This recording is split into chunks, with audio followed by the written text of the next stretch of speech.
D&D 5e's Player's Handbook. Everything a player needs to create heroic characters for the world's greatest role-playing game. Preface.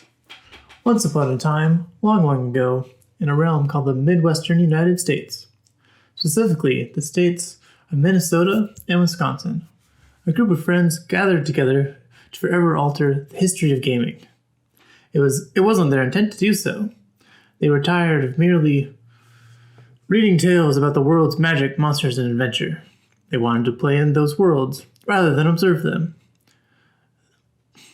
That they went on to invent Dungeons and Dragons and thereby ignite a revolution in gaming that continues to this day speaks of two things. First, it speaks of their ingenuity and genius in figuring out that games are the perfect way to explore worlds that could not otherwise exist. Almost every modern game, whether played on a digital device or a tabletop, owes some debt to D&D. Second, it is a testament to the inherent appeal of the game they created. Dungeons & Dragons sparked a thriving global phenomenon. It is the first role-playing game and remains one of the best of its breed. To play D&D and to play it well, you don't need to read all the rules, memorize every detail of the game, or master the fine art of rolling funny-looking dice. None of those things have any bearing on what's best about the game. What you need are two things. The first being friends with whom you can share the game. Playing games with your friends is a lot of fun, but D&D does something more than entertain.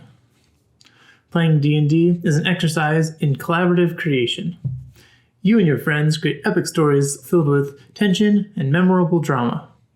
You create silly in-jokes that make you laugh until years later.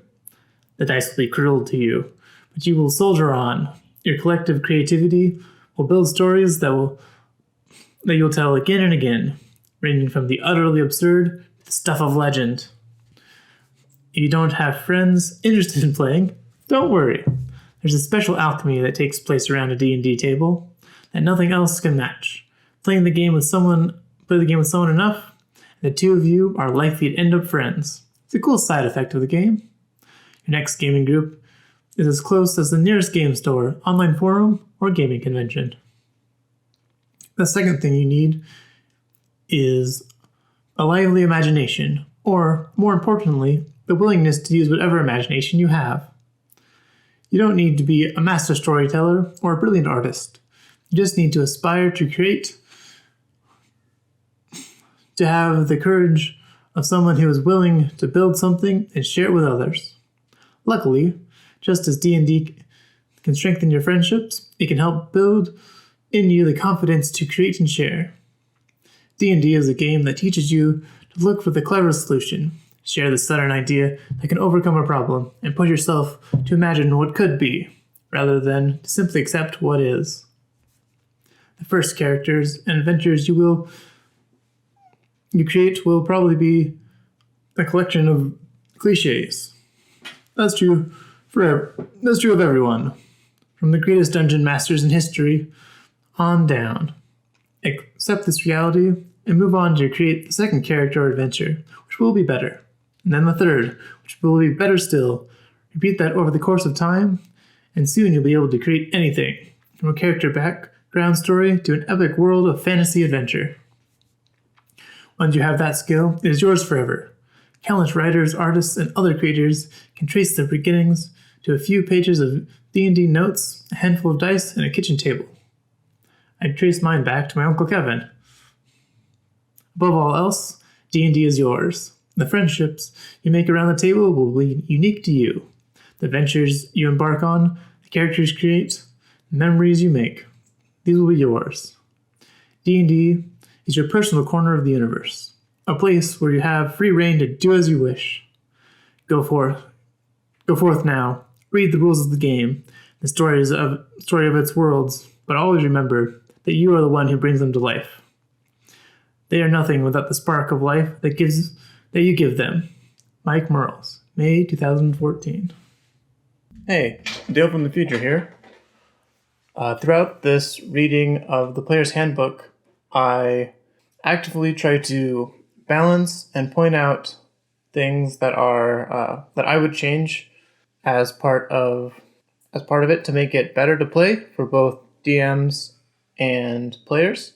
You can find the link in the description below to this document that I will go through and type in during the reading. Also, if you want to play Lost Mines of Phandelver with me with a twist, I have a bunch of games that need players on Startplaying.games. Enjoy. Introduction. The Dungeons & Dragons role-playing game is about storytelling in worlds of swords and sorcery. It shares elements with childhood games of make-believe. Like those games, D&D is driven by imagination. It's about picturing the towering castle beneath the stormy night sky and imagining how a fantasy adventurer might react to the challenges that scene presents. Dungeon Master DM. After passing through the craggy peaks, the road takes a sudden turn to the east, and Castle Ravenloft towers before you. Crumbling towers of stone keep a silent watch over the approach. They look like abandoned guardhouses. Beyond these, a wide chasm gapes, disappearing on the deep fog. A lower drawbridge spans the chasm, leading to an arched entrance to the castle courtyard. The chains of the drawbridge creak in the wind, their rust eaten iron straining with the weight. From atop the high strong walls, stone gargoyles stare at you from hollow sockets and grin hideously.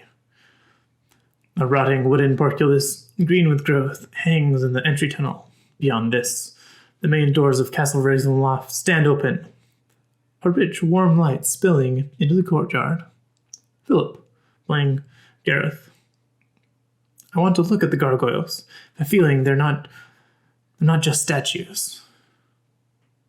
Amy, playing Rivia. The drawbridge looks precarious. I want to see how sturdy it is. Do we think we can cross it, or is it going to collapse under our weight? Unlike a game of make-believe, D&D gives structure to stories, a way of determining the consequences of the adventurer's actions. Players roll dice to resolve whether their attacks hit or miss, or whether their adventurers can scale a cliff, roll away from the strike of magical lightning bolts, pull some off some other dangerous task. Anything is possible. The dice make some outcomes more probable than others. Dungeon Master. Okay, one at a time. Philip, you're looking at the gargoyles? Philip. Yeah. Is there a hint that they might be creatures and not decorations? DM. Make an intelligence check. Philip. Does my investigation skill apply? DM. Sure. Philip. Rolling a d20. 7. DM. They look like decorations to you. And Amy. Rivia is checking out the drawbridge? In Dungeons & Dragons. In the Dungeons & Dragons game, each player creates an adventurer, also called a character, and teams up with the other adventurers, played by friends. Working together, the group might explore a dark dungeon, a ruined city, a haunted castle, a temple, a lost temple deep in a jungle, or a lava-filled cavern beneath a mysterious mountain. The adventurers can solve puzzles, talk with the other characters, battle fantastic monsters, and discover fabulous magic items and other treasures. One player, however, takes on the role of the Dungeon Master, DM. The game's lead storyteller and referee. The DM creates adventures for the characters, who navigate its hazards and decide which paths to explore. The DM might describe the entrance to Castle Ravenloft, and the players decide what they want their adventurers to do. Will they walk across the dangerously weathered drawbridge, tie themselves together with rope to minimize the chance that someone will fall if the drawbridge gives way? Cast a spell to carry them over the chasm. Then the DM determines the results of the adventurer's actions and narrates what they experience. Because the DM can improvise to react to anything the players attempt, D&D is infinitely flexible, and each adventure can be exciting and unexpected. The game has no real end. When one story or quest wraps up, another one can begin, creating an ongoing story called a campaign. Many people who play the game keep their campaigns going for months or years, meeting with their friends every week or so, to pick up the story where they left off. The adventures grow in might as the campaign continues. Each monster defeated, each adventure completed, and each treasure recovered not only adds to the continuing story, but also earns the adventurer's new capabilities. This increase in power is referred to an adventurer's level. There's no winning and losing in Dungeons & Dragons game, at least not the way those terms are usually understood.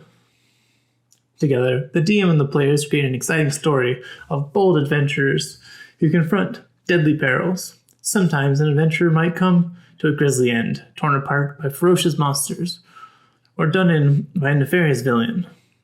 Even so, the other adventurers can search for powerful magic to revive their fallen comrade, or the player might choose to create a new character to carry on. The group might fail to complete an adventure successfully, but if everyone had a good time, created a memorable story, they all win. Worlds of Adventure. The many worlds of Dungeons & Dragons game are places of magic and monsters, of brave warriors and spectacular adventures. They begin with a foundation of medieval fantasy, and then add the creatures, places, and magic that make these worlds unique. The worlds of the Dungeons & Dragons game exist within a vast cosmos called the multiverse, connected in a strange and mysterious ways to one another and to other planes of existence, such as the elemental plane of fire and the infinite depths of the abyss. Within this multiverse are endless variety of worlds. Many of them have been published as official settings for the Dungeons & Dragons game. The Legends of the Forgotten Realms, Dragonlance, Greyhawk, Darksun, Mystera, and Eberron settings are woven together in the fabric of the multiverse. Alongside these worlds are hundreds of thousands more, created by generations of D&D players for their own games. And amid all the richness of the multiverse, you might create a world of your own. All these worlds share characteristics, but each world is set apart by its own history and cultures. Distinctive monster races and fantastic geography, ancient dungeons and scheming villains. Some races have unusual traits in different worlds. The Halflings of the Darksun setting, for example, are jungle-dwelling cannibals, and the Elves are desert nomads. Some worlds feature races unknown in other settings, such as Eberron's Warforged, soldiers created and imbued with the life to fight in the last war. Some worlds are dominated by one great story, like the War of the Lance, that plays a central role in the Dragonlance setting. But they're all D&D worlds, and you can use the rules in this book to create a character and play in any one of them. Your DM might set the campaign in one of these worlds, or in one that he or she created. Because there's so much diversity among the worlds of D&D, you should check with your GM about any house rules that will affect your play of the game. Ultimately, the Dungeon Master is the authority of the campaign and its setting, even if the setting is a published world. Using this book, the Player's Handbook is divided into 3 parts. Part 1 is about creating a character, providing the rules and guidance you need to make the character you'll play in the game. It includes information on the various races, classes, backgrounds, equipment, and other customization options that you can choose from. Many of the rules in Part 1 rely on materials in Part 2 and 3. If you come across a game concept in Part 1 that you don't understand, consult the book's index. Part 2 details the rules of how to play the game beyond the basics described in this introduction. That part covers the kind of die rolls you make to determine successes or failures at the tasks your character attempts, and describes the 3 broad categories of activity in the game: exploration, interaction, and combat. Part 3 is all about magic. It covers the nature of magic in the world of D&D, the rules for spellcasting, and the huge variety of spells available to magic-using characters and monsters in the game. How to play. The play of Dungeons & Dragons game unfolds according to this basic pattern. 1. The DM describes the environment. The DM tells the player where their adventurers are and what's around them, presenting the basic scope of options that present themselves. How many doors lead out of a room? What's on a table? Who's in the tavern? And so on. 2. The players describe what they want to do. Sometimes one player speaks for the whole party, saying, "We'll take the east door, for example." Other times, different adventurers do different things. One adventurer might search a treasure chest, while a second examines an esoteric symbol engraved on a wall, and a third keeps watch for monsters. The players don't need to take turns, but the DM listens to every player and decides how to resolve those actions. Sometimes, resolving a task is easy. If an adventurer wants to walk across a room and open a door, the DM might just say yes. The door opens and describes what lies beyond it. But the door might be locked. The floor might hide a deadly trap, or some other circumstance might make it challenging for an adventurer to complete a task. In those cases, the DM decides what happens, often relying on the roll of a die to determine the results of an action. 3. The DM narrates the results of the adventurer's actions. Describing the results often leads to another decision point, which brings the flow of the game right back to step 1. This pattern holds whether the adventurers are cautiously exploring a ruin, talking to a devious prince, or locked in mortal combat against a mighty dragon. In certain situations, particularly combat, the action is more structured and the players and DM do take turns, choosing and resolving actions. But most of the time, play is fluid and flexible, adapting to the circumstances of the adventure. Often, the action of an adventure takes place in the imagination of the players and the DM, relying on the DM's verbal descriptions to set the scene. Some DMs like to use music, art, or recorded sound effects to help set the mood, and many players and DMs alike adopt different voices for various adventurers, monsters, and other characters they play in the game. Sometimes, a DM might lay out a map and use tokens or miniature figures, to represent each creature involved in a scene to help the players keep track of where everyone is. Game dice. The game uses polyhedral dice with different numbers of sides. You can find dice like these in game stores and in many bookstores.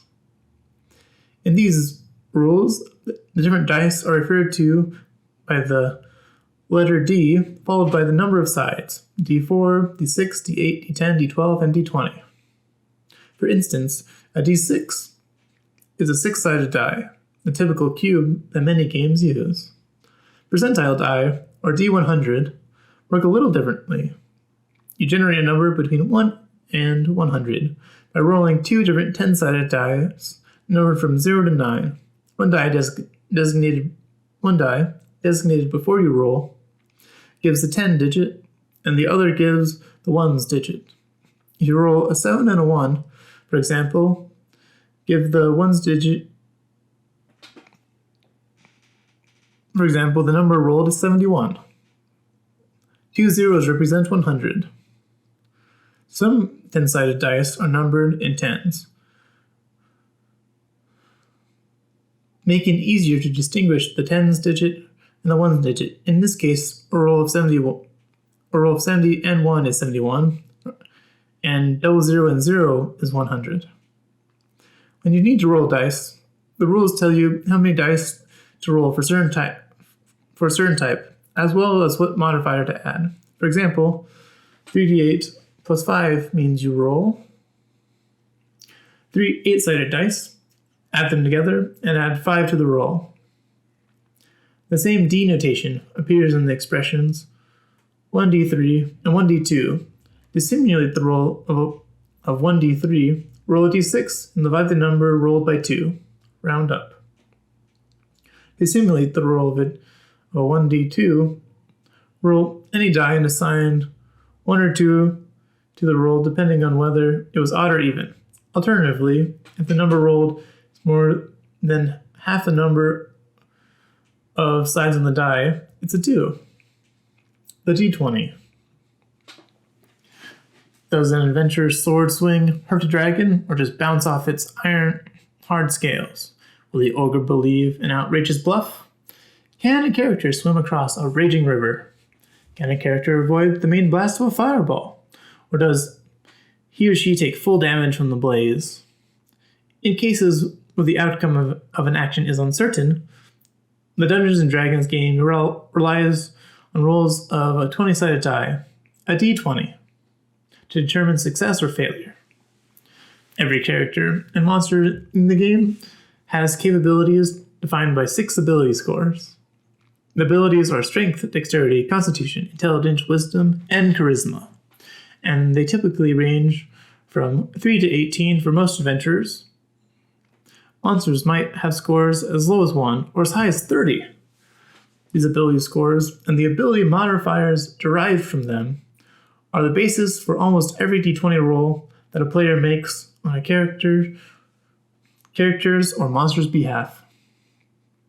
Ability checks, attack rolls, and saving throws are the 3 main kinds of d20 rolls, forming the core of the rules of the game. All 3 follow these simple steps. 1. Roll the die and add a modifier. Roll a d20 and add the relevant modifier. This is the typical modifier derived from one of the 6 ability scores, and it sometimes includes a proficiency bonus to reflect a character's particular skill. See Chapter 1 for details on each ability and how to determine an ability's modifier. 2. Apply circumstantial bonuses and penalties. A class feature, a spell, a particular circumstance, or some other effect may give a bonus or penalty to the check.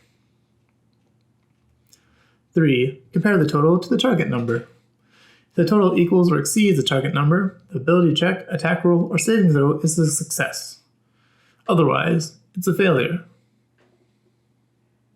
The DM is usually the one who determines target numbers and tells players whether their ability check, attack rolls, and saving throws succeed or fail.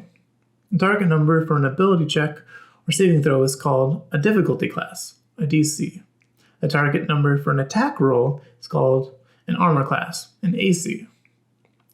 This simple rule governs the resolution of most tasks in D&D play. Chapter 7 provides more detailed rules for using the d20 in the game. Advantage and disadvantage. Sometimes an ability check, attack roll, or saving throw is modified by special situations called advantage and disadvantage. Advantage reflects the positive circumstances surrounding a d20 roll, while disadvantage reflects the opposite. When you have either advantage or disadvantage, you roll a second d20 when you make the roll. Use the higher of the 2 rolls if you have advantage, and use the lower roll if you have disadvantage. For example, if you have disadvantage and roll a 17 and a 5, you use the 5. If you instead have advantage and roll those numbers, you use the 17. For more detailed rules for advantage and disadvantage are presented in Chapter 7. Specific beats general. This book contains rules, especially in parts 2 and 3, that govern how the game plays. That said, many racial traits, class features, spells, magic items, monster abilities, and other game elements break the general rules in some way, creating an exception to how the rest of the game works. Remember this: if a specific rule contradicts a general rule, the specific rule wins. Exceptions to the rules are often minor. For instance, many adventurers don't have proficiency with longbows, but every wood elf does because of its racial trait. That trait creates a minor exception in the game.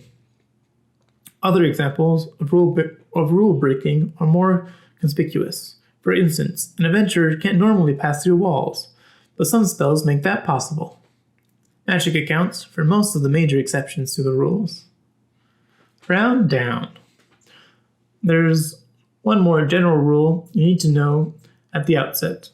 Whenever you divide a number in the game, round down. If you end up with a fraction, even if the fraction is 1/2 or greater. Adventures. The Dungeons & Dragons game consists of a group of characters embarking on an adventure, and the Dungeon Master presents to them. Each character brings particular capabilities to the adventure in the form of ability scores and skills, class features, racial traits, equipment, and magic items.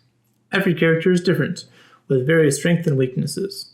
So the best party of adventurers is one in which the characters complement each other and cover the weaknesses of their companions. The adventurers must cooperate to successfully complete the adventure. The adventure is the heart of the game, a story with a beginning, a middle, and an end. An adventure might be created by the Dungeon Master or purchased off the shelf, tweaked and modified to suit the DM's needs and desires. In either case, an adventure features a fantastic setting, whether it's an underground dungeon, a crumbling castle, a stretch of wilderness, a bustling city. It features a rich cast of characters, the adventures created and played by the other players at the table, as well as non-player characters, NPCs. Those characters might be patrons, allies, enemies, hirelings, or just background extras to an adventure. Often, one of the NPCs is a villain whose agenda drives much of an adventure's action. Over the course of their adventures, the characters are confronted by a variety of creatures, objects, and situations that they must deal with in some way. Sometimes the adventurers and other creatures do their best to kill or capture each other in combat. At other times, the adventurers talk to another creature or even a magical object with a goal in mind.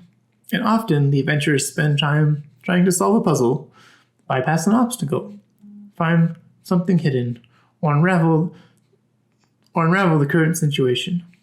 Meanwhile, the adventurers explore the world, making decisions about which way to travel and what they'll try to do next. Adventures vary in length and complexity. A short adventure might present only a few challenges. It might take no longer than a single game session to complete. A long adventure can involve hundreds of combats, interactions, and other challenges, and take dozens of sessions to play through, stretching over weeks or months of real time. Usually, the end of an adventure is marked by the adventurers heading back to civilization to rest and enjoy the spoils of their labors. That's not the end of the story. You can think of an adventure as a single episode of a TV series made up of multiple existing scenes. A campaign is the whole series, a string of adventures joined together, with a consistent group of adventurers following the narrative from start to finish. The 3 pillars of adventure. Adventurers can try to do anything their players can imagine, but it can be helpful to talk about their activities in 3 broad categories: exploration, social interaction, and combat. Exploration. Exploration includes both the adventurer's movement through the world and their interactions with objects and situations that require their attention. Exploration is a give and take of the players describing what they want their characters to do, and the Dungeon Master telling the players what happens as a result. On a large scale, that might involve the characters spending a day crossing a rolling plain, or an hour making their way through caverns underground. On the smallest scale, it can mean one character pulling a lever in a dungeon room to see what happens. Social interaction features the adventurers talking to someone or something else. It might mean demanding that a captured scout reveal the secret entrance to the goblin lair, getting information from a rescued prisoner, pleading for mercy from an orc chieftain, or persuading a talkative magic mirror to show a distant location to the adventurers. The rules in Chapter 7 and 8 support exploration and social interaction, as do many class features in Chapters 3 and personality traits in Chapter 4. Combat.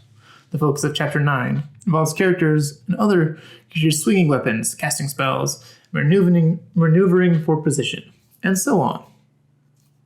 All in an effort to defeat their opponents, whether that means killing every enemy, taking captives, or forcing a rout. Combat is the most structured element of a D&D session, with creatures taking turns to make sure that everyone gets a chance to act. Even in the context of a pitched battle, there is still plenty of opportunity for adventurers to attempt wacky stunts like serving down a flight of stairs on a shield. To examine the environment, perhaps, by pulling a mysterious lever, and to interact with other creatures, including allies, enemies, and neutral parties. The wonders of magic. Few D&D adventures end without something magical happening. Whether helpful or harmful, magic appears frequently in the life of an adventurer, and it is the focus of chapters 10 and 11. In the world of Dungeons & Dragons, practitioners of magic are rare, set apart from the masses of people by their extraordinary talents. Common folk might see evidence of magic on a regular basis, and it's usually minor. A fantastic monster, a visibly answered prayer, a wizard walking through the streets with an animated shield guardian as a bodyguard. For adventurers, though, magic is key to their survival. Without the healing magic of clerics and paladins, adventurers would quickly succumb to their wounds. Without the uplifting magical support of bards and clerics, warriors might be overwhelmed by powerful foes. By the sheer magical power and versatility of wizards and druids, every threat would be magnified tenfold. Magic is also a favorite tool of villains. Many adventurers are driven by the machinations of spellcasters, who are hell-bent on using magic for some ill end. A cult leader seeks to awaken a god who slumbers beneath the sea. A hag kidnaps youths to magically drain them of their vigor. A mad wizard labors to invest an army of automatons with a facsimile of life. A dragon begins a mysterious ritual to rise up as a god of destruction. These are just a few of the magical threats that adventurers might face. With magic of their own, in the form of spells and magic items, the adventurers might prevail. Part 1. Creating a character. Chapter 1. Step-by-step characters. Your first step in playing an adventure in the Dungeons & Dragons game is to imagine and create a character of your own. Your character is a combination of game statistics, role-playing hooks, and your imagination. You choose a race, such as a human or halfling, and a class, such as a fighter or wizard. You also invent the personality, appearance, and backstory of your character. Once completed, your character serves as your representative in the game, your avatar in the Dungeons & Dragons world. Before you dive in to step 1 below, think about the kind of adventure you want to play. You might be a courageous fighter, a skulking rogue, a fervent cleric, or a flamboyant wizard. Or you might be more interested in an unconventional character, such as a brawny rogue who likes hand-to-hand combat, or a sharpshooter who picks up enemies from afar. You like fantasy fiction featuring dwarves or elves? Try building a character of one of those races. Do you want your character to be the toughest adventurer at the table? Consider a class like Barbarian or Paladin. If you don't know where else to begin, take a look at the illustrations in this book to see what catches your interest. Once you have a character in mind, follow these steps in order, making decisions that reflect the character you want. Your conception of your character might evolve with each choice you make. What's important is that you come to the table with a character that you're excited to play. Throughout this chapter, we will use the term character sheet to mean whatever you use to track your character, whether it's a formal character sheet, like the ones at the end of the book, some sort of digital record, or a piece of notebook paper. An official D&D character sheet is a fine place to start until you know what information you need and how to use it during the game. Building Bruenor. Each step of character creation includes an example of that step. The player named Bob building his dwarf character Bruenor. 1. Choose a race. Every character belongs to a race, one of the many intelligent humanoid species in the D&D world. The most common player character races are dwarves, elves, halflings, and humans. Some races also have sub-races, such as mountain dwarf or wood elf. Chapter 2 provides more information about these races, as well as the less widespread races of Dragonborn, Gnomes, half-elves, half-orcs, and Tieflings. The race you choose contributes to your character's identity in an important way by establishing a general appearance and the natural talents gained from the culture and ancestry. Your character's race grants particular racial traits, such as special senses, proficiency with certain weapons or tools, proficiency in one or more skills, or the ability to use minor spells. These traits sometimes dovetail with the capabilities of certain classes. See Step 2. For example, the racial traits of Lightfoot halflings make them exceptional rogues, and high elves tend to be powerful wizards. Sometimes, playing against type can be fun too. Half-orc paladins and mountain dwarf wizards, for example, can be unusual but memorable characters. Your race also increases one or more of your ability scores, which you determine in Step 3. Note these increases and remember to apply them later. Record the traits granted by your race on your character sheet. Be sure to note your starting language and your base speed as well. Building Bruenor, Step 1. Bob is sitting down to greet his character. He decides that a gruff mountain dwarf fits the character he wants to play. He notes all the racial traits of the dwarf in his character sheet, including his speed of 25 feet and the languages he knows, Common and Dwarvish. 2. Choose a class. Every adventurer is a member of a class.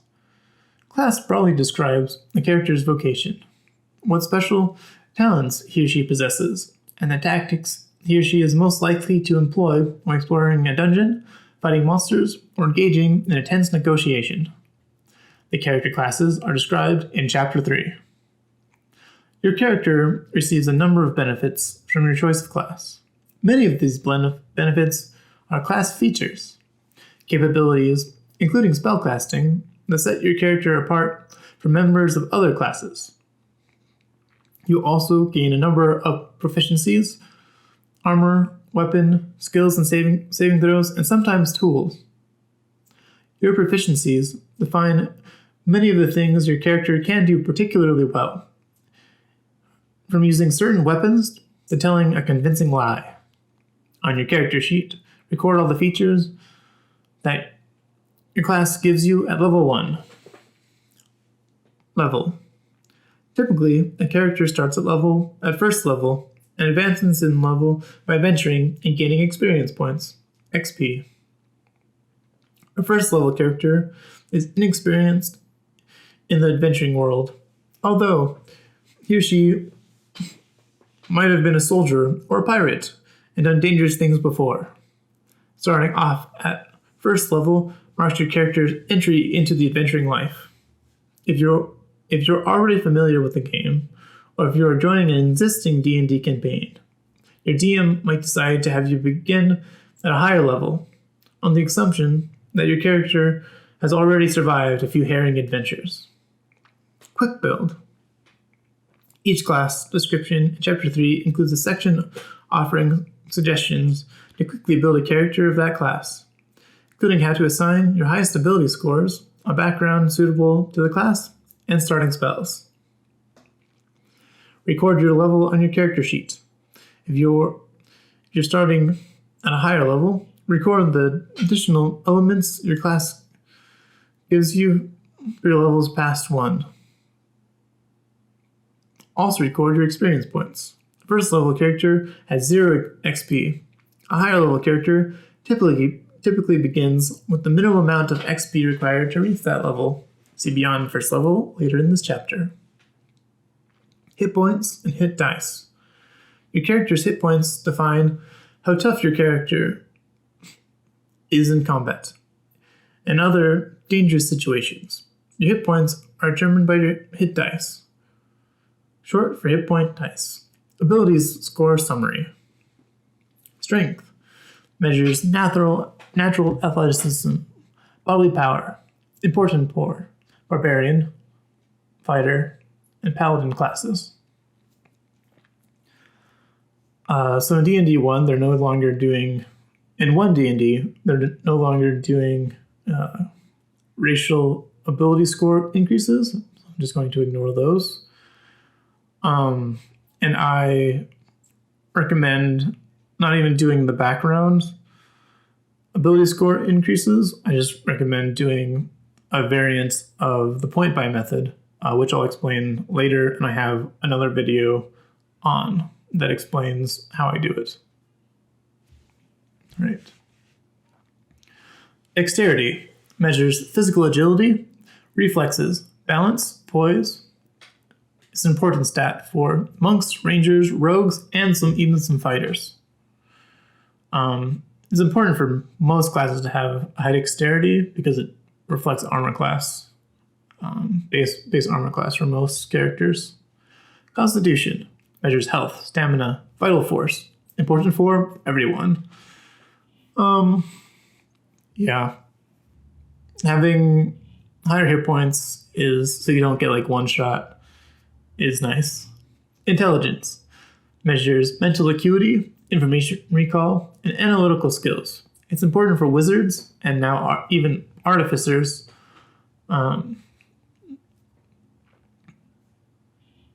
It's an interesting skill to play with in the Dungeons & Dragons world because it's very lore-based. Wisdom measures awareness, intuition, insight. It's important for clerics, druids. It's also important for rangers and monks because it's their secondary stat. Charisma measures confidence, eloquence, leadership. It's important for bard, sorcerers, warlocks, and paladins. At first level, your character has 1 hit die, and the die type is determined by your class. You start with hit points equal to the highest roll of that die, as indicated in your class description. You also add your Constitution modifier, which will determine in step 3. This is also your hit point maximum. Record your character's hit points on your character sheet. Also record the type of hit die your character uses and the number of hit dice you have. After you rest, you can spend hit dice to regain hit points. See resting in Chapter 8. Proficiency bonus. The table that appears in your class description shows your proficiency bonus, which is +2 for a first level character. Your proficiency bonus applies to many of the numbers you'll be recording on your character sheet. Attack rolls using weapons you're proficient with, attack rolls with the spells you cast, ability checks using skills you're proficient in, ability checks using tools you're proficient with, saving throws you're proficient in, saving throw DCs for spells you cast, explained in each spellcasting class. Your class determines your weapon proficiencies, your saving throw proficiencies, and some of your skill and tool proficiencies. Skills are described in Chapter 7. Tools in Chapter 5. Your background gives you additional skill and tool proficiencies, and some races give you more proficiencies. Be sure to note all of the proficiencies as well as your proficiency bonus on your character sheet. Your proficiency bonus can't be added to a single die roll or other number more than once. Occasionally, your proficiency bonus might be modified, doubled or halved, for example, before you apply. If a circumstance suggests that your proficiency bonus applies more than once to the same roll, or that it should be multiplied more than once, you nevertheless add it only once, multiply it only once, or half it only once. Building Bruenor, Step 2. Bob imagines Bruenor charging into battle with an axe. One horn on his helmet broken off. He makes Bruenor a fighter, and notes the fighter's proficiency in first level class features on his character sheet. As a first level fighter, Bruenor has 1 hit die, a d10, and starts with hit points equal to 10 plus his constitution modifier. Bob notes this and will record the final number after he determines Bruenor's constitution score. See Step 3. Bob also notes the proficiency bonus for a first level character, which is +2. Determine ability scores. Much of what your character does in the game depends on his or her 6 abilities: strength, dexterity, constitution, intelligence, wisdom, and charisma. Each ability has a score, which is a number you record on your character sheet. The 6 abilities and their use in the game are described in Chapter 7 of the Ability Score Summary. Table provides a quick reference for what qualities are measured by each ability, what races increase which abilities, we're going to be ignoring those here, and what classes consider each ability particularly important. You generate your character's 6 ability scores randomly. Roll 4 6-sided die. So one way of determining ability scores is rolling 6 4-sided die, record the total of the highest 3 numbers on a piece of paper. Do this 5 more times so that you have 6 numbers. If you want to save time or don't like the idea of randomly determining ability scores, which is quite bad and leads to some overpowered characters and some characters being better than other people's characters at the same table, and it just leads to overall not balance. So I don't recommend rolling for ability scores if you're looking for balanced combat encounters in your games. Yeah. You can also use the standard array, but that's kind of boring. We'll get to customizing ability scores in just a second. Building Bruenor, Step 3. Bob decides to use the standard set of scores, 15, 14, 13, 12, 10, and 8, for Bruenor's abilities. Since he's a fighter, he puts his highest score, 15, in strength. His next highest, 14, goes in constitution. Bruenor might want to be a brash fighter, but Bob decides he wants the dwarf to be older, wiser, and a good leader, so he puts a decent score in wisdom and charisma. After applying his racial benefits, increasing Bruenor's constitution by 2 and his strength by 2, Bruenor's ability scores and modifiers look like this. Strength, 17, for a +3 modifier. Dexterity, 10, +0 modifier. Constitution, 16, +3 modifier. Intelligence, 8, -1 modifier. Wisdom, 13, +1 modifier. And charisma, 12, +1 modifier. Bob fills in Bruenor's final hit points, 10 plus his constitution modifier of +3, for a total of 13 hit points at level 1. Variant. Customizing ability scores. At your Dungeon Master's option, you can use this variant for determining your ability scores. The method described here allows you to build a character with a set of ability scores you choose individually. So for these, what I use is I don't give people any ability score bonuses for race or background. But so that your ability scores are totally customizable, I give, let's go over here. Okay.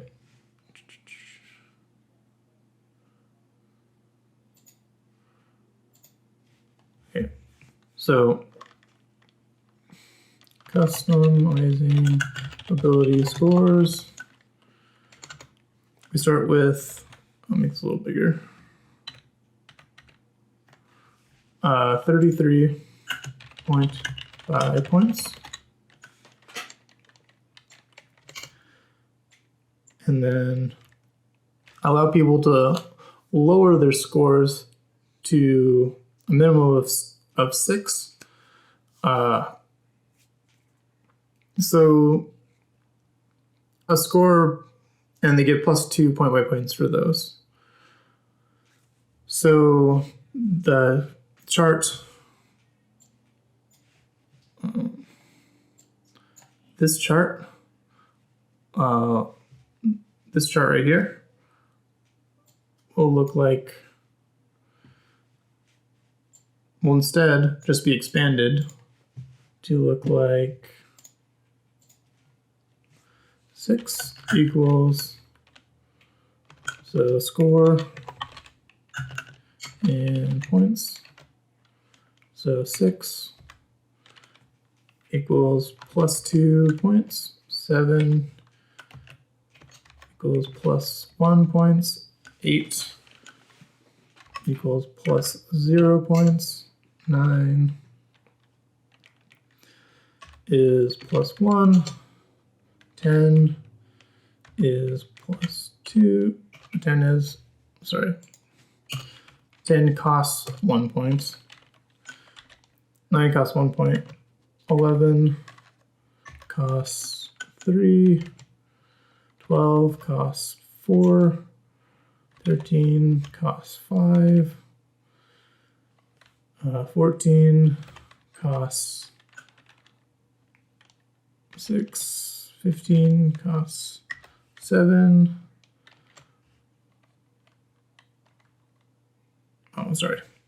14 costs 7, 15 costs 9, 16 costs 11, 17 costs 13, 18 costs 15 points.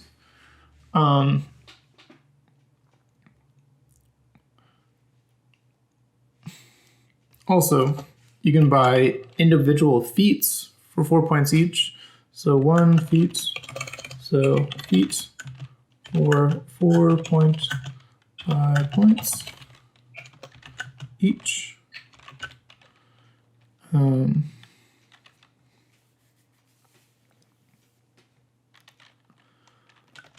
Some constraints to this to keep tier 1, so levels 1 through 4, very within the confines of so level 4, the ability score increase is kind of interesting. We make small, also your character, you can choose your character to be small or medium. Small characters have a speed of 25 and a maximum level 1 strength of 16. Medium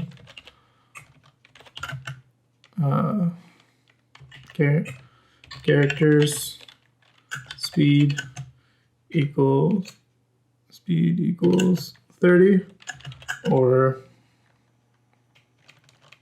in general, some wood elves get +5 to speed, and some other races get more speed, get +5 to speed, just as a racial trait.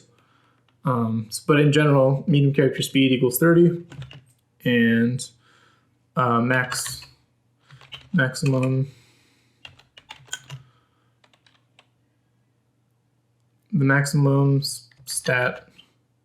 maximum ability score of 18 at level 1. This just keeps even with feats.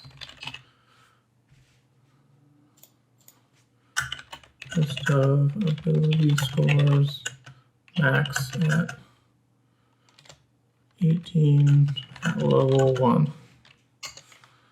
And the reason I've made small characters strength maximum 16 at level 1 is because no small race gets a plus. No small races in 5th edition get any bonuses to strength, so it's impossible for them to get an 18 in strength at level 1. And it's kind of weird for like a halfling adventurer before they start adventuring to like have an 18 strength. And they shouldn't really be using strength-based weapons in general, unless you're using a really weird build. So it kind of just pushes the fantasy of pushes the like realism of something small like a gnome, not like carrying around a heavy weapon or like swinging something that depends on strength. And they're just generally weaker than other characters. Yeah. And buying feats for 4 point-by-points each, because 2 points is equal to a +1 to an ability score. As you can see, like 15, going from a 15 ability score to a 16 ability score cost 2 points. And feats cost 4, so it's like getting a +2 to an ability score of over 13. And that's why they cost 4 point-by-points each. You can even limit the number of feats to a maximum of 3 if you really want, but I don't. Using this method to make characters creates really interesting level 1 to level 3. Makes making characters is much more interesting. You can play with way more mechanics than not using this. All right, back to the book.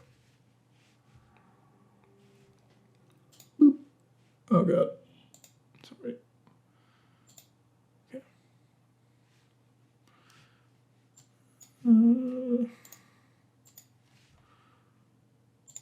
Okay.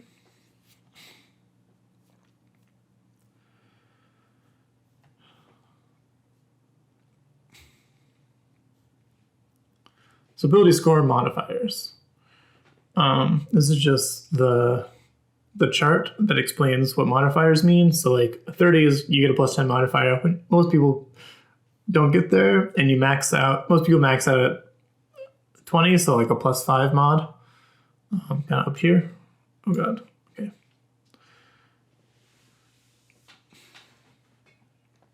Four. Describe your character. Once you know the basic game aspects of your character, it's time to flesh him or her out as a person. Your character needs a name. Spend a few minutes thinking about what he or she looks like and how he or she behaves in general terms. Using the information in chapter 4, you can flesh out your character's physical appearance and personality traits. Choose your character's alignment, the moral compass that guides his or her decisions and ideals. Chapter 4 also helps you identify the things your character holds most dear, called bonds, and the flaws that could one day undermine him or her. Your character's background describes where he or she came from, his or her original occupation, and the character's place in the D&D world. Your DM might offer additional backgrounds beyond the ones included in Chapter 4. It might be willing to work with you to craft a background that is a more precise fit for your character concept. A background gives your character a background feature, a general benefit, and proficiency in 2 skills. And it might also give you additional languages or proficiency with certain kinds of tools. Record this information along with the personality information you develop on your character sheet. In D&D 1, on their character origins page, they give custom background stuff, which I find really great. So building a background, so we're just going to ignore this, but building a background for a custom background, you get skill proficiencies to choose 2 skills your character is proficient with. You gain 1 tool proficiency. You gain 1 starting language.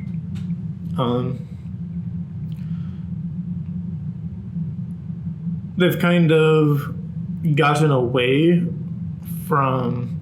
Oh, and they also get a feat, but since we've taken care of that in the ability score, we've lumped that into ability score creation. You can choose to ignore this as well, and I don't think... Yeah, it's like getting 1 feat is fine at level 1, but like being able to craft your character around certain mechanics of certain feats is like a fun, intricate puzzle of character creation. That does make it more complicated, but makes it more character creation more interesting for veteran players. And the equipment your character starts with is like 50 gold to spend on starting equipment, and the character keeps any unspent gold, blah, blah, blah. Okay, oops, sorry. Player's Handbook. Great. So that's what I recommend for getting backgrounds in. And then like writing like a 1-page like backstory for your character is also pretty interesting. Take your character's ability scores and rate into accounts as you flesh out his or her appearance and personality. This is very important. A very strong character with low intelligence might think and behave very differently from a smart character with low strength. For example, high strength usually corresponds with a burly or athletic body, while a character with low strength might be scrawny or plump. A character with high dexterity is probably lithe and slim, while a character with low dexterity might be either gangly and awkward or heavy and thick-fingered.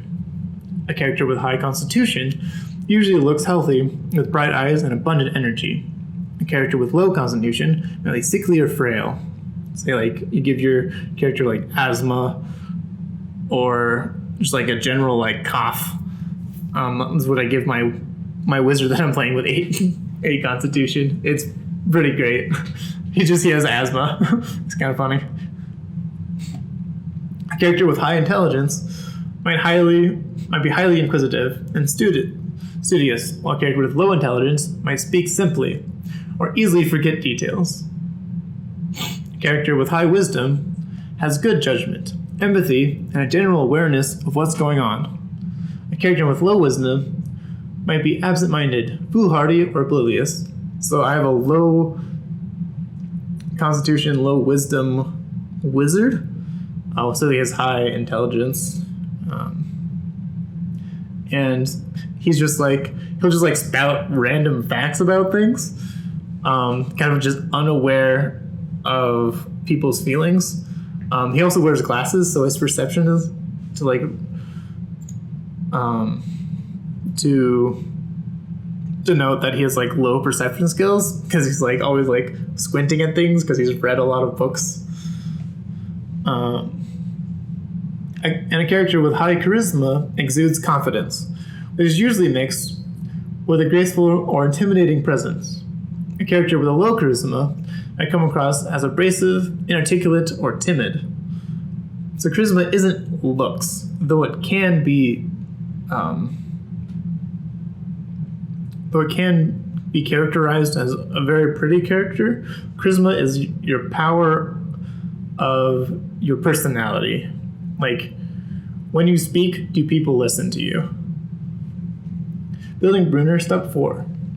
Bob fills in some of Brunner's basic details: his name, his sex, male, his height and weight, and his alignment, lawful good.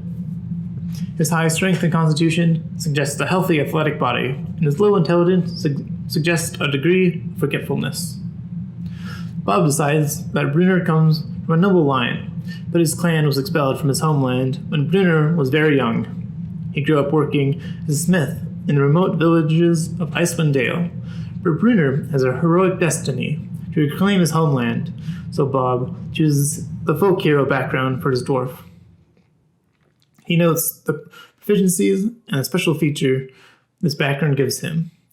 Bob has a pretty clear picture of Brunner's personality in mind, so he skips the personality traits suggested in the folk hero background, noting instead that Brunner is a caring, sensitive dwarf who genuinely loves his friends and allies, but he hides this soft heart behind a gruff, snarling demeanor.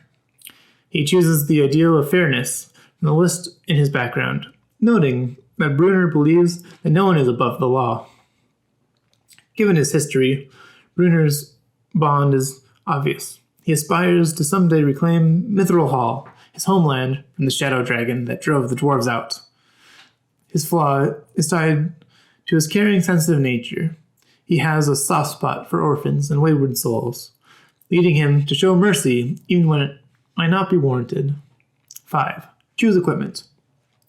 Your class and background determine your character's starting equipment, including weapons, armor, and other adventuring gear. Record this equipment on your character sheet. All such items are detailed in Chapter 5. Instead of taking the gear given to you by your class and background, you can purchase your starting equipment. You have a number of gold pieces, GP, to spend based on your class, as shown in Chapter 5.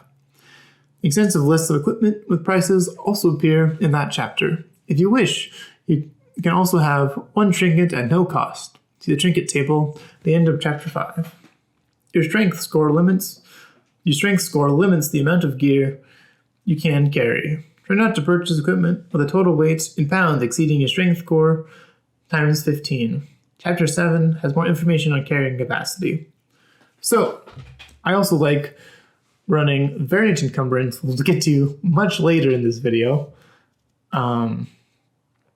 But starting out, and like before level 6, it's kind of when I, as a DM, start giving out bags of holding. So like, variant encumbrance kind of doesn't really matter at that point. But like tracking what your character holds adds, other than like them pulling out a ladder from their backpack willy-nilly as a wizard, I find makes sense to create like more memorable adventures. Armor class. Your armor class, AC, represents how well your character avoids being wounded in battle. Things that contribute to your armor class include the armor you wear, the shield you carry, and your dexterity modifier. Not all characters wear armor or carry shields, however. Without armor or shield, your character's AC equals 10 plus his or her dexterity modifier. If your character wears armor, carries a shield, or both, calculate your armor class using the rules in Chapter 5. Record your AC on your character sheet.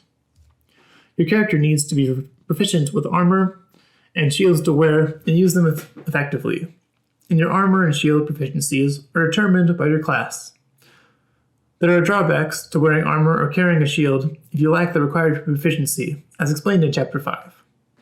Some spells and class features give you a different way to calculate your armor class. If you have multiple features that give you different ways to calculate your AC, you choose which one to use. Weapons.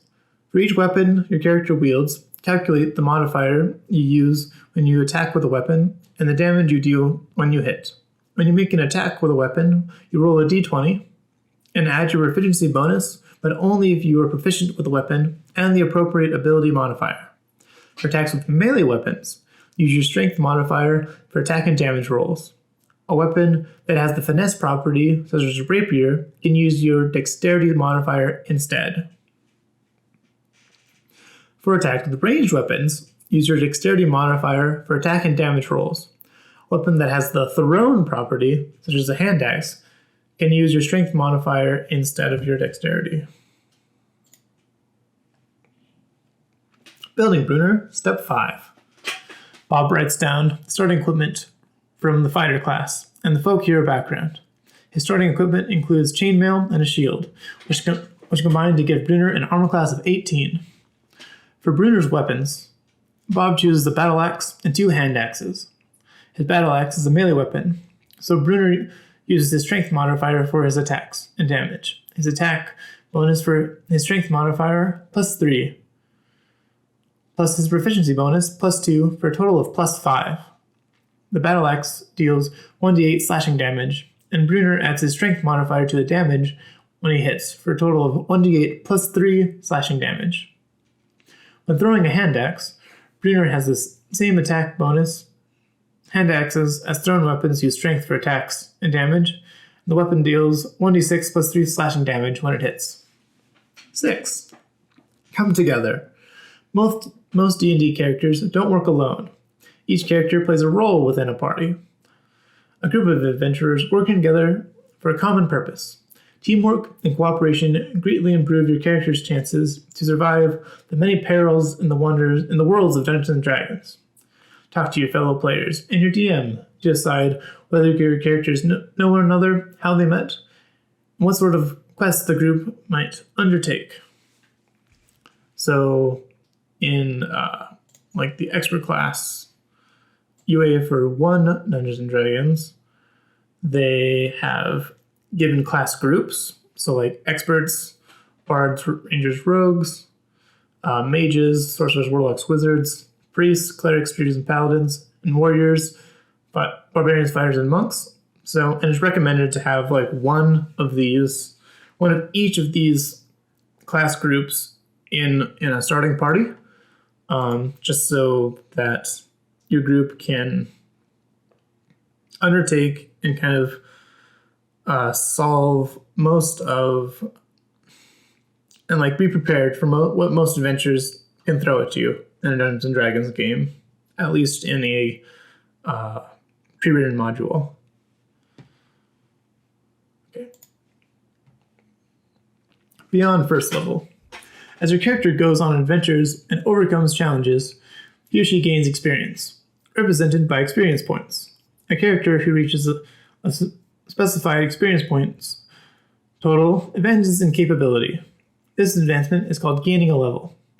When your character gains a level, his or her class often gains additional features, as detailed in the class description. Some of these features allow you to increase your ability scores, either increasing 2 scores by 1 each, or increasing 1 score by 2. You can't increase an ability score above 20. You can't increase an ability score above 20, so the max you can ever get to an ability score is 20. In addition, every character's proficiency bonus increases at certain levels. Each time you gain a level, you gain 1 additional hit die. Roll that hit die, add your constitution modifier to the roll, and add the roll to your hit point maximum. Alternatively, you can use the fixed value shown in your class entry, which is the average result of the die roll rounded up. When your constitution modifier increases by 1, your hit point maximum increases by 1 for each level you have attained. For example, when Bruenor reaches 8th level as a fighter, he increases his constitution score from 17 to 18, thus increasing his constitution modifier from +3 to +4. His hit point maximum then increases by 8 because he's 8th level. The character advancement table summarizes the XP you need to advance from levels 1 to 20, and the proficiency bonus for a character class description to see what other improvements you gain at each level. Awesome. Okay. The shading in the character advancement table shows the four tiers of play. The tiers don't have any rules associated with them. They're a general description of how the play experience changes as characters gain levels. In the first tier, levels 1 through 4, characters are effectively apprentice adventurers. They are learning the features that define them as members of a particular classes, including the major choices that flavor their class features as they advance, such as the wizard's arcane tradition, or fighter's martial archetype. The threats they face are relatively minor, usually posing a danger to local farmsteads or villages. In the second tier, levels 5 to 10, characters come into their own. Many spellcasters gain access to 3rd level spells at the start of this tier, crossing a new threshold of magical power with spells such as Fireball and Lightning Bolt. At this tier, many weapon-using classes gain the ability to make multiple attacks in one round. These characters have become important, facing dangers that threaten cities or even kingdoms. In the third tier, levels 11 through 16, characters have reached a level of power that sets them high above the ordinary populace and makes them special even among adventurers.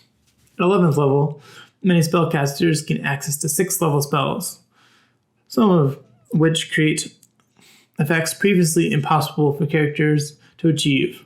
Other characters gain features that allow them to make more attacks or do more impressive things with those attacks. These mighty adventurers often confront threats to whole regions and even continents. At the 4th tier, level 17 to 20, characters achieve the pinnacle of their class features, becoming heroic or villainous archetypes in their own right. The fate of the world, or even the fundamental order of the multiverse, might hang in a balance during their adventures. At level 17, like wizards and like get the wish spell. So like, I wish for whatever. So, yeah. Level 17 is crazy.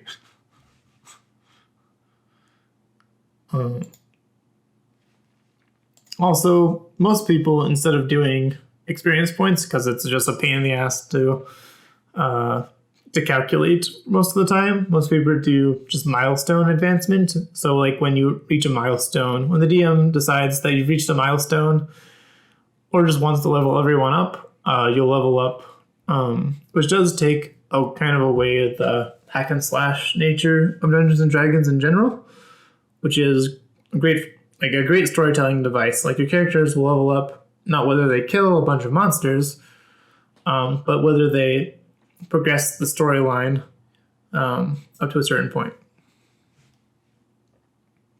And that's kind of the preferred way of doing stuff. Okay. Chapter 2, Races. A visit to one of the great cities in the worlds of Dungeons & Dragons, Waterdeep, the free city of Greyhawk, or even the uncanny sigil, the city of doors, overwhelms the senses. Voices chatter in countless different languages. The smells of cooking, dozens of different cuisines mingle with the odors of crowded streets and poor sanitation. Buildings in myriad architectural styles display the diverse origins of their inhabitants. And the people themselves, people of varying size, shape, and color, dressed in a dazzling spectrum of styles and hues, represent many different races, from diminutive halflings and stout dwarves to majestically beautiful elves, mingling among a variety of human ethnicities. Scattered among the members of the more common races are the true exotics, a hulking dragonborn here, pushing his way through the crowd, and a sly tiefling lurking in the shadows with mischief in her eyes. A group of gnomes laugh as one of them activates a clever wooden toy that moves of its own accord. Half-elves and half-orcs live and work alongside humans, without fully belonging to the races of either of their parents. And there, well out of the sunlight, is a lone drow, a fugitive from the subterranean expanse of the Underdark, trying to make his way in the world that fears his kind. Hello, Druids. Choosing a race. Humans are the most common people in the world of D&D, but they live and work alongside dwarves, elves, and halflings, and countless other fantastic species. Your character belongs to one of these peoples. Not every intelligent race of the multiverse is appropriate for a player-controlled adventurer. Dwarves, elves, halflings, and humans are the most common races to produce the sort of adventures who make up typical parties. Dragonborn, gnome, half-elves, half-orcs, and tieflings are less common as adventurers. Drow, a subrace of elves, are also uncommon. Your choice of race affects many different aspects of your character. It establishes fundamental qualities that exist throughout your character's adventuring career. When making this decision, keep in mind the kind of character you want to play. For example, a halfling could be a good choice for a sneaky rogue. A dwarf makes a tough warrior, and an elf can be a master of arcane magic. Your character race not only affects your ability scores and traits, but also provides these cues for building your character's story. Each race description in this chapter includes information to help you roleplay a character of that race, including personality, physical appearance, features of society, and racial alignment tendencies. These details are suggestions to help you think about your character. Adventurers can deviate widely from the norm for their race. It's worthwhile to consider why your character is different, as a helpful way to think about your character's background and personality. Racial traits. Descriptions of each race include racial traits that are common to members of that race. Following entries appear among the traits of most races. So we'll just ignore the ability score increases here. Age. The age entry notes the age when a member of the race is considered an adult, as well as the race's expected lifespan. This information can help you decide how old your character is at the start of the game. You can choose any age for your character, which could provide an explanation for some of your ability scores. For example, if you play a very young or very old character, your age could explain a particularly low strength or constitution score, while advanced age could account for a high intelligence or wisdom. In older D&D editions, like second edition, you could even get pluses and minuses to strength and intelligence and wisdom based on like how old you made your character, which was a fun way of manipulating ability scores. Alignment. Most races have tendencies toward certain alignments, described in this entry. These are not binding for player characters, but considering why your dwarf is chaotic, for example, in defiance of lawful dwarf society, can help you better define your character. Size. Characters of most races are medium.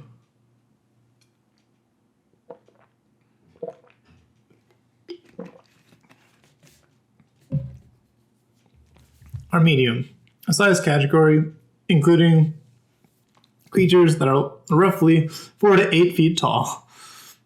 Members of a few races are small, between 2 and 4 feet tall, which means that certain rules of the game affect them differently. The most important of these rules is that small characters have trouble wielding heavy weapons, as explained in Chapter 6. Speed. Your speed determines how far you can move when traveling, Chapter 8, and fighting, Chapter 9.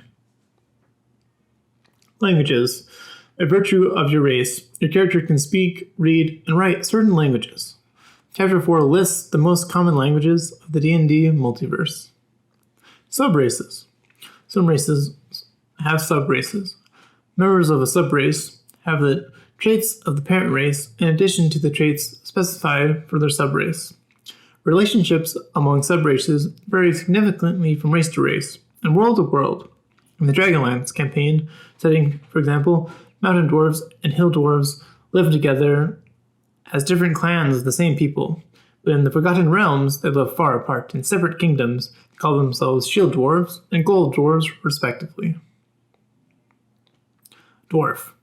"You're late, elf," came the rough edge of a familiar voice. Brunner Battlehammer walked up the back of his dead foe, regarding the fact that the heavy monster lay on top of his elven friend. In spite of the added discomfort, the dwarf's long, pointed, often broken nose and gray-streaked through still fiery red beard came as a welcome sight to Dritz. Knew I'd find you in trouble if I came out. And looked for ye? R.A. Salvatore, the Crystal Shard.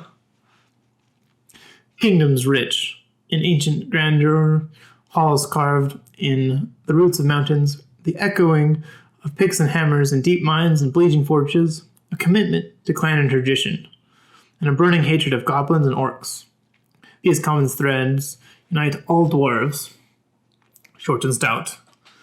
Bold and hardy, dwarves are known as skilled warriors, miners, and workers of stone and metal. Though they stand well under 5 feet tall, dwarves are so broad and compact that they can weigh as much as a human standing nearly 2 feet taller. Their courage and endurance are also easily a match for any of the larger folk. Dwarven skin ranges from deep brown to a paler hue tinged with red. The most common shades are light brown or deep tan, like certain tones of earth. Their hair, worn long but in simple styles, is usually black, gray, or brown, though paler dwarves often have red hair. Male dwarves value their beards highly and groom them carefully. Long memory, long grudges. Dwarves can live to be more than 400 years old, so the oldest living dwarves often remember a very different world. For example, some of the oldest dwarves living in Citadel Felbar, in the world of the Forgotten Realms, can recall the day, more than 3 centuries ago, when orcs conquered the fortress and drove them into exile that lasted over 250 years. This longevity grants them a perspective on the world that shorter-lived races such as humans and halflings lack. Dwarves are solid and enduring like the mountains. They love weathering the passage of centuries with stoic endurance and little change. They respect the traditions of their clans, tracing their ancestry back to the founding of their most ancient strongholds in the youth of the world, and don't abandon those traditions lightly. Part of those traditions is devotion to the gods of the dwarves, who uphold dwarven ideals of industrious labor, skill in battle, and devotion to the forge. Individual dwarves are determined and loyal, true to their world, and decisive in action, sometimes to the point of stubbornness. Many dwarves have a strong sense of justice. They are slow to forget wrongs they have suffered.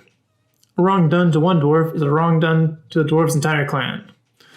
So what begins as one dwarf's hunt for vengeance can become a full-blown clan feud. Oh no. Clans and kingdoms. Dwarven kingdoms stretch beneath the mountains, where the dwarves mine gems and precious metals, and forge items of wonder. They love the beauty and artistry of precious metals and fine jewelry. And in some dwarves, this love festers into avarice. Whatever wealth they can't find in their mountains, they gain through trade. They dislike boats, so enterprising humans and halflings frequently handle trade in dwarven good along water routes. Trustworthy members of other races are welcome in dwarf settlements, though some areas are off limits even to them. The chief unit of dwarven society is the clan, and dwarves highly value social standing. Even dwarves who lived far from their own kingdoms cherish their clan's identity and affiliations, recognize related dwarves, and invoke their ancestors' names in oaths and curses.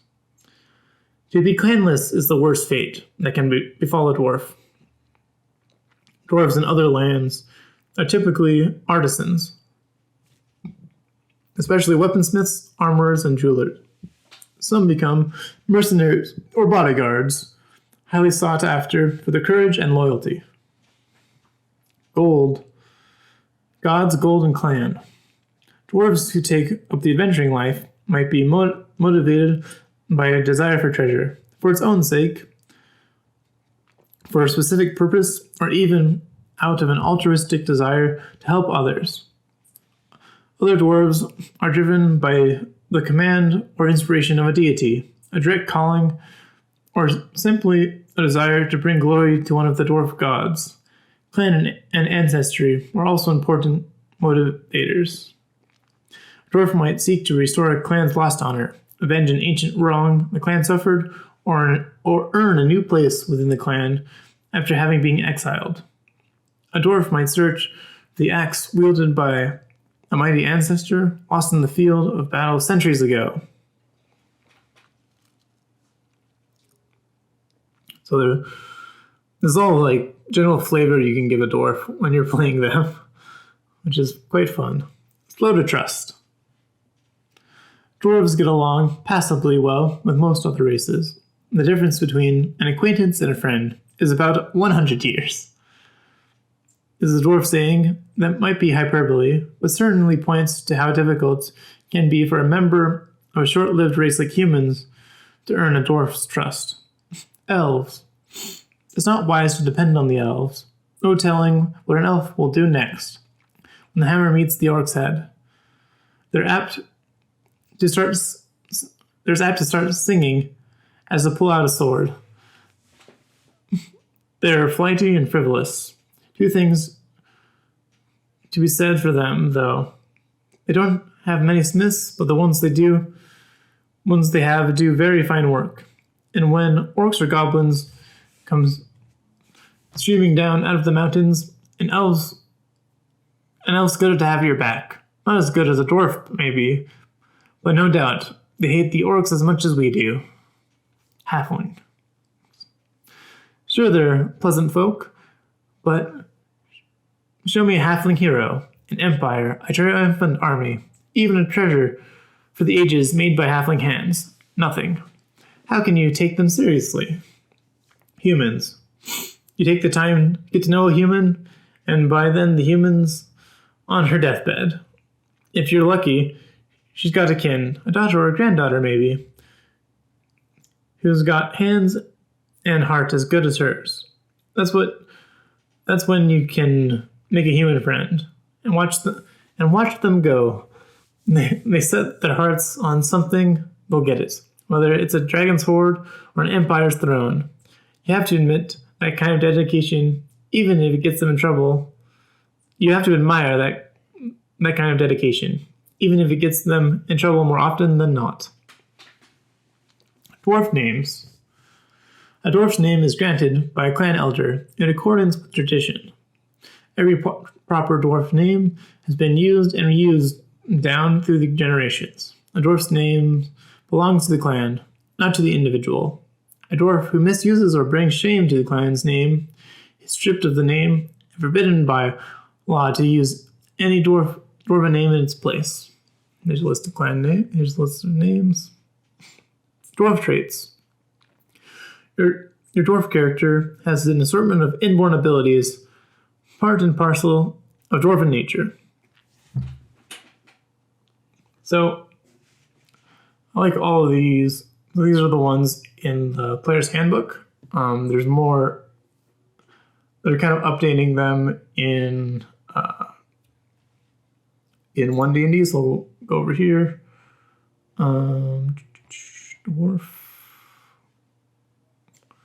Find dwarf over here. Human. Dragonborn, dwarf. Okay. So dwarfs in general have dark vision with a range of 60 feet. Dwarven toughness. Your hit point maximum increases by 1 and increases by 1 again when you gain a level. Forge Wise. Your divine creator give you an uncanny affiliation for working with stone. You gain tool proficiencies with 2 of the following options of your choice: jeweler's tools, mason tools, smith's tools, or tinkerer's tools. Stone Cunning. This is a really interesting ability that they got in 1D&D. As a bonus action, gain Tremor Sense with a range of 60 feet for 10 minutes. You must be on a stone surface or touching such a surface to use this Tremor Sense. The stone can be natural or worked. You can use this bonus action a number of times equal to your proficiency bonus, and you regain all expended uses when you finish a long rest. So me personally as a DM, I like giving dwarves the powerful build feature, which just doubles their carrying capacity. Because they're short, stout, like imagine Gimli. Like he can carry a bunch of random crap all over Middle Earth, kind of without issue. He just can't move very fast. for a second.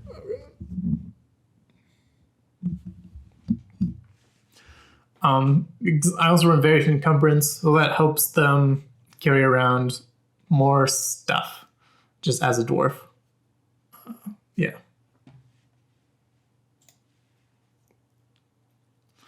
I'm not going to read any of these dwarf traits because I just like read them, and they get like dwarfish as stuff because like so they kind of so 1D&D took the hill dwarf dwarven toughness feature, and they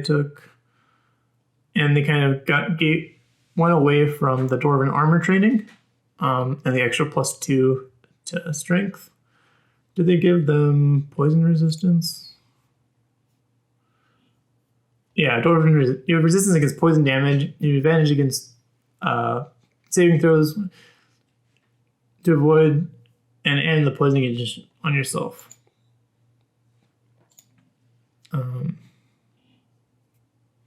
So they just kept it. They kept most of the same, but like got rid of the combat training and just like the other things that didn't really make sense mechanically for dwarves. Elf. I have never imagined this beauty existed, Gold Moon said softly. The day's march had been difficult, but the reward at the end was beyond their dreams. The companions stood on a high cliff over the fabled city of Qualanost. 4 slender spires rose from the city's corner like glistening spindles, their brilliant white stone marbled with shining silver. Graceful arches, swooping from spire to spire, soared through the air, crafted by ancient dwarven metalsmiths. They were strong enough to hold the weight of an army, yet they appeared so delicate that a bird lighting on them might overthrow the balance. These glistening arches were the city's only boundaries. There was no wall around Qualanost. The elven city opened its arms lovingly to the wilderness. Market Wise and Tracy Hickman, dragons of autumn twilights. Elves are a magical people of otherworldly grace, living in the world but not entirely part of it. They live in places of ethereal beauty, in the midst of ancient forests, or in silvery spires glistening with fairy light, where soft music drifts through the air and gentle fragrances waft on the breeze. Elves love nature and magic, art and artistry, music and poetry, and the good things of the world. Slender and graceful, with their unearthly grace and fine features, elves appear hauntingly beautiful to humans and members of many other races. They are slightly shorter than humans on average, ranging from well under 5 feet tall to just over 6 feet. They are more slender than humans, weighing only 100 to 145 pounds. Males and females are about the same height, and males are only marginally heavier than females. Elves' coloration encompasses the normal human range and also includes skins in shades of copper, bronze, and almost bluish white, hair of green or blue, and eyes like pools of liquid, gold or silver. Elves have no facial and little body hair. They favor elegant clothing and bright colors, and they enjoy simple yet lovely jewelry. A timeless perspective. Elves can live well over 700 years, giving them a broad perspective on events that might trouble the shorter-lived races more deeply. They're more often amused than excited, and more likely to be curious than greedy. They tend to remain aloof and unfazed by petty happenstance. When pursuing a goal, however, whether adventuring on a mission or learning a new skill or art, elves can be focused and relentless. They are slow to make friends and enemies, and even slower to forget them. They reply to petty insults with disdain, and to serious insults with vengeance. Like the branches of a young tree, elves are flexible in the face of danger. They trust in diplomacy and compromise to resolve their differences before they escalate to violence. They have been known to retreat from intrusions into their woodland homes, confident that they can simply wait the invaders out. But when the need arises, elves reveal a stern martial side, demonstrating skill with sword, bow, and strategy. Hidden woodland realms. Most elves dwell in small forest villages, hidden among the trees. Elves hunt game, gather food, and grow vegetables, and their skill and magic allow them to support themselves without the need for clearing and plowing land. They are talented artisans, crafting finely worked clothes and art objects. Their contact with outsiders is usually limited, though a few elves make a good living by trading crafted items for metals, which they have no interest in mining. Elves encountered outside their own lands are commonly traveling minstrels, artists, or sages. Human nobles compete for the services of elf instructors to teach swordplay or magic to their children. Exploration and adventure. Elves take up adventuring out of wanderlust. Since they are so long-lived, they can enjoy centuries of exploration and discovery. They dislike the pace of human society, which is regimented from day to day, but constantly changing over decades. So they find careers that let them travel freely and set their own pace. Elves also enjoy exercising their martial prowess or gaining greater magical power, and adventuring allows them to do so. Some might join with rebels fighting against oppression, and others might become champions of moral causes. Elf names. Elves are considered children until they declare themselves adults, sometime after their 100th birthday, and before this period they are called by child names. On declaring adulthood, an elf selects an adult name, although those who knew him as a youngster might continue to use the child name. Each elf's adult name is a unique creation, though it might reflect the names of respected individuals or other family members. Little distinction exists between male names and female names. The groupings here reflect only general tendencies. In addition, every elf bears a family name, typically a combination of other elvish words. Some elves traveling among humans translate their family names in common, but others retain the elf versions. This looks like a sperm. It's kind of funny.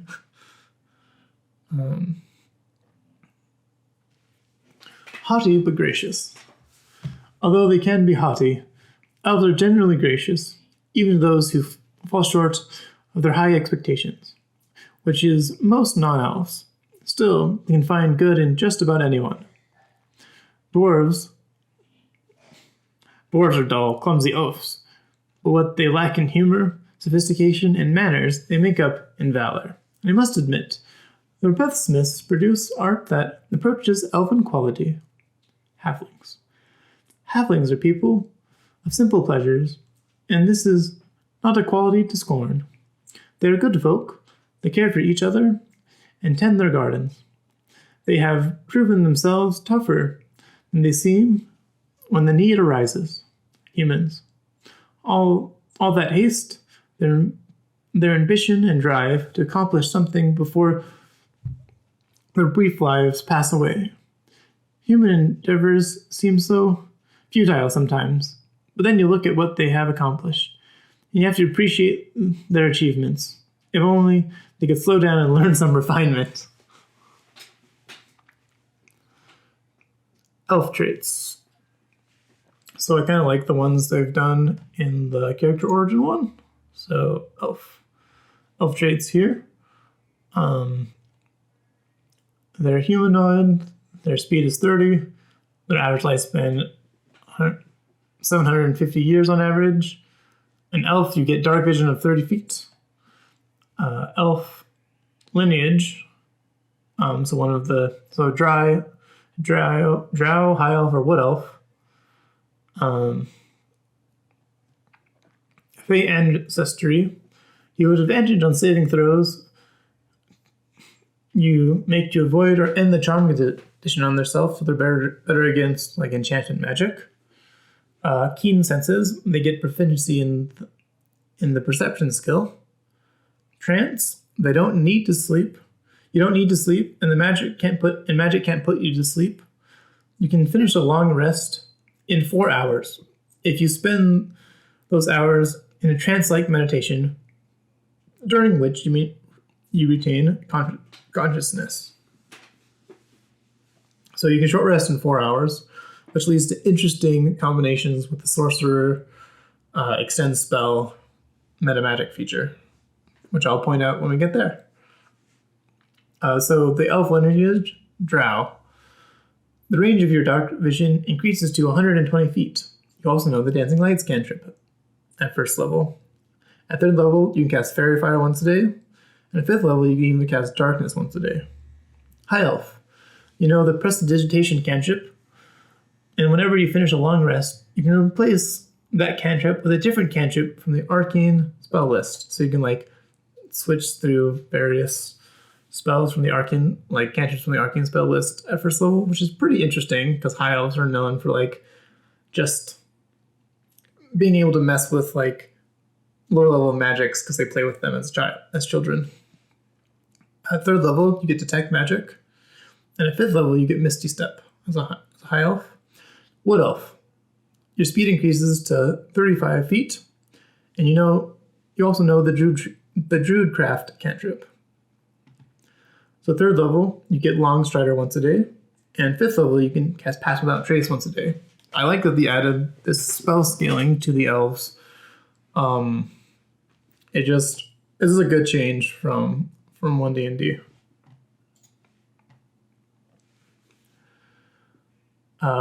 And here's some just, I'm not going to read like the Dark Elf Drow flavor.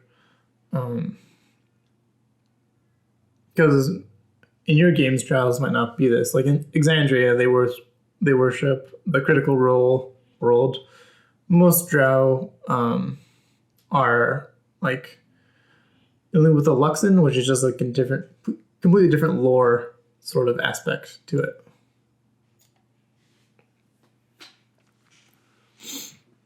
Halfling. Reaches Halfling, or most people know them, hobbits. Halfling. Reaches the Halfling, the only one of his kind for hundreds of miles in any direction, locked his fingers beneath his head and leaned back against the mossy blanket of the tree trunk. Regis was short, even by the standards of his diminutive race. The fluff of his curly brown locks barely cresting the 3-foot mark. But his belly was amply thickened by his love of a good meal, or several, as the opportunities presented themselves. The crooked stick that served as his fishing pole rose up above him, clenched between two of his toes, and hung out over the quiet lake, mirrored perfectly in the glassy surface of Mayor Dwalin, R.A. Salvatore, the Crystal Shard. The comforts of home are the goals of most halfling lives, a place to settle in peace and quiet, far from marauding monsters and a class of armies. A blazing fire and a generous meal, fine drink and fine conversation. Though some halflings live out their days in remote agricultural communities, others form nomadic bands that travel constantly, lured by the open road and the wide horizon to discover the wonders of new lands and peoples.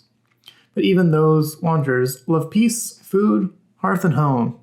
The home might be a wagon jostling along a dirt road or a raft floating downriver. Small and practical, the diminutive halflings survive in a world full of larger creatures by avoiding notice, or barring that, avoiding offense. Standing about 3 feet tall, they appear relatively harmless and so have managed to survive for centuries in the shadow of empires and on the edges of wars and political strife. They are inclined to be stout, weighing between 40 and 45 pounds. Halfling skin Halfling skin range from tan to pale, with a ruddy cast, and their hair is usually brown or sandy, brown and wavy. They have brown or hazel eyes. Halfling men often sport long sideburns, but beards are rare among them, and mustaches even more so. They like to wear simple, comfortable, and practical clothes, favoring bright colors. Halflings practicality extends beyond their clothing. They're concerned with basic needs and simple pleasures, and have little use for ostentation. Even the wealthiest of halflings keep their treasures locked in a cellar, rather than on display for all to see. They have a knack for finding the most straightforward solution to a problem, and have little patience for dithering. Kind and curious. Halflings are an affable and cheerful people. They cherish the bonds of family and friendship, as well as the comforts of hearth and home, harboring few dreams of gold or glory. Even adventurers among them usually venture into the world for reasons of community, friendship, wanderlust, or curiosity. They love discovering new things, even simple things, such as exotic food or an unfamiliar style of clothing. Halflings are easily moved to pity and hate to see any living thing suffer. They are generous, happily sharing what they have, even in lean times. Blend into the crowd. Halflings are adept at fitting into a community of humans, dwarves, or elves, making themselves valuable and welcome. The combination of their inherent stealth and their unassuming nature helps halfling avoid unwanted attention. Halflings work readily with others, and they are loyal to their friends, whether halfling or otherwise. They can display remarkable ferocity when their friends, family, or communities are threatened. Pastoral pleasantries. Most halflings live in small, peaceful communities, and with large farms and well-kept groves. They rarely build kingdoms of their own, or even hold much land beyond their quiet shires. They typically don't recognize any sort of halfling nobility or royalty. Instead, look to family elders to guide them. Families preserve their traditional ways despite the rise and fall of empires. Many halflings live among the other races, where the halflings' hard work and loyal outlook offer them abundant rewards and creature comforts. Some halfling communities travel as a way of life, driving wagons or guiding boats from place to place, and maintaining no permanent home. They're affable and positive. Halflings try to get along with everyone else and are loath to make sweeping generalizations, especially negative ones. Dwarfs. Dwarves make loyal friends. You can count on them to keep their word, but would it hurt them to smile once in a while? Elves. They're so beautiful. Their faces, their music, their grace, and all. But it's like they stepped out of a wonderful dream. There's no telling what's going on behind their smiling faces. Surely more than they ever let on. Humans. Humans are a lot like us, really. At least some of them are. Stepping out of the castles and keeps, go talk to the farmers and herds, and you'll find good, solid folk. Not that there's anything wrong with the barons and soldiers. You have to admire their conviction. And by protecting their own lands, they protect us as well. Exploring opportunities. Halflings usually set out on the adventurer's path to defend their communities, support their friends, or explore a wide and wonder-filled world. For them, adventuring is less a career than an opportunity, or sometimes a necessity. And then halfling's names. Halfling has a given name, a family name, and possibly a nickname. Family names are often nicknames that stuck so tenaciously that they've been passed down through generations. So halfling traits. I don't really like what they did in 1 D&D. But so we just ignore I just ignore the ability score increases. Age, a halfling reaches adulthood at the age of 20, and generally lives into the middle of his or her second century.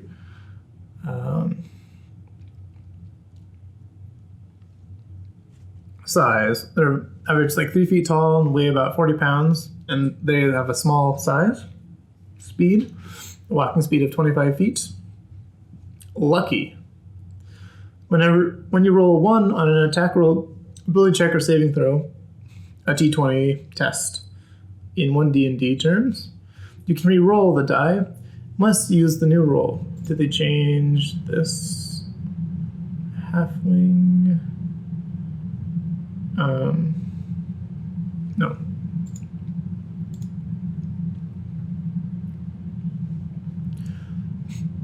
This is the halfling trait I really, really like. This is what makes them such good rogues in combat. Halfling nimbleness. You can move through a space of any creature that's one size larger than you. So Lightfoot halflings get the naturally stealthy feature. You can attempt to hide even when you're obscured only by a creature that is at least one size larger than you. So if you're standing behind your fighter friend in the middle of battle, you can try to hide behind them, which gives hiding more uses in combat than other thieves get, because hiding in combat gets you a lot of benefits when you attack from stealth. Stout. Stout halflings, you have advantage on saving throws against poison, and you have resistance against poison damage. But in 1D&D, they get the naturally stealthy feat. They have proficiency in the stealth skill, and there's no Lightfoot or Stout differentiation. But I really like having different halfling characters differentiated on whether you're Lightfoot or Stout. It just makes them for an interesting storyline, and I don't really like what they did with the change here. So I would just choose to ignore this and just do the 5th edition rules instead. All right, humans. Oh, the all-encompassing humans. Sorry if that's too loud. 1 second, I'll close my door.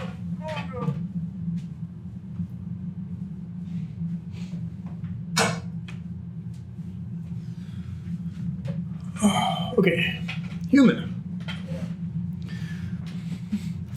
These were the stories of a restless people who long ago took to the seas and rivers in longboats, first to pillage and terrorize, then to settle. There was an energy, a love of adventure that sang from every page, long into the night, Larry the Red, lighting candle after precious candle. She'd never given much thought to humans, but these stories fascinated her.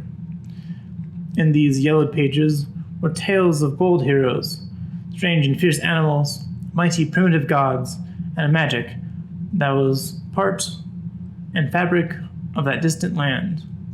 Elaine Cunningham, daughter of the Drow. In the reckonings of most worlds, humans are the youngest of the common races. Late to arrive on the world scene, and short-lived in comparison to dwarves, elves, and dragons. Perhaps it is because of their shorter lives that they strive to achieve as much as they can in the years they are given.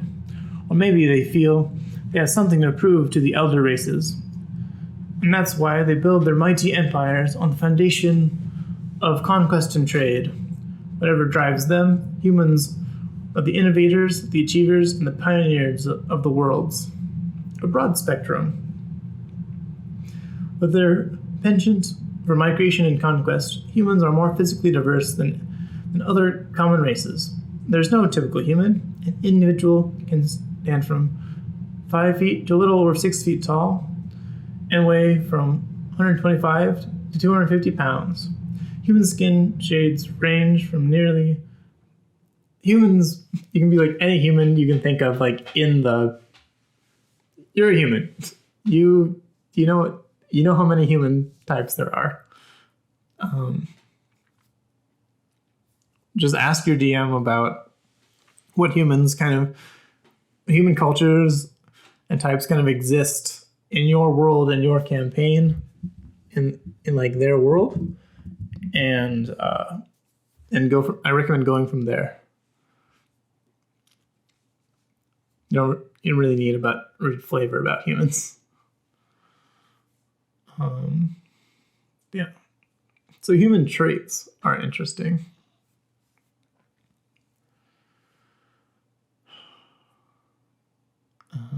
So the variant human traits are kind of the big talking points. Skills, you get proficiency in skill of your choice, and feat. You gain 1 feat of your choice. So instead of this, you can just give them 4 more points in the ability when making at level 1. So a human will start with 37 point by points in which to buy stuff, because that equals a feat in my system. And it kind of gives them more flexibility in their ability scores, but they don't get like dark vision or like slight magical scaling or other weird like racial traits like that. They just get to be better at something, which is kind of true for humans. They'll focus on like being really good at something and get a feat in it.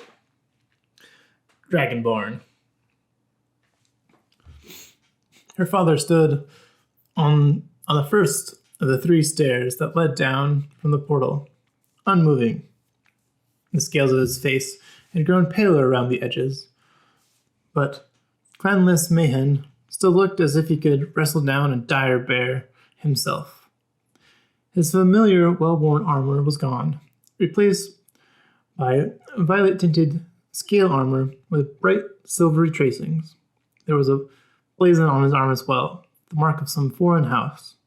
The sword at his back was the same, though the one he carried since even before he had found the twins left in swaddling at the gates of Arenvalum.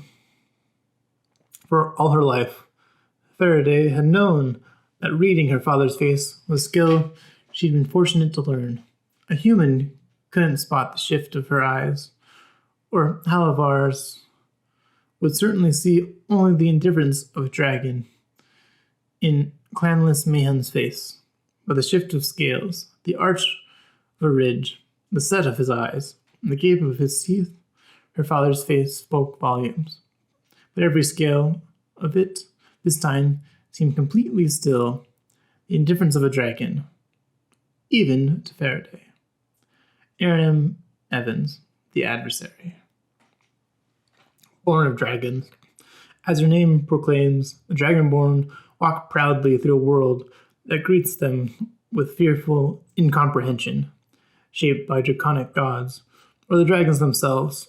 Dragonborn, originally hatched from dragon eggs, as a unique race, combining the best attributes of dragons and humankind. Some Dragonborn are faithful servants to true dragons. Others form the ranks of soldiers in great wars. Still others find themselves adrift, with no clear calling in life. Proud dragonkin. Dragonborn look very much like...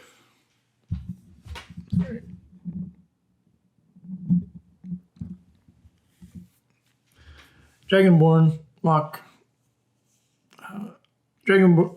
look very much like dragons standing erect in humanoid form, though they lack wings or a tail. The first Dragonborn had scales of vibrant hues, matching the colors of their dragonkin. The generations of inbreeding have created a more uniform appearance. Their small, fine scales are usually brass or bronze in color, sometimes ranging to scarlet, rust, gold, or copper green. They are tall and strongly built, often standing close to 6.5 feet tall, weighing 300 pounds or more. Their hands and feet are strong, talon-like claws with 3 fingers and a thumb on each hand. The blood of a particular type of dragon runs very strong through some Dragonborn clans. These Dragonborn often boast scales that more closely match those of their dragon ancestor: bright red, green, blue, or white, lustrous black, or gleaming metallic gold, silver, brass, copper, or bronze. Self-sufficient clans. To any Dragonborn, the clan is more important than life itself. Dragonborn owe their devotion and respect to their clan above all else, even the gods. Each Dragonborn's conduct reflects on the honor of his or her clan, and bringing dishonor to the clan can result in expulsion and exile. Each Dragonborn knows his or her station and duties within the clan, and honor demands maintaining the bounds of that position. A continual drive for self-improvement reflects the self-sufficiency of the race as a whole. Dragonborn value skill and excellence in all its endeavors. They hate to fail, and they push themselves to extreme efforts before they give up on something. A Dragonborn holds mastery of a particular skill as a lifetime goal. Members of other races share the same commitment to find it easy to earn the respect of a Dragonborn. Though all Dragonborn strive to be self-sufficient, they recognize that help is sometimes needed in difficult situations. But the best source for such help is in the clan. And when the clan needs help, it turns to another Dragonborn clan before seeking aid from other races or even the gods. Dragonborn names. Dragonborn have personal names given at birth, but they put their clan names first as a mark of honor. A childhood name or nickname is often used among clutchmates as a descriptive term or a term of endearment. The name might recall an event or center on a habit.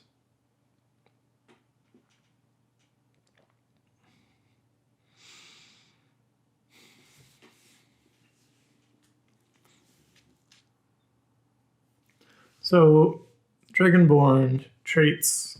There's lots of different Dragonborns that have been released, but like the main ones are like the ones listed here, like black, blue, brass, bronze, copper, green, gold, red, silver, white. And they get like certain breath weapons. It's kind of moved to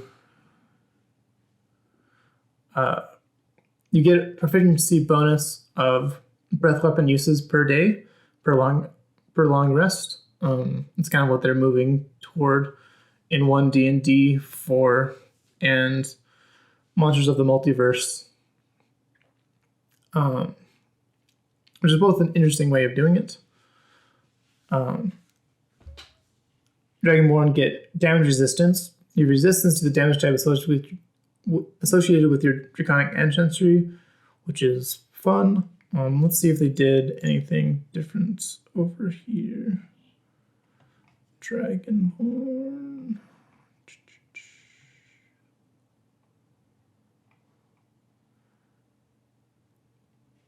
Breath weapon equals a number of times.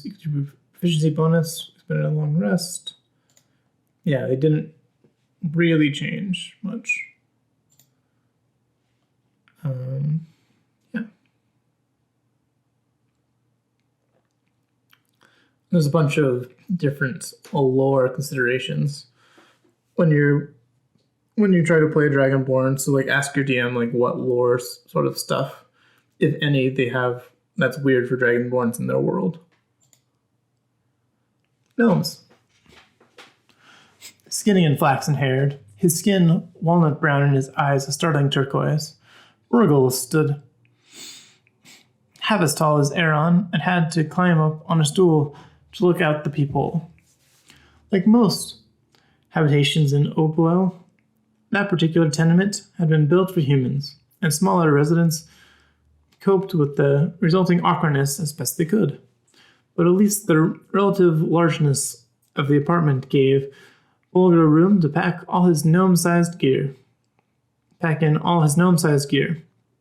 front room was his workshop and contained a bewildering miscellany of tools, hammers, chisels, saws, lockpicks, tinted lenses, jeweler's loops, and a jar of powdered and shredded ingredients for casting spells.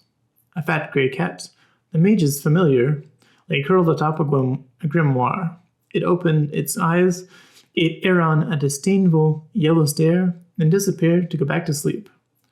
Richard Lee Briers, The Black Banquet. A constant hum of busy activity pervades the warrens and neighborhoods where gnomes form their close-knit communities.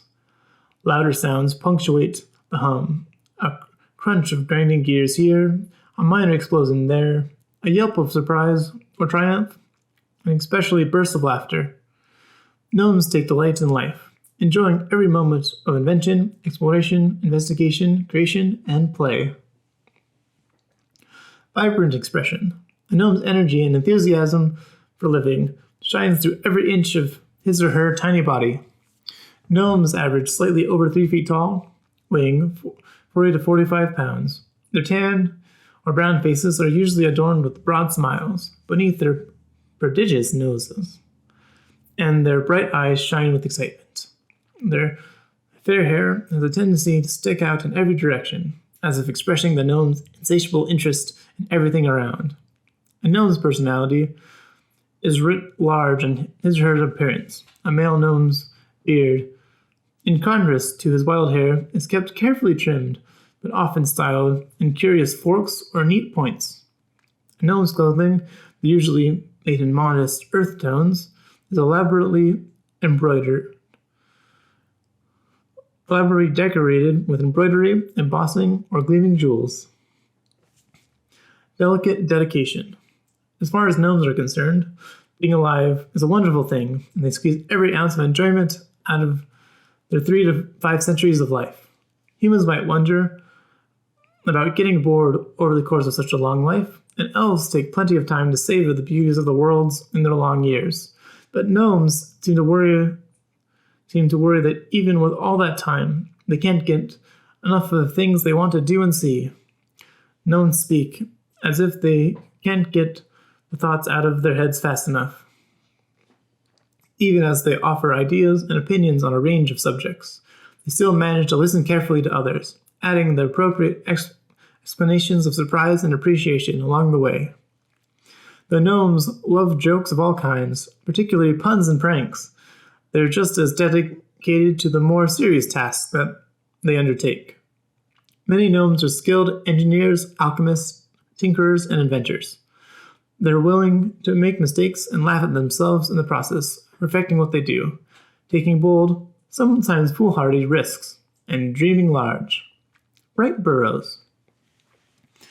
Gnomes make their homes in hilly, wooded lands. They live underground, but get more fresh air than dwarves do, enjoying the natural living world on the surface whenever they can. Their homes are well hidden by both clever construction and simple illusions. Welcome visitors are quickly ushered into the bright, warm burrows. Those who are not welcome are unlikely to find the burrows in the first place.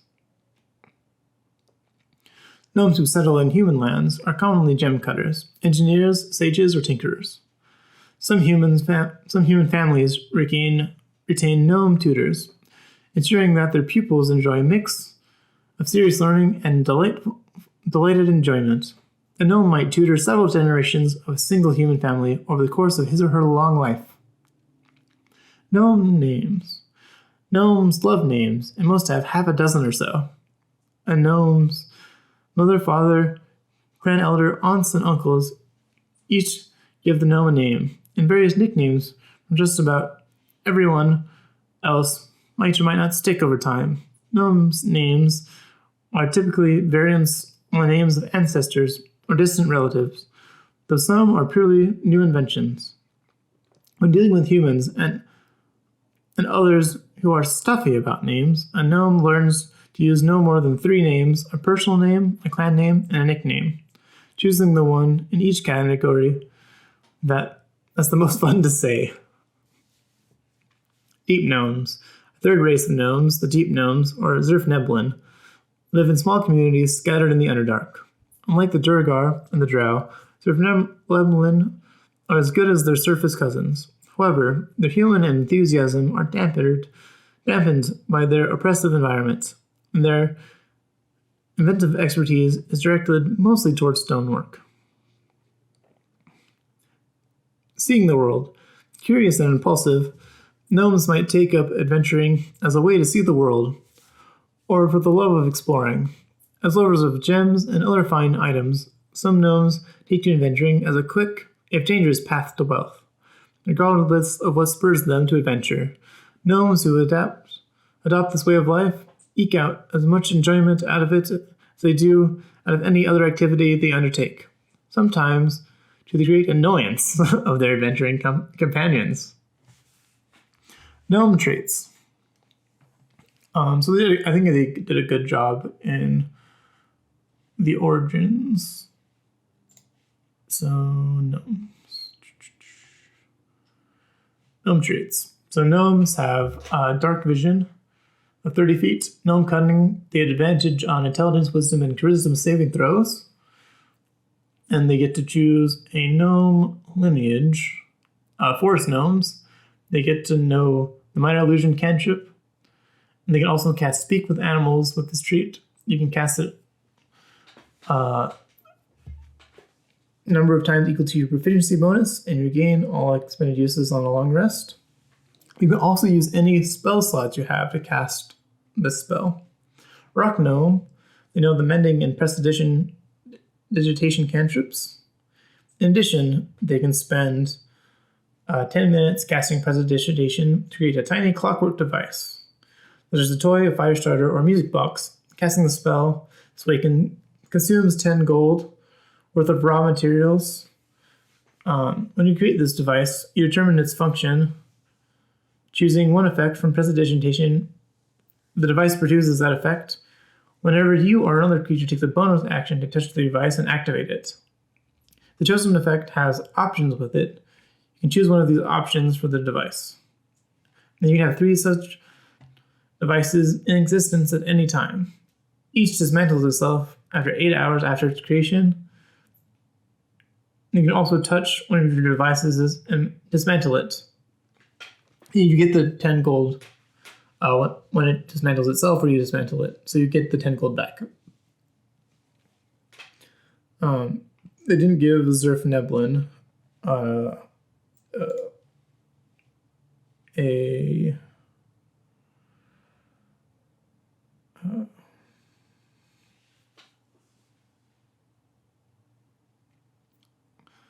they didn't give a Zerfneblin thing in the player's handbook. But I think those are pretty good. The 1 D&D changes are pretty good. And don't really change gnomes all that much. Okay, half elves.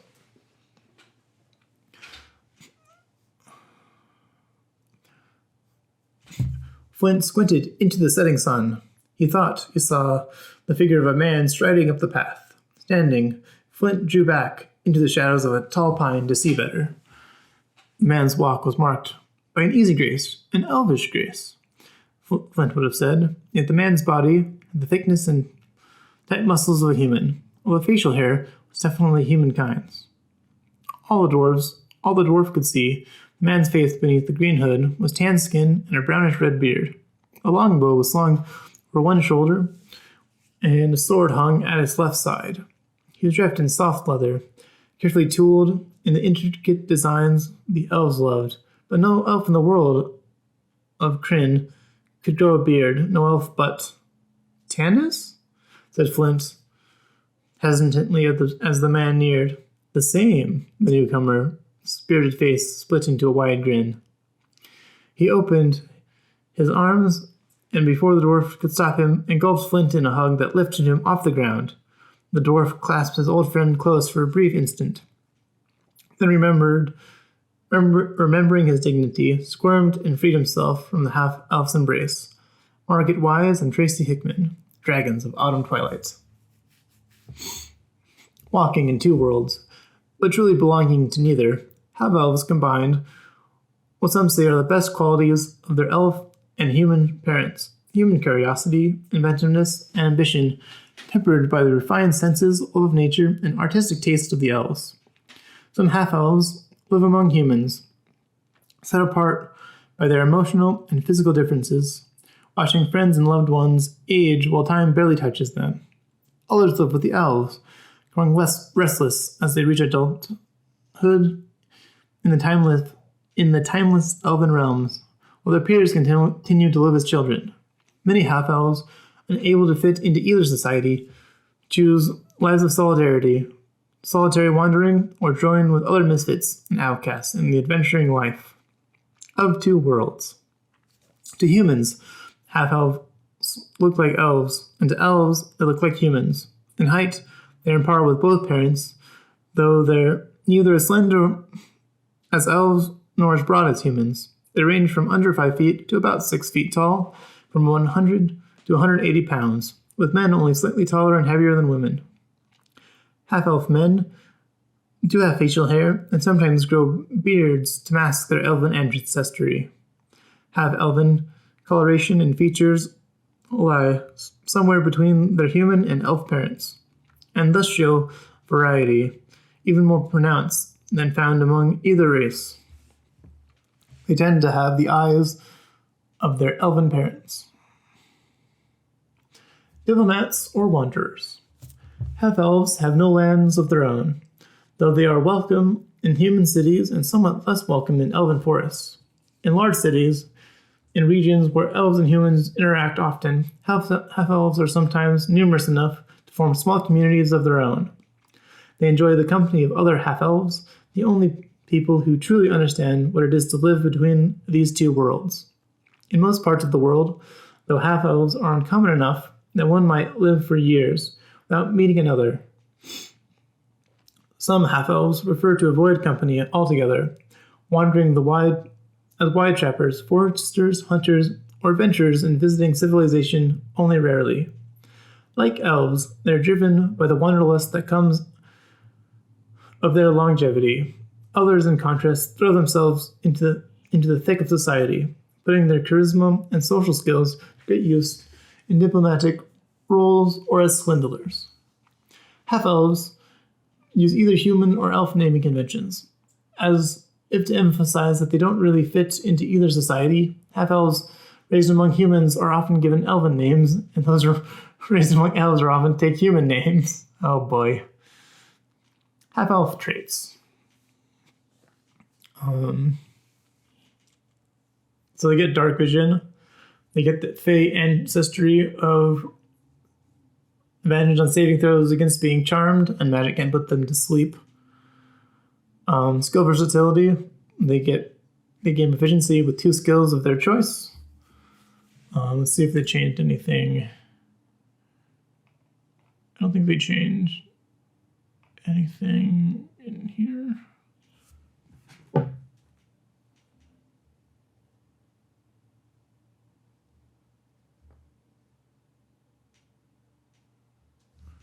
They change anything here. Okay. Half-elf. Yeah, they're not in 1D&D. Change. Cool.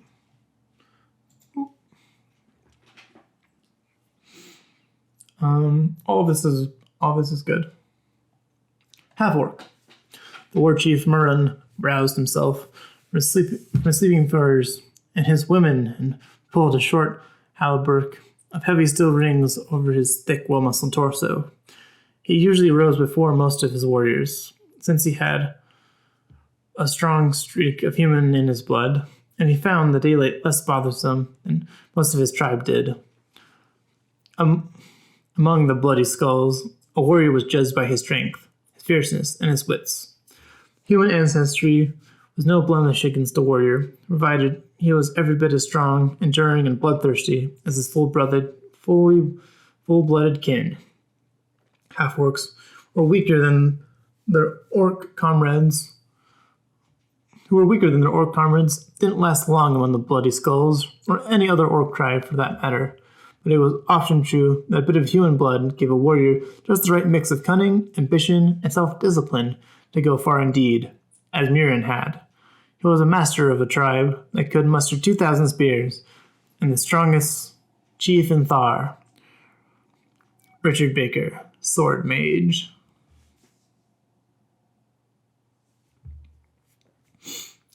Whether united under the leadership of a mighty warlock, or having fought to a standstill after years of conflict, orc and human tribes sometimes form alliances, joining forces into a larger horde to the terror of civilized lands nearby. When these alliances are sealed by marriages, half-orcs are born. Some half-orcs rise to be proud chiefs of orc tribes, their human blood giving them an edge over their full-blooded orc rivals. Some venture into the world to prove their worth among humans and other more civilized races. Many of these become adventurers, achieving greatness for their mighty deeds and notoriety for their barbaric customs and savage fury. Scarred and strong. Half-orcs' grayish pigmentation, sloping foreheads, jutting jaws, prominent teeth, and towering builds make their orcish heritage plain for all to see. Half-orcs stand between 6 and 7 feet tall and usually weigh between 180 to 250 pounds. Orcs regard battle scars as tokens of pride, and ornamental scars as things of beauty. Other scars, though, mark an orc or half-orc as a former slave or a disgraced exile. Any half-orc who has lived among or near orc has scars, whether they are marks of humiliation or pride, recounting their past exploits and injuries, such as a half-orc living among humans might display these scars proudly or hide them in shame. The mark of Grumsh. The one-eyed god Grumsh created the orcs, and even those orcs who turn away from his worship can't fully escape his influence. The same is true of half-orcs, though their human blood moderates the impact of their orcish heritage. Some half-orcs hear the whispers of Grumsh in their dreams, calling them to unleash the rage that simmers within them. Others feel Grumsh's exhalations when they join in melee combat, and either exult along with him or shiver with fear and loathing. Half-orcs are not evil by nature, but evil does lurk within them, whether they embrace it or rebel against it. Beyond the rage of Grumsh, half-orcs feel emotion powerfully. Rage doesn't just quicken their pulse, it makes their bodies burn, and insult stings like acid, and sadness saps their strength. But they laugh loudly and heartily, and simple bodily pleasures, feasting, drinking, wrestling, strumming, and wild dancing, fill their hearts with joy. They tend to be short-tempered, sometimes sullen, and sometimes sullen, more inclined to action than contemplation, and to fighting than arguing. The most accomplished half-orcs are those with enough self-control to get by in a civilized land. Tribes and slums. Half-orcs are most often live among orcs. Of the other races, humans are most likely to accept half-orcs, and half-orcs almost always live in human lands, but not living among orc tribes. Whether proving themselves among rough barbarian tribes or scrabbling to survive in the slums of larger cities, half-orcs get by on their physical might, their endurance, and their sheer determination. And the sheer determination they inherit from their human ancestry. Half-orc names. Half-orcs usually have names appropriate to the culture in which they were raised. A half-orc who wants to fit among humans might trade an orc name for a human name. Some orcs with human names decide to adopt a guttural orc name because they think it makes them more intimidating. Half-orc traits. Did they change it in the UI? I think they just changed orc. Yeah, they changed orc. They didn't change half-orc. Half-orc. Half-orcs mature a little faster than humans, reaching adulthood by around age 14. They age notably faster and really live longer than 75 years of age.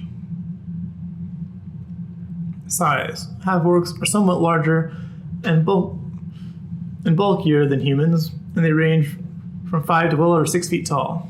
Their size is medium. They get dark vision they get 60 feet of dark vision. Menacing, they get proficiency in the intimidation skill. Relentless endurance. When you are reduced to 0 hit points but not killed outright, you can drop to 1 hit point instead. And you can use this feature.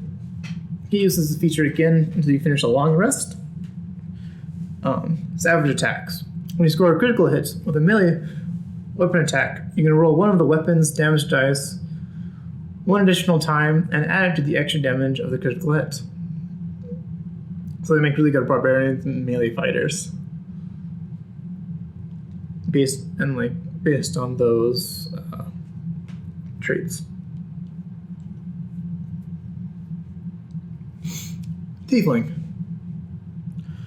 But you do see the way people look at you, Devil's Child.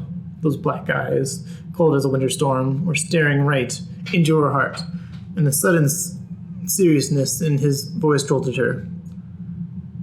What is it they say? He asked. 1's a curiosity, 2 is a conspiracy, 3 is a curse, she finished. You think I haven't learned that rubbish before? I know you have. When she glared at him, he added, It's not as if I'm plumbing the depths of your mind, dear girl. That is the burden of every tiefling. Some break under it. Some make the millstone around their neck.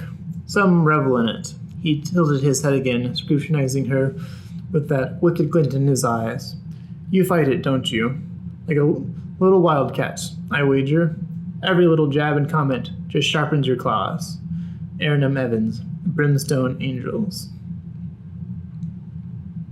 To be greeted with stares and whispers, to suffer violence and insult on the street, to see mistrust and fear in every eye, this is the lot of the tiefling.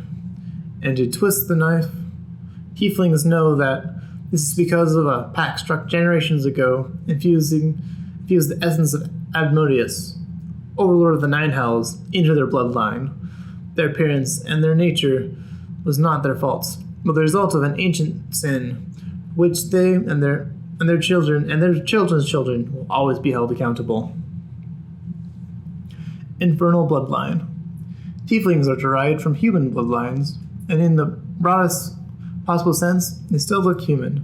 However, their infernal heritage has left a clear imprint on their appearance. Tieflings have large horns that take any variety of shapes. Some have curling horns like a ram, others have straight and tall horns like a gazelle's. Some spiral upward like an antelope's horns. They have thick tails, 4 or 5 feet long, which lash or coil around their legs when they get upset or nervous. Their canine teeth are sharply pointed, and their eyes solid colors, black, red, white, silver, or gold, with no visible sclera or pupil. Their skin tones cover the full range of human coloration, but also include various shades of red. Their hair, cascading down from behind their horns, usually dark, from black or brown to dark red, blue, or purple. Self-reliant and suspicious. Tieflings subsist in small minorities, found mostly in human cities or towns. Often in the roughest quarters of those places, they grow up to be swindlers, thieves, or crime lords. Sometimes they live among other minority populations, in enclaves where they are treated with more respect. Lacking a homeland, tieflings know that they have to make their own way in the world, and they have to be strong to survive. They are not quick to trust anyone who claims to be a friend, but when a tiefling's companions demonstrate that they trust him or her, the Tiefling learns to extend the same trust to them. Once a Tiefling gives someone loyalty, the Tiefling is a firm friend or ally for life. Tiefling names. Tiefling names fall into 3 broad categories. Tieflings born into another culture typically have names reflective of that culture. Some have names derived from the Infernal language, passed down through generations that reflect their fiendish heritage. And some younger Tieflings strive to find a place in the world, adopt a name that signifies a virtue or other concept, and then tries to embody that concept. For some, the chosen name is a noble quest. For others, it's a grim destiny. Mutual mistrust. People tend to be suspicious of Tieflings, assuming that their infernal heritage has left its mark on their personality and morality, not just their appearance. Shopkeepers keep a close eye on the goods when Tiefling enter their stores. The town watch might follow a Tiefling around for a while. And demagogues blame Tieflings for strange happenings. The reality, though, is that a Tiefling's bloodline doesn't affect his or her personality to any great degree. Years of dealing with mistrust does leave its mark on most Tieflings, and they respond in different ways. Some choose to live up to the wicked stereotype, but others are virtuous. Most are simply very aware of how people respond to them. After dealing with the mistrust through youth, a Tiefling often develops the ability to overcome prejudice through charm or intimidation. Tiefling traits. There's a bunch of different Tieflings listed in Tiefling subclasses, listed in Mordecai's Monthly of the Universe, like Volo's Guide to Monsters, Sandstorm's Guide to Everything, which is like the basic kind of way a Tiefling is structured, like a Tiefling's subclass is structured. They get dark vision up to 30 feet. They have resistance to some type of damage, fire, poison, or cold, usually. Infernal Legacy. They get to know the thaumaturgy, they get to know a cantrip, they get to know, once 3rd level, they get to cast Hellish Rebuke, and at 5th level, they get to cast Darkness. So Tiefling, so they Abyssal, they get resistance to poison damage, the poison spray cantrip, Ray of Sickness, hold person. Chthonic, they've risen to necrotic damage. They have the Chill Touch cantrip. They know False Life and Ray of Enfeeblement once a day. And then the Infernal one, which is the one I just read. But they get, instead of Thaumaturgy, they get the Firebolt cantrip, Hellish Rebuke, and Darkness. I would just pick and choose which one you wanted to scale from based on how you wanted to flavor your own Tiefling. And there's a bunch of resources for that. All right. Chapter 3. Ooh, oh boy. Classes. Adventurers are extraordinary people, driven by a thirst for excitement into a life that others would never dare lead. They are heroes, compelled to explore the dark places of the world and take on the challenges that lesser women and men can't stand against. Class is the primary definition of what your character can do. It is more than a profession, it is your character's calling. Class shapes the way you think about the world and interact with it, and your relationship with other people and powers in the multiverse. A fighter, for example, may view the world in pragmatic terms, of strategy and maneuvering, and see yourself as just a pawn in a much larger game. A cleric, by contrast, might see himself as a willing servant to a god's unfolding plan, or a conflict brewing among various deities. While the fighter has contacts in a mercenary company or army, the cleric might know a number of priests, paladins, and devotees who share his faith. Your class gives you a variety of special features, such as a fighter's mastery of weapons and armor, and a wizard spell. At low levels, your class gives you only 2 or 3 features, but as you advance in level, you gain more and more more, and your existing features often improve. Each class entry in this chapter includes a table summarizing the benefits in every level and a detailed explanation of each one. Adventurers sometimes advance in more than one class. A rogue might switch directions in life and swear the oath of a paladin. A barbarian might discover latent magical abilities. And dabble in the sorcerer class while continuing to advance as a barbarian. Elves are known to combine martial mastery with magical training and advance as fighters and wizards simultaneously. Optional roles for combining classes in this way, called multiclassing, appears in Chapter 6. 12 classes listed in the classes table are found in almost every D&D world and define the spectrum of typical adventurers. So there are barbarians, bards, clerics, druids, fighters, monks, paladins, rangers, rogues, sorcerers, warlocks, and wizards. And most recently in Tasha's, they added the artificer to kind of the core classes.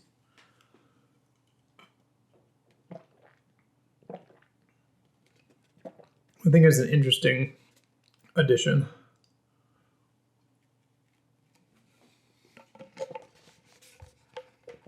All right. Thanks. The Barbarian. A tall human tribesman strides through a blizzard, draped in fur and hefting his axe. He laughs as he charges toward the frost giant who dared poach his people's elk herd. A half-orc snarls the latest challenge to her authority over their savage tribe, ready to break his neck with her bare hands as she did to the last 6 rivals. Frothing at the mouth, a dwarf slams his helmet into the face of his drow foe, and then turns to drive his armored elbow into the gut of another. These barbarians, different as they might be, are defined by their rage unbridled, unquenchable, and unthinking fury. More than a mere emotion, their anger is the ferocity of a cornered predator, the unrelenting assaults of a storm and churning turmoil of the sea. For some, the rage springs from a communication with fierce animal spirits. Others draw from a roiling reservoir of anger, a world full of pain. For every barbarian, rage is a power that fuels not just a battle frenzy, but also uncanny reflexes, resilience, and feats of strength. Primal instinct.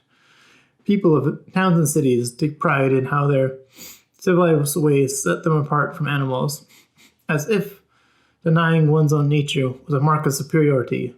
To the barbarian, though, civilization is no virtue, but a sign of weakness. The strong embrace their animal nature, keen instincts, primal physicality, and ferocious rage. Barbarians are uncomfortable and hedged in by walls and crowds. They thrive in the wilds of their homelands, the tundra, jungle, or grasslands, where their tribes live and hunt. Barbarians come alive in the chaos of combat. They can enter a berserk state or rage takes over, giving them superhuman strength and resilience. A barbarian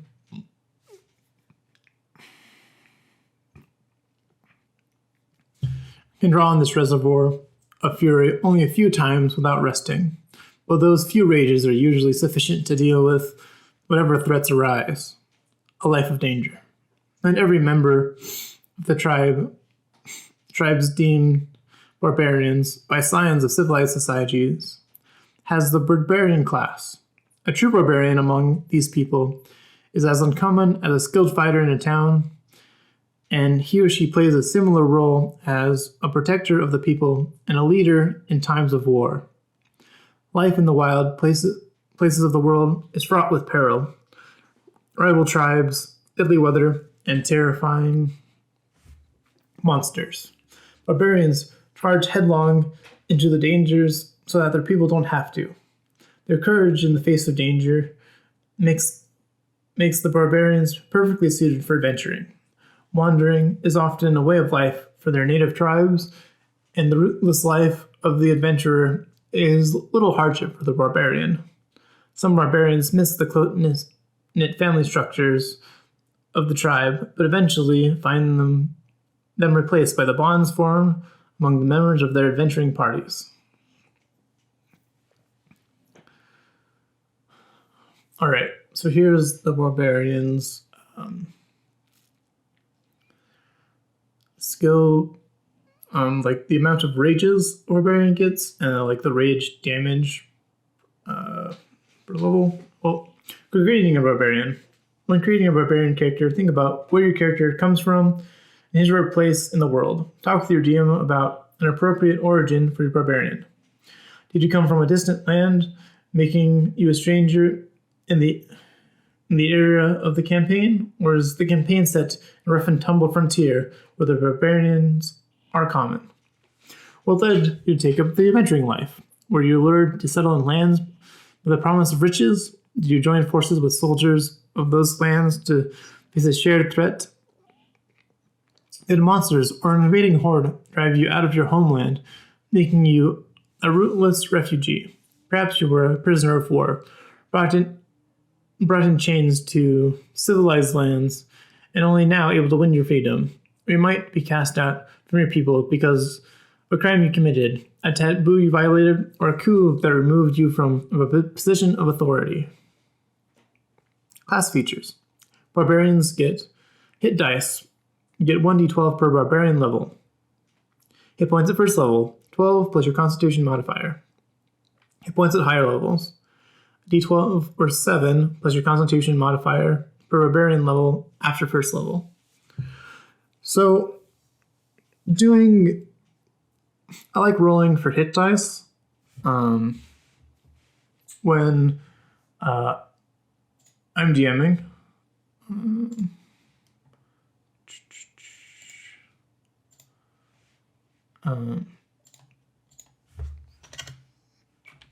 Rolling for hit dice per level.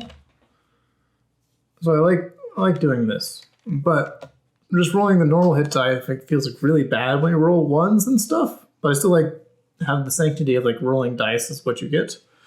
So for like a d12 equals, I have them roll 3d4 when they level up as a barbarian, plus constitution modifier on level up, which is 3d4. The average is 7.5. 7.5 average, which is more than the 7 of average, 7 from the fixed value, and the d12's average is 6.5. So it's like ups it by 1. If you have like a d10, you roll 2d4 plus 1d2, and then add con mod, of course, and then d8 equals 2d4. So an average of 5. This is an average of 6.5. 5. And then d6 equals 1d4 plus 1d2, which is an average of 4. That's why I like rolling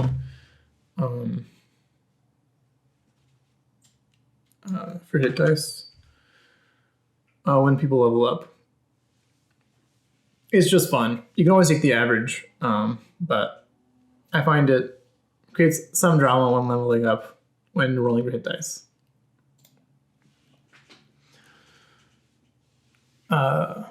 Proficiencies, they get light armor, medium armor, and shields. For weapons, they get all weapons. They get no tool proficiency. Their saving throws are on Strength and Constitution. Constitution is one of the big three. It's like the least good of the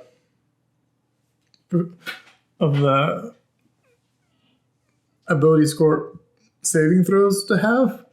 The other two being Dexterity and Wisdom, with Wisdom being the most powerful one to have, and Dexterity being the second most powerful. And they get to choose 2 skills from this like very small skill list of Animal Handling, Athletics, Intimidation, Nature, Perception, and Survival. The equipment, they start with a great axe or any martial weapon of their choice. If you're going to wield a 2-handed weapon, you should probably pick up a polearm, or like a halberd or a glaive, halberd, glaive, or a pike. Or you should pick up a great sword or a maul, because they deal 2d6 instead of 1d12, and 2d6 is 7 average damage, and 1d12 is 6.5 average damage. So you're always doing more damage with, except in very like high levels, or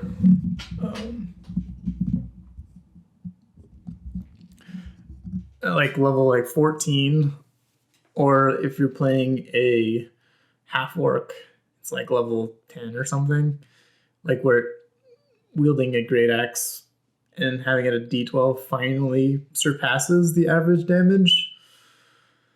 Okay, and they get explorers back and 4 javelins, so you can and 2-hand axes. Rage, the main feature of playing a barbarian is your rage feature.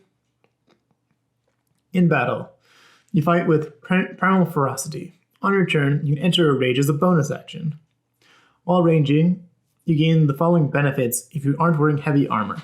So you can still wear medium, you can still wear up to half plate, and get your benefits of rage. So while raging, which lasts for a minute or 10 rounds, you have advantage on strength checks and strength saving throws.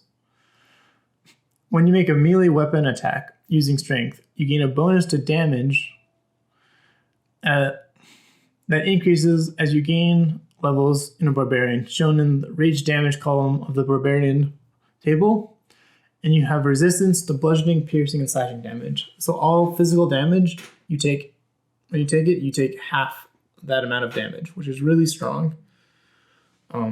If you're able to cast spells as a character, you are not able to cast them or concentrate on them while raging. Your rage lasts for 1 minute. It ends early if you are knocked unconscious, or if your turn ends and you haven't attacked a hostile creature since your last turn, or if you have not taken damage since then. You can also end your rage on your turn as a bonus action. Once you have raged the number of times shown for your barbarian level in the rages column of the barbarian table, you must finish a long rest before you can rage again. So both the number of rages you get per day and the amount of damage, bonus damage you get for strength attacks during your rage, a melee weapon attack using strength for your rage, I think these both these columns should just match the proficiency bonus column. So first through 4th level, you should get 2 rages per 2 rages per day, and your rage damage should equal +2. At 5th level, you get 5th through 8th level, you get 3 rages per day, and the rage damage goes up to +3 whenever you do a hit. At 9th level,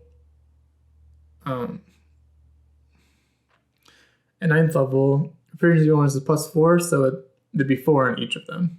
Just so it's easier to remember, and for our barbarian players out there who have trouble remembering things, or barbarian characters out there who have trouble remembering which number is which, if it just matched proficiency bonus,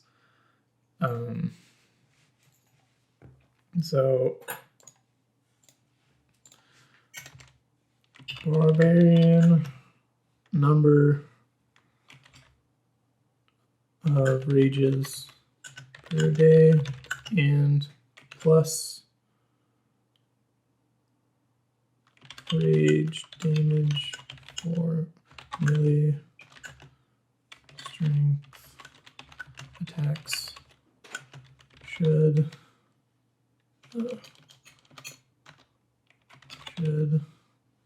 equal efficiency bonus you get at that barbarian level. Doing this would give you more damage. Just gives you slightly more damage as a barbarian, which gives you slightly more incentive to keep getting barbarian levels. Because right now, fighter levels are much stronger than barbarian levels in general. But if there was some incentive to keep going as a barbarian, that would be nice. So this is one thing I would change in when D&D gets around to changing it, or like addressing this issue if they do at all. Okay. You get unarmored defense as a barbarian. So while you aren't wearing any armor, your armor class equals 10 plus your dexterity modifier, which is normal, and then you can add your constitution modifier on top of that.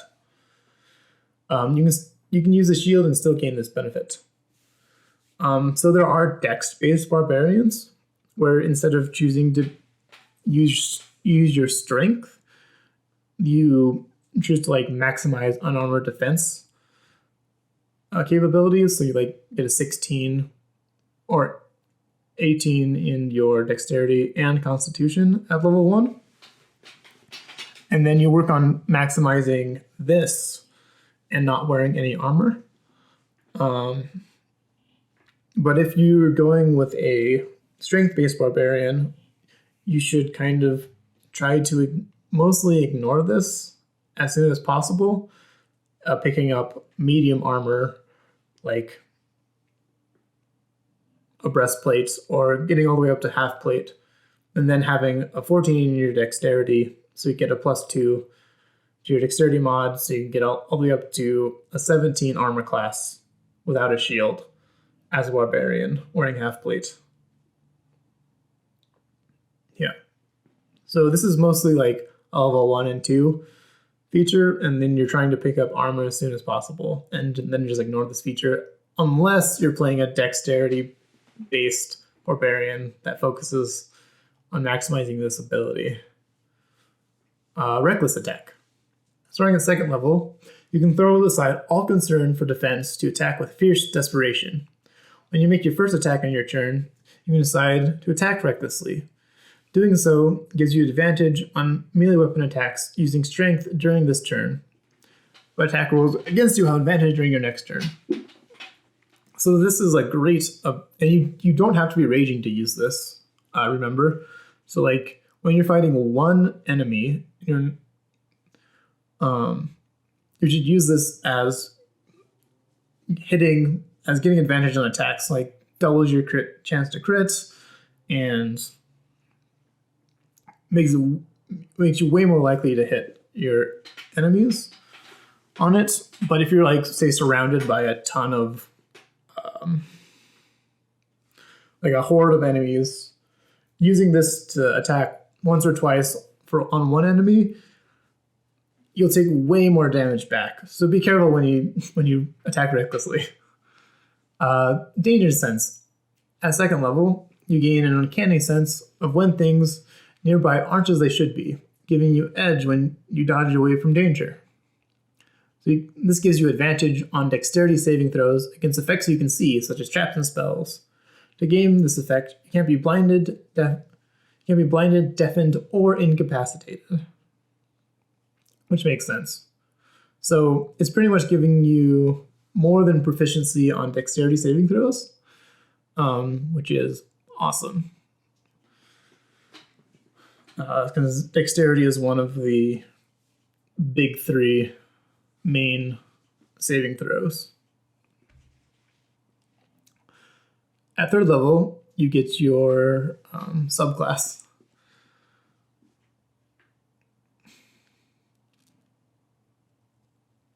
At 4th level, you get ability score improvement, which you can take a feat or do an ability improvement thing. At level 5, you get extra attack, which doubles your damage output as a barbarian, or about. So at extra attack, you can attack twice instead of once whenever you take the attack action on your turn, which is awesome. At 5th level, you also get fast movement. Starting at 5th level, your speed increases by 10 feet while you aren't wearing heavy armor. And you don't have heavy armor proficiency, so I don't see any reason why you would be wearing it anyways. This just gives you 10 feet of movement all times, which is great. 7th level, you get Feral Instinct. Your instincts are so honed that you have advantage on initiative rolls, which is awesome. Additionally, if you are surprised at the beginning of combat and aren't incapacitated, you can act normally on your first turn, but only if you enter your rage before doing anything else on that turn. So this allows you to never be surprised, which is awesome. And it gives you advantage on initiative rolls, which is also awesome. They've also added, like, in Tasha's, they added, you can move half your speed whenever you do this to, like, help you get into melee quicker and to do your job, which I think is a cool minor buff. So beginning at 9th level, you get Brutal Critical. You can roll 1 additional weapon damage die when determining the extra damage for a critical hit with a melee attack. This increases to 2 additional die at 13th and 3 additional die at 17th level. You just do, it doesn't really add much damage onto your attacks unless you specifically try to, like, get a crit build going, like barbarian levels and like champion levels, champion fighter levels, and half-orc and piercer. Yeah, don't really, this is fun when it happens, but it's not going to happen very often most of the time. Relentless Rage. Starting at 11th level, your rage can keep you fighting despite grievous wounds. If you drop to 0 hit points while you're raging and don't die outright, you can make a DC 10 Constitution saving throw. If you succeed, you drop to 1 hit point instead. Each time you use this feature, the DC increases by 5. When you finish a short or long rest, the DC resets to 10. So it's really hard to kill you, which is awesome. Persistent Rage. Beginning at 15th level, the rage is so fierce that it ends early only if you fall unconscious or you choose to end it. So it lasts the whole minute unless someone puts you to sleep or gets you to 0. Indomitable Might. Beginning at 18th level, if your total for a strength check is less than your strength score, you can use your strength score in place of the total. So it's pretty much, when you make a strength check, you'll be getting 20s on them, like dirty 20s on them, which is pretty cool. Level 20th, Primal Champion. At 20th level, you embody the power of the wilds. Your strength and constitution score increased by 4. Your maximum for these scores are now 24. So you get 24 in strength and 24 in constitution, which gives you 24 in constitution will give you a total of 40 extra hit points at 20th level, which is pretty good. It's not It's a pretty good 20th level ability. Primal Pass. Rage burns in every barbarian's heart, a furnace that drives him or her toward greatness. Different barbarians attribute their rage to different sources, however. For some, it's an internal reservoir where pain, grief, or anger are forged into a fury as hard as steel. Others see it as a spiritual blessing, a gift of a totem animal. Path of the Berserker. For some barbarians, rage is a mean to an end. That end being violence. The path of the Berserker is a path of untamed fury. Untrammable fury, slick with blood. As you enter the Berserker's rage, you thrill in the chaos of battle, heedless of your own health or well-being. So Frenzy, starting when you choose this pass at 3rd level, you can go into a frenzy when you rage. If you do so, for the duration of your rage, you can make a single melee weapon attack as a bonus action on each of your turns, after this one. When your rage ends, you suffer 1 level of exhaustion, described in Appendix A. So, most people know that this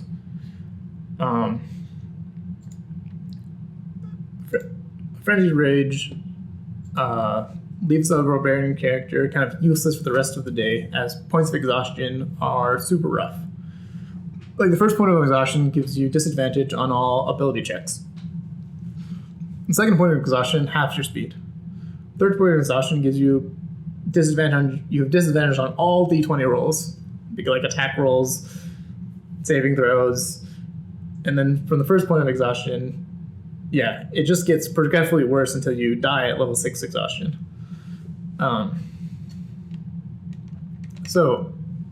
Berserker Barbarians. Berserker Frenzy.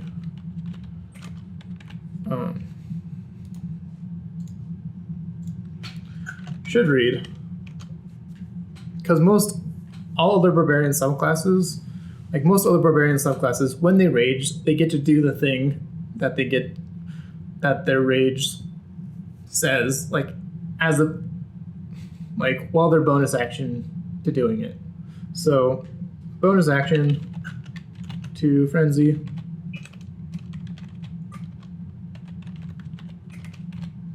Oh god. Bonus action to Frenzy. When you Frenzy, you can take 1 melee weapon attack as a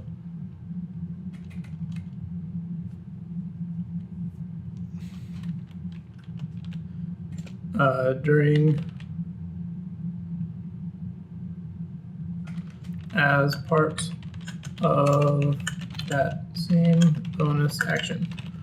So when you go into a frenzied rage, as a bonus action, you can also take an attack, and then you can take your 1 or 2 attacks as your main action. When you come out of it, you still get the exhaustion levels, but you get fast recovery. We can give the Berserker Barbarian a new feature called fast recovery. When you short rest, you can spend 1 hit die to cure 1 level of exhaustion.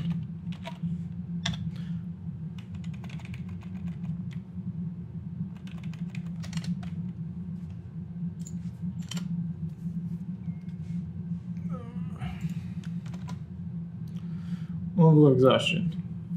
What this does in kind of the mechanics play through is allows Berserker Barbarians to still go and get the exhaustion level at the end of the rage, but then you can short rest and spend a hit die to cure the level of exhaustion. Which doesn't completely... So if you have a fast-paced adventure, they'll still have that exhaustion downgrade because getting an extra attack, getting a bonus action attack every round with like a 2d6 weapon is still very good for like the total damage numbers, but the exhaustion level can leave their adventuring to be crap the rest of the day. And they want to be able to use their ability like once or twice, like twice a day. So them having to take a short rest and spending a hit die allows them to use their vitality to rage more, which I think makes sense. Mindless rage. Beginning at 6th level, you can't be charmed or frightened while you're raging. If you're charmed or frightened frightened when you enter your rage, the effect is suspended for the duration of the rage. So this is their level 6 ability. Mindless rage is awesome. Mindless rage is pretty cool. I would just add, when in a frenzy, you get advantage on wisdom saving throws. It's kind of like their level 2 ability, a danger sense, but only while you're in frenzy you get advantage on wisdom saving throws because they're mind altering effects. And then intimidating presence. Intimidating presence is... So here, beginning at 10th level, you can use your action to frighten someone with your menacing presence. When you do so, you choose one creature that you can see within 30 feet of you. If the creature can see or hear you, it must succeed on a wisdom saving throw DC 10 equal to 8 plus your proficiency bonus plus your charisma modifier, which you shouldn't have a good charisma modifier as a barbarian, especially a berserker. It's like, doesn't make any sense. Or frightened of you until the end of its next turn. On subsequent turns, you can choose to use your action to extend the duration of these effects of the frightened creature to the end of your next turn. The effect ends as the creature ends its turn out of sight or more than 60 feet away from you. If the creature succeeds on its saving throw, you can't use this feature again for 24 hours. So this feature is absolutely worthless, as most people would agree. It only affects one creature. They get like a save that should be very easy for them at 10th level. It takes your action every single turn to use. This is awful. So instead, we look to the Zealot Barbarian's ability, which Tasha's Zealot.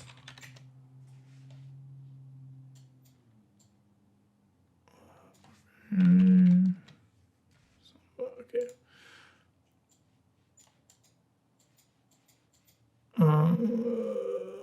What page is the Zealot on? Zealot is Barbarian.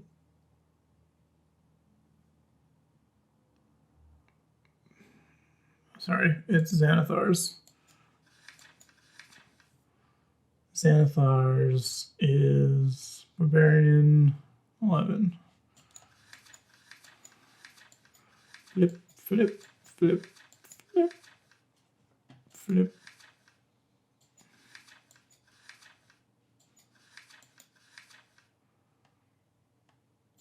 Flip. Okay. Flip. Zealot's here. Okay, cool. Zealous Presence. At 10th level, you learn to channel divine power to inspire zealotry in others. As a bonus action, you unleash a battle cry infused with divine energy. Up to 10 other creatures of your choice within 60 feet of you that can hear you gain advantage on attack rolls and saving throws until the start of your next turn. Once you finish once you use this feature, you can't use it again until you finish a long rest. So you can just change the intimidating presence to let out a battle cry, blood curdling battle cry, blood curdling battle cry.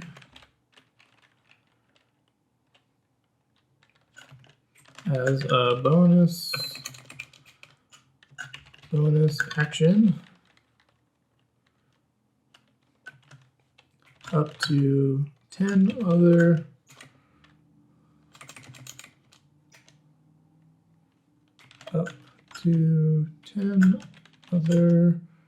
creatures of your choice are frightened of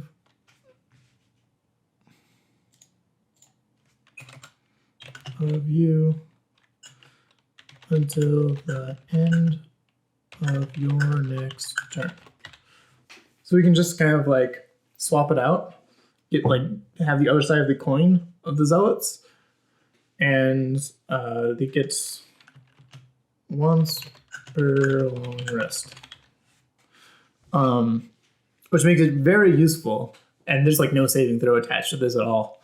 You just like scare the crap out of anyone who sees you, like blood curdling scream rage within 60 feet. Yeah, which is awesome. I think totally fits the vibe of the Berserker Barbarian. And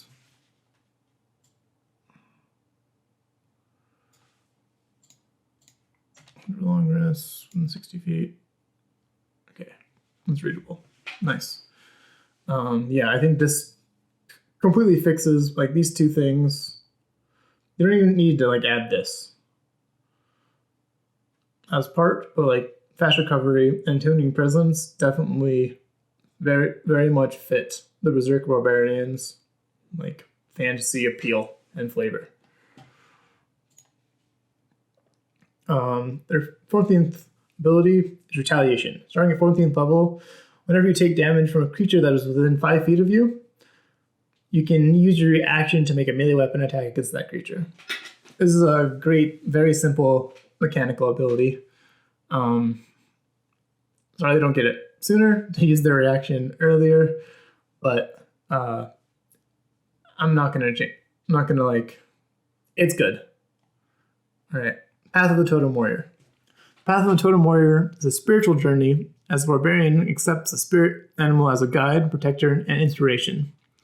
In battle, your totem spirit fuels you with supernatural might, adding magical fuel to your barbarian rage. Most barbarian tribes consider a totem animal to be akin to a particular clan.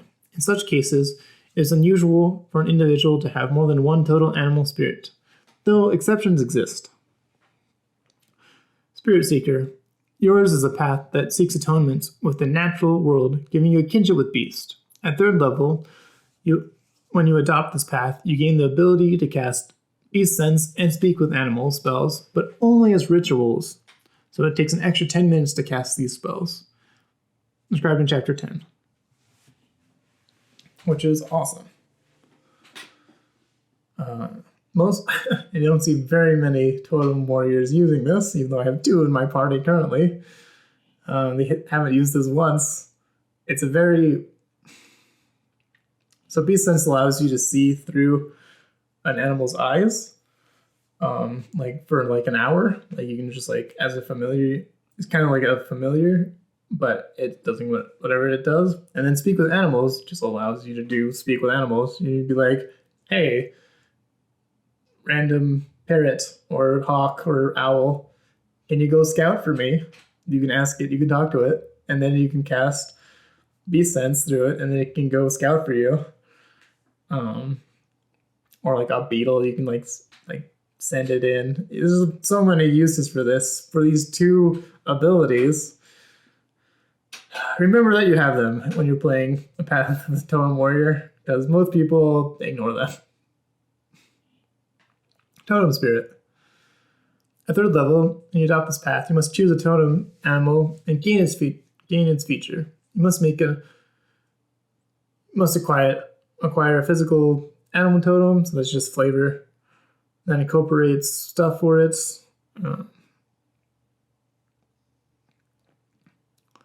So the bear, most people know like the bear totem barbarians.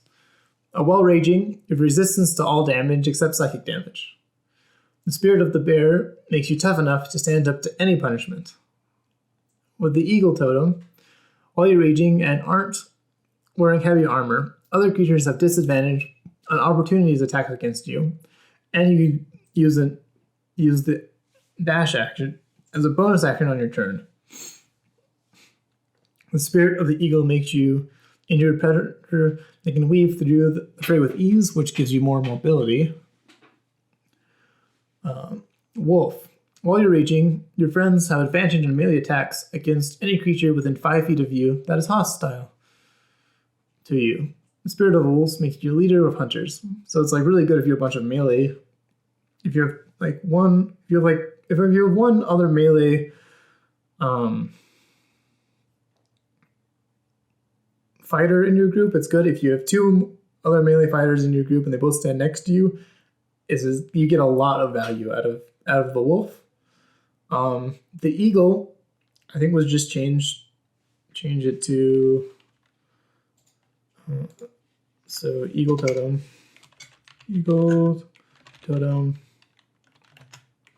When you rage, you can also dash.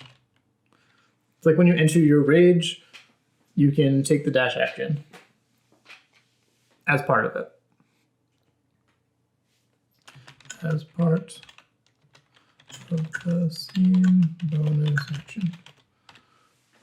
Yeah. That makes sense to me. Because when you go into your rage as the bear totem, you get resistance to all damages as part of your rage. And then when you go into the wolf, the thing just happens for you. So eagle totem, well, it gives people disadvantage on opportunity attacks against you, which is good. It's real. You really want like the dash action to like get in there. It's really why you're taking the eagle totem. Just for more mobility, which is good. There's also like the elk totem and the tiger totem in Xanathar's Right. Guardian totem.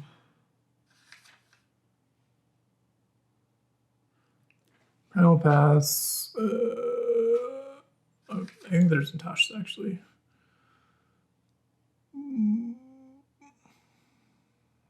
24.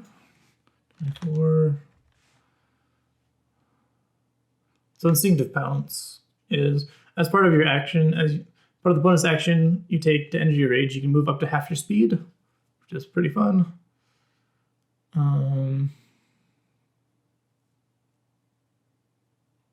Where is the other?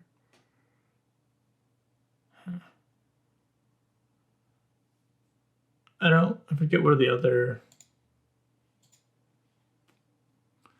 I forget what the other totems are, but there's 2 more. There's tiger and elk. If you want to look them up. So level 6, you get Aspect of the Beast. You gain a magical benefit based on the totem animal of your choice. You can choose the same animal you selected at level 3 or a different one. For bear, you gain the might of a bear. Your carrying capacity, including maximum load and maximum lift, are doubled. And you have advantage on strength checks to make the push, pull, lift, or break objects. These are all exploration-based benefits, not combat. Eagle. You gain the eyesight of an eagle. You can see up to 1 mile away with no difficulties. It will discern even fine details as if looking something no more than 100 feet away from you. Additionally, dim light doesn't impose disadvantage on your wisdom perception checks, which it usually does if you don't have. If you have dark vision, this will change all non-magical darkness into dim light, and then you can see a mile in like complete darkness perfectly fine. This is a pretty awesome like exploration creativity tool. And wolf, you gain the hunting sensibilities of a wolf. You can track other creatures while traveling at a fast pace, and you can move stealthily while traveling at a normal pace. So this just affects like traveling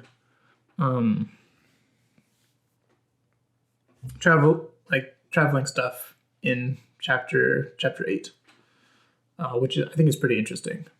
The level 6 wasn't combat focused; it was exploration focused for all of the totems. At 10th level, you get Spirit Walker. You can cast the Commune with Nature spell, but only as a ritual. When you do so, a spiritual version of one of the animals you choose for your totem spirit animal or aspect of the beast appears to convey the information you seek. So Commune with Nature is a fun, another like exploration, like lore gathering spell, which is great. And 14th level, get another combat like upgrade.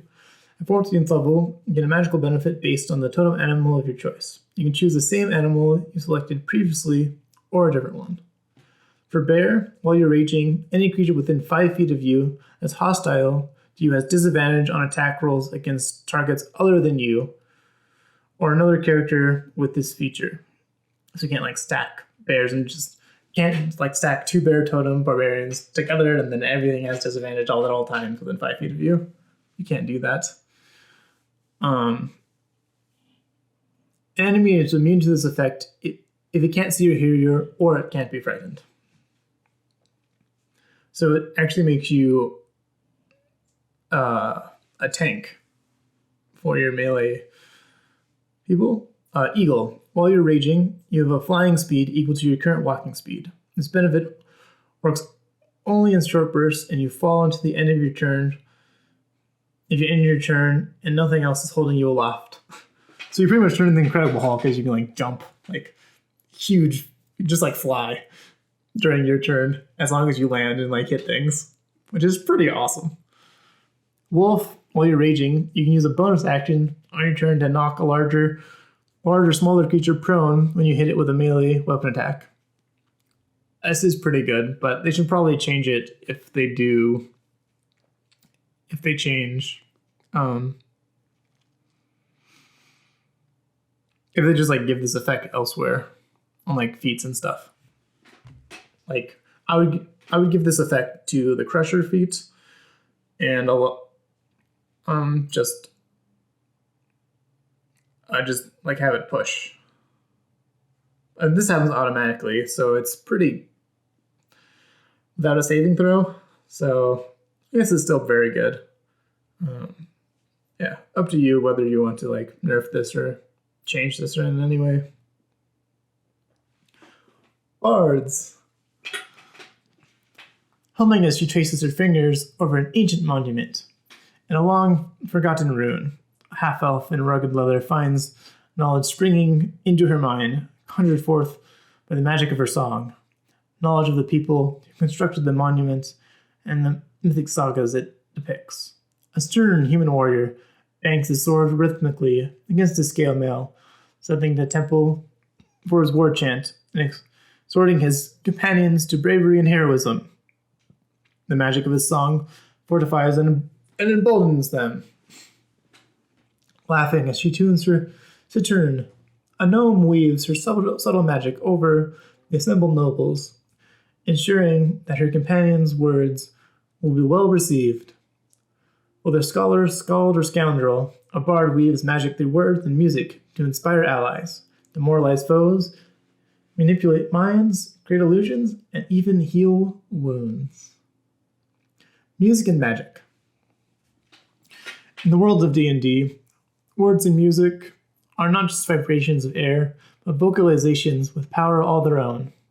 The bard is a master of song, speech, and the magic they contain. Bards say that the multiverse was spoken into existence, and that the words of the gods gave it shape, and that the echoes of these primordial words of creation still resound through the cosmos. The music of bards is an attempt to snatch and harness those echoes, subtly woven into their spells and powers. The greatest strength of bards is their sheer versatility. Many bards prefer to stick to the sidelines in combat, using their magic to inspire their allies and hinder their foes from a distance. But bards are capable of defending themselves in melee if necessary, using their magic to bolster their swords and armor. Their spells lean toward charms and illusions rather than blatantly destructive spells. They have a wide-ranging knowledge of many subjects and a natural aptitude that lets them do almost anything well. Bards become masters of the talents they set their minds to perfecting, from musical performance to esoteric knowledge. Learning from experience. True bards are not common in the world. Not every minstrel singing in a tavern or jester cavorting in a royal court is a bard. Discovering the magic hidden in music requires hard study and some measure of natural talent that most troubadours and jongleurs lack. It can be hard to spot the difference between these performers and true bards, though. A bard's life is spent wandering across the land, gathering lore, telling stories, and living on the and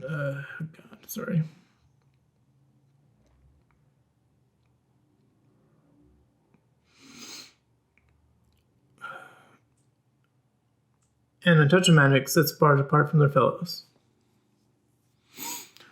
Only rarely do bards settle in one place for long, and their natural desire to travel, to find new tales to tell, new skills to learn, and new discoveries beyond the horizon, makes an adventuring career a natural calling. Every adventurer is an opportunity to learn, practice a variety of skills, enter long-forgotten tombs, discover lost works of magic, decipher old tomes, travel to strange places, or encounter exotic creatures. Bards love to accompany heroes to witness their deeds firsthand. A bard who can tell an awe-inspiring story from personal experience earns renown among other bards. Indeed, after telling so many stories about heroes accomplishing mighty deeds, many bards take these themes to heart and assume heroic roles themselves. Creating a bard. Bards thrive on stories. Whether those stories are true or not, your character background and motivations are not as important as the stories that he or she tells about them. Perhaps you had a secure and mundane childhood. There's no good story to be told about that, so you might paint yourself as an orphan raised by a hag in a dismal swamp, or your childhood might be worthy of a story. Some bards acquire their magical music through extraordinary means, including the inspiration of fae or other supernatural creatures. Did you serve an apprenticeship, studying under a master, following the more experienced bard until you were ready to strike out on your own? Or did you attend a college where you studied bardic lore and practiced your musical magic? Perhaps you were a young runaway or orphan, befriended by a wandering bard who became your mentor. Or you might have been a spoiled noble child tutored by a master. Perhaps you stumbled in the clutches of a hag, making a bargain for a musical gift in addition to your life and freedom, but at what cost? Quick build. You can make a bard quickly by following these suggestions. First, your charisma should be your highest ability score, followed by dexterity. Second, choose the entertainer background. And third, choose the dancing light cantrip, followed by dancing light and visage mockery cantrips, followed along the following first level spells: Charm Person, Detect Magic, Healing Word, and Thunderwave. Class features: they get a D8 for hit points. Proficiencies: they get light armor proficiency, simple weapons, hand crossbows, long sword, rapiers, and short swords. Tools: 3 musical instruments of their choice. Saving throws, they get dexterity and charisma. Skills, you can choose any 3 skill proficiencies you want at level 1, which is great. The equipment here,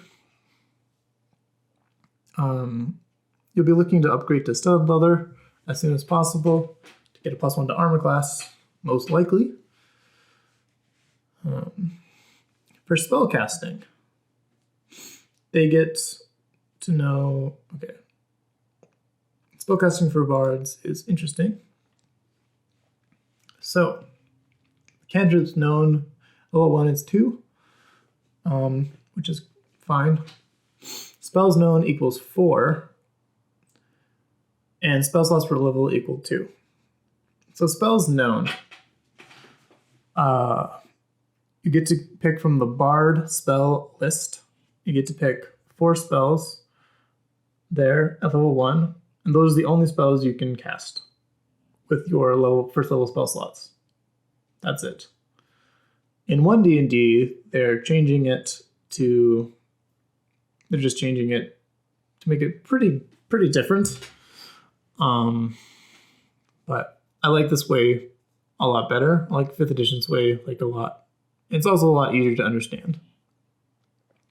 You get ritual casting as a bard. So any spell you know as your bard, you can cast as a ritual. Just make it 10 minutes longer, and you can cast it without using a spell slot. Your spellcasting ability is Charisma, which means your spell save DC is 8 plus your proficiency bonus plus your Charisma modifier. And your spell attack modifier is your proficiency bonus plus your Charisma modifier. So you can see you're level 1 and you have a Charisma of 16, which means you have a Charisma modifier of +3, and you have a +5 to hit something with a spell. Or if something has to make a saving throw against your spell, they have a 13. They have a 13 spell save DC with those stats at level 1. Bardic Inspiration. You can inspire others through stirring words or music. To do so, use a bonus action on your turn to choose one creature other than yourself within 60 feet of you who can hear you. That creature gains Bardic Inspiration die, a d6. Once within the next 10 minutes, the creature can roll that die and add the number rolled to one ability check, attack roll, or saving throw it makes. The creature can wait until after it rolls the d20 before deciding to use the Bardic Inspiration die, but must decide before the DM says whether the roll succeeds or fails. Once the Bardic Inspiration die is rolled, it is lost. The creature can have only one Bardic Inspiration die at a time. You can use this feature a number of times equal to Charisma modifier, a minimum of once. You gain any expended uses when you finish a long rest. Your Bardic Inspiration die changes when you reach a certain level of this class. The die becomes a D8 at level 5, a D10 at level 10, and a D12 at level 15. So, 1 D&D changed kind of how Bardic Inspiration worked. And I think for the better. So Bardic Inspiration, so boost a d20 test. When another creature within 60 feet of you that you can see or hear fails a d20 test, you can use your reaction to give the creature Bardic Inspiration die. Instead of using a bonus action, like beforehand, like anticipating that they'll need to use the inspiration, you can use it as a reaction. Or you can heal. Immediately after another creature within 60 feet of you that you can see or hear takes damage, you can use your reaction to roll a Bardic Inspiration die and restore a number of hit points to the creature based on the number rolled. I like both of these uses as it makes Bardic Inspiration less easier to use, and more apt to cause a success when you use it this way. So that's what I like about Bardic Inspiration, and these will still refresh on a long rest before level 7. 1D and D before level 5. So how I think Bardic Inspiration should be done. So Bardic Inspiration.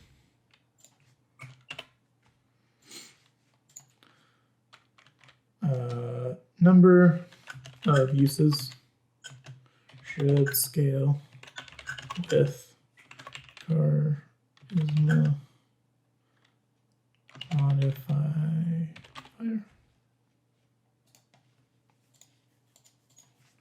Minimum of 1. Fantastic. Both 1 D&D and 5e uses should be allowed. So you can give someone a bonus action and they can use it later, and you can use your reaction to heal or boost a test. Only 1 die,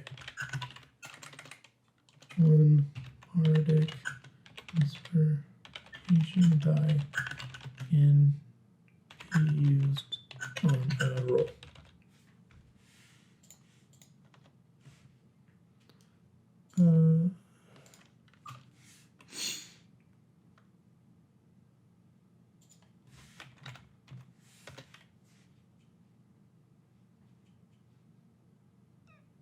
So this caveat just stops you from being giving someone one as a bonus action and then using a reaction to boost it as they use it as well. So it just stops the stacking of Bardic Inspirations on a roll, which I think would be kind of broken. But I still like using both of them.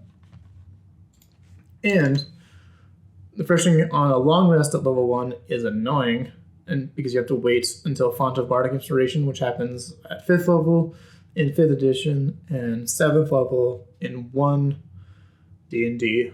They should always refresh on short rest. Starting at level 1. Which is always refreshing. All your uses should refresh on short rest, because this isn't actually a super powerful ability, it's just really fun to roleplay and use. So using it as much as possible.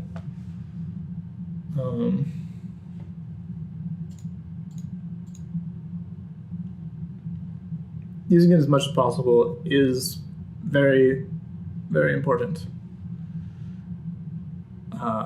Would give bards a lot more play and allow them to be just as powerful as wizards and sorcerers in kind of the spell casting and how they are used, which is fun. All right. Song of Rest at level 2, which they just deleted from 1 D&D, which I think is fine because no one was really using it anyways. Bard College, a 3rd level. You delve into the advanced technologies of a Bard College of your choice. The College of Lore, the College of Valor, and there's a bunch of other colleges that were released.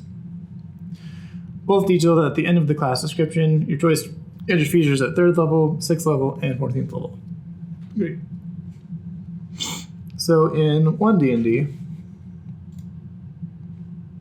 here we go. At level 2, they get expertise in 2 skills, so they don't have to wait till 3rd level. And Songs of Restoration, which are just this healing word at 2nd level. 4th level, they get restoration. 3rd level, they get mass healing word. Blah blah blah. You can read. Oh, sorry. Here you go. So in 1 D&D, they get expertise at 2nd level, which is good. Which is a good place to put it if they're experts. As part of the expert class group. And Song of Restoration instead of Song of Rest. So they just get these extra spells, which are healing focused, which are pretty fun.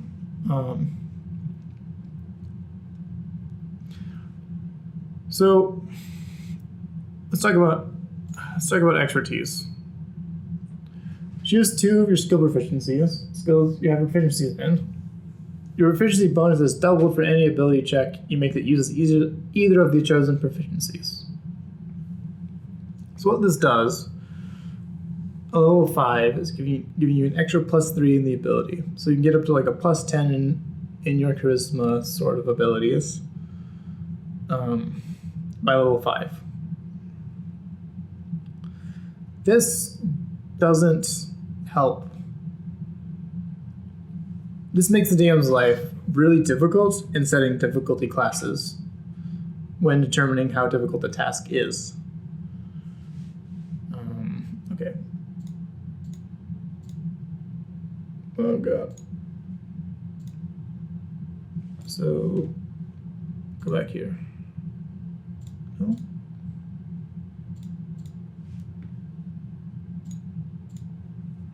All right. So, expertise. Currently, doubles efficiency bonus to those skills. Okay. When a dungeon master sets a difficulty class, so difficulty class chart is somewhere here.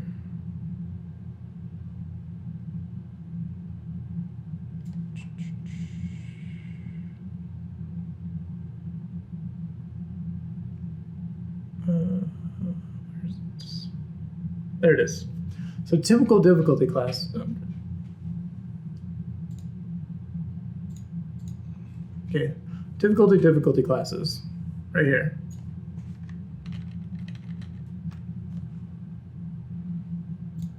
Class chart. When a dungeon master chooses how difficult a task is, very easy is 5. DC is 5. Easy, DC is 10. Medium, DC is 15. Hard, DC is 20. Very hard, DC is 25. Nearly impossible, DC is 30. Okay, great. This should be, like, the task difficulty should be this for, should it have to change based on if you're playing a bard or a rogue or a ranger? It shouldn't have to change. Like, what the DC that is set should be the same if you're playing any class. To keep the Dungeon Master's life easier for creating difficulties of tasks. So,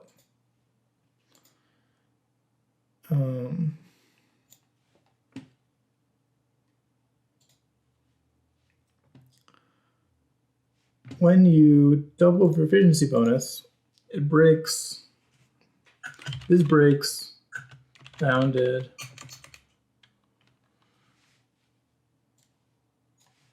Oh, sorry. Bounded.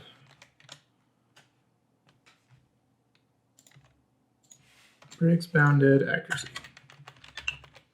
Or pretty much breaks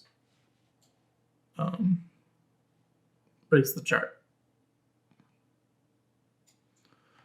Breaks the DM's use of that chart. If instead you changed expertise to if you have expertise in a skill, any roll of 9 or lower, you treat as a 10.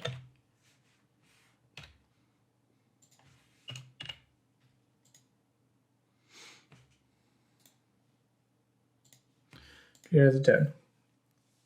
So this will take away the like +2 to +6 extra you're getting from your expertise, and make your character way more consistent at doing these tasks.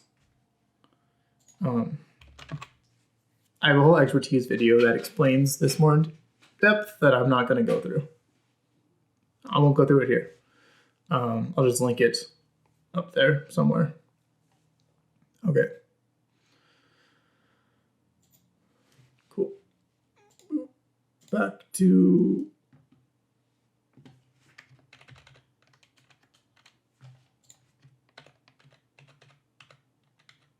Okay, back to this.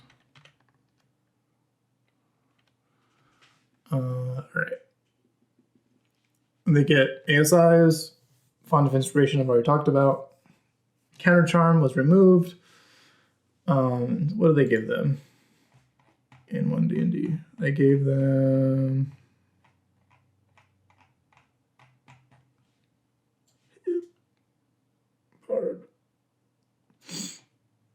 They just gave them like more expertise sooner. Font of Bardic Inspiration. They moved Jack of all trades in 1D&D to 5th edition to level 5, which I think is good. Okay.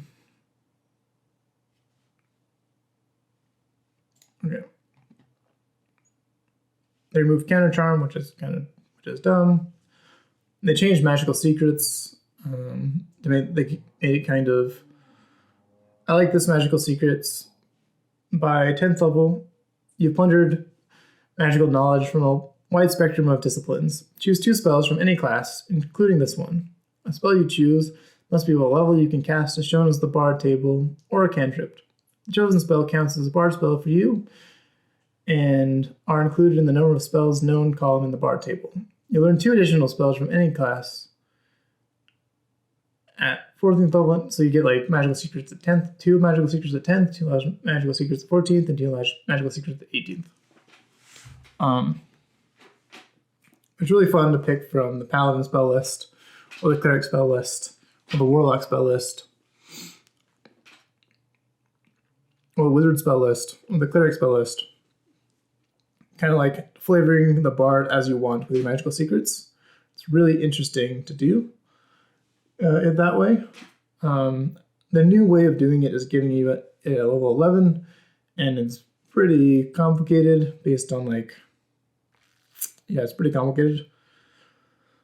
I like this way a lot better, as it kind of makes your Bard unique to you, which is, I think, super fun.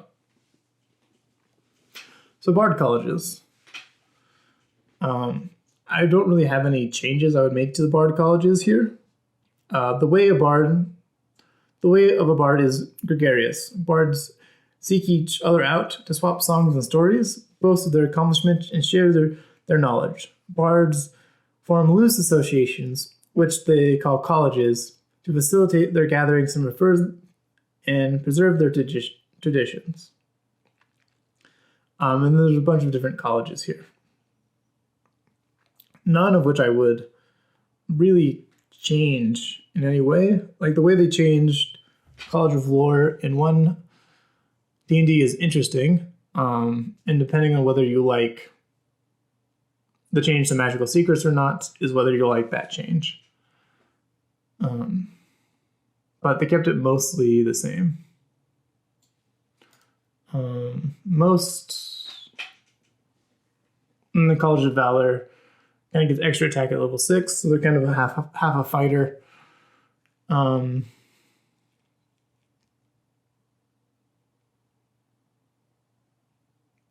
Yeah, which is super fun.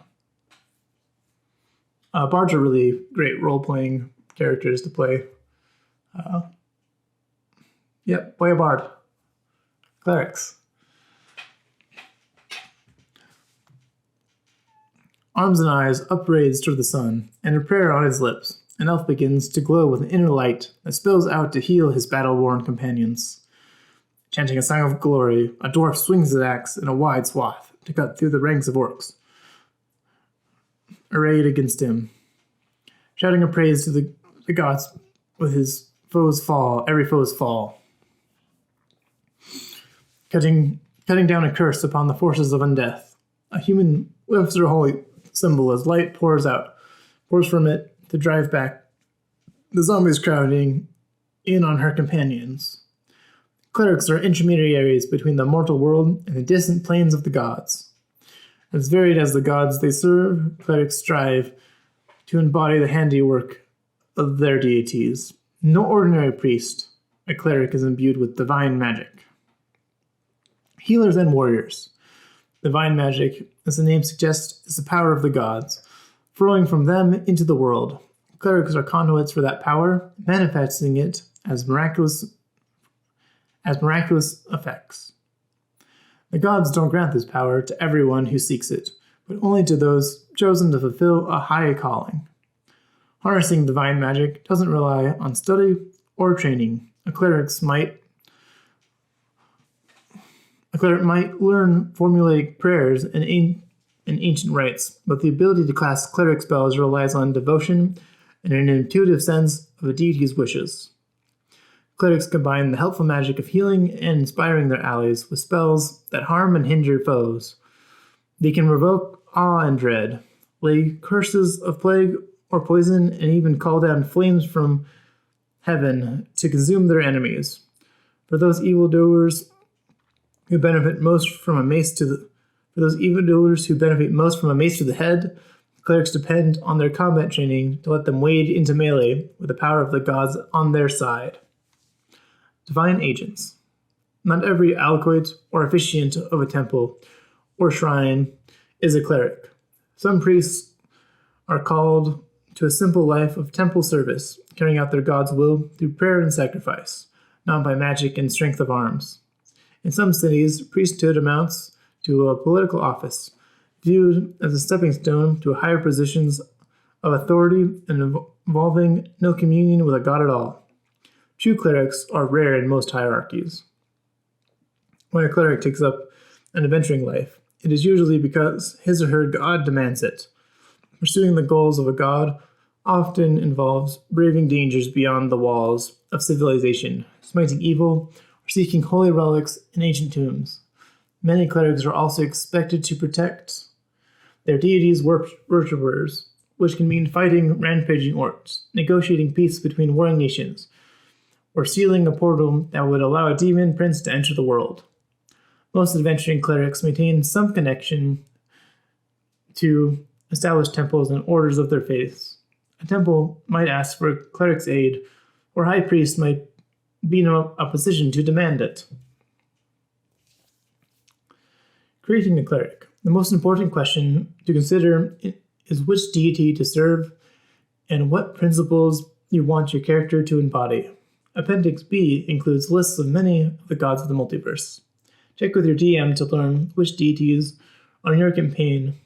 Once you've chosen a deity, consider your cleric's relationship to that god. Did you enter the service willingly, or did the god choose you, impelling you into service with no regard for your wishes? How do the temple priests of your faith regard you? As a champion or a troublemaker? What are your ultimate goals? Does your deity have a specific task in mind for you? Or are you striving to prove yourself worthy of a great quest? Quick build. You make a cleric quickly by following these suggestions. First, wisdom should be your highest ability score, followed by strength or constitution. Second, choose the alcoit background. So clerics hit die or d8. They get proficiencies in light armor, medium armor, and shields. They get all simple weapon proficiencies. They get saving throws in wisdom and charisma, wisdom being the best saving throw proficiency you can have. Skills. They choose two between history, insight, medicine, persuasion, or religion. So they don't get many skill proficiency options. As a cleric, your equipment is listed there. You can read it. Spellcasting. Cantrips. At first level, you know 3 cantrips of your choice from the cleric spell list. You learn additional cantrips of your choice at higher levels is around the cantrips column of the cleric table. Right here.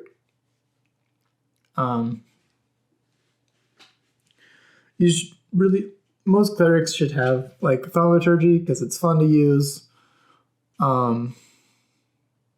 Either Toll the Dead or Sacred Flame as your like attack ranged cantrips.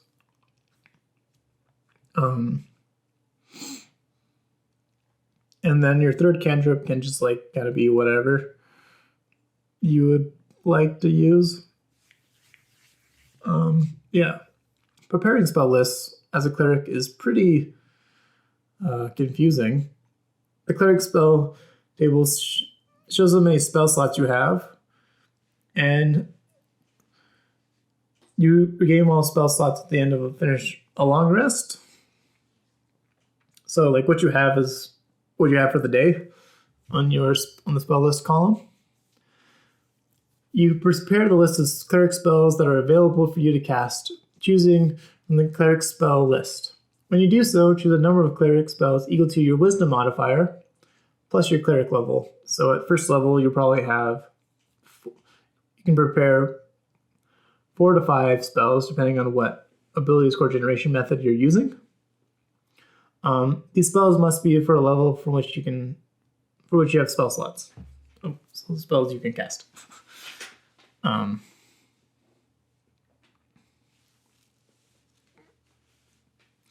So you take the list of all like cleric spells, which have been changed kind of to the divine spell list in 1 D&D. Then each day you can like do a little prayer and prepare different ones every day. So like the playstyle of a cleric, at least as spells are concerned, are like, hey, what do you want to do tomorrow? Okay, and pick from your spell list that kind of like goes with that plan. If you go off the rails and something like you don't have a spell prepared, I get a little annoyed at my party when they do that. But you try to like create like just have some general spells you're going to prepare, and then each day like try to like it's hit or miss depending on how reliable your party is and if the plan goes to crap or not. Spellcasting ability modifier is wisdom. Spell save DC is the same 8 plus proficiency bonus plus wisdom modifier. Spell attack modifier is your proficiency bonus plus your wisdom modifier.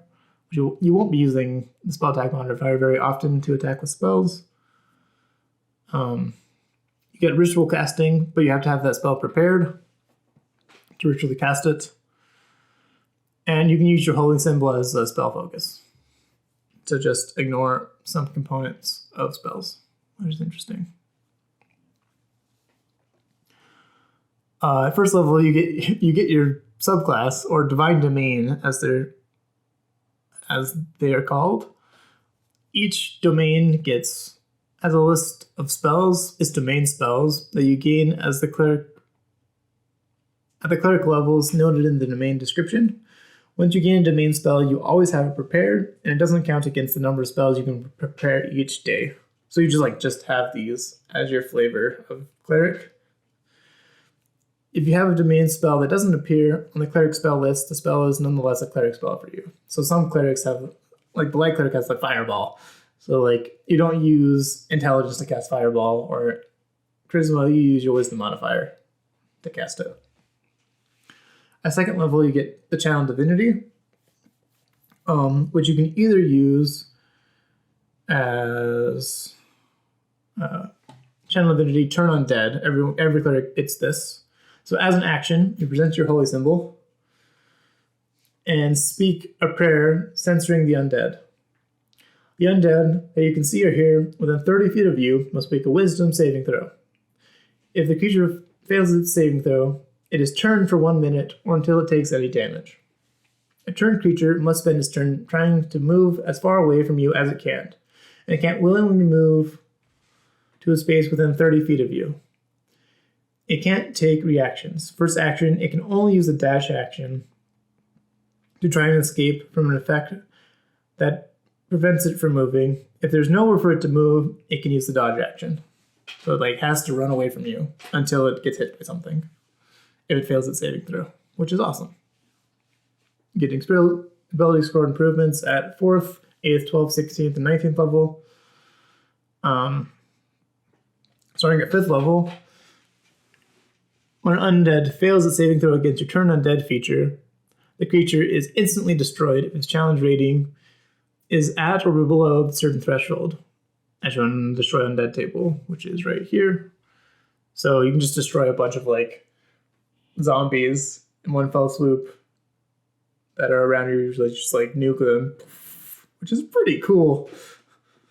It doesn't happen very often unless your DM is trying to like set you up for like that cool ability, which you should do as a DM. At 10th level, you get Divine Intervention. Beginning at 10th level, you can call on your deity to intervene on your behalf when your need is great. Employing your D&D aids requires you to use your action. Describe the assistance you seek. Roll a percentile die, so a D100. If the number you rolled is equal to or lower than your level, so you have a 10% chance to do this at 10th level when you get the ability. And then the DM chooses the nature of the intervention. Like, if you roll below it, like if you roll like a 10 under percentile die at level 10, and you acted for divine intervention, like your deity could come in, like punch the big bad, or like cast a high level spell for you, or it's up to your imagination. It's a really cool ability. If your deity intervenes, you can't use this feature for a week of in-game time for the next 7 days. Otherwise, you can use it again when you finish a long rest. So you can like try once a day to do it and have a 10% chance of like it happening once a day, at random times. At 20th level, when you call for intervention, you automatically get it. So 20th level, if you get to 20th level as a cleric, that's the cool 20th level ability you get. You just get a cast. You get to be like, hey, God, help me out. And they'll come in and punch something for you, which is awesome. Or they'll like cast wish for you, or something awesome will happen every week. You can just like be like, hey, I'm a level 20 cleric. God is my friend. The chosen God you have, which is amazing. So divine domains, there's a bunch of them. I'm not going to go through all of them because that's a lot of stuff, even though I've read most of the things before here. But if you want to play a cleric, I recommend... They're all pretty fun. Yeah. Clerics and Druid are the most powerful classes in Dungeons & Dragons 5th edition, in my experience. And there's a bunch of domains, so have fun with it. The most fun cleric I've played, actually, is the Tempest domain cleric, because they get a bunch of damage and... it gets a bunch of damage spells that are really fun, and it's fun to play a Thor, pretty much. Alright. Major domain, blah, blah, blah.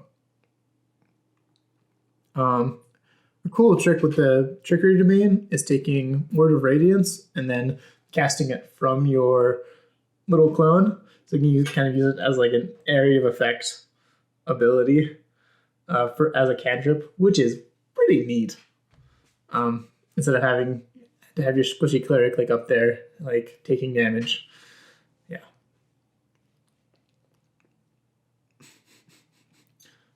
Freaking light cleric looks like a sorcerer burning everyone. Okay.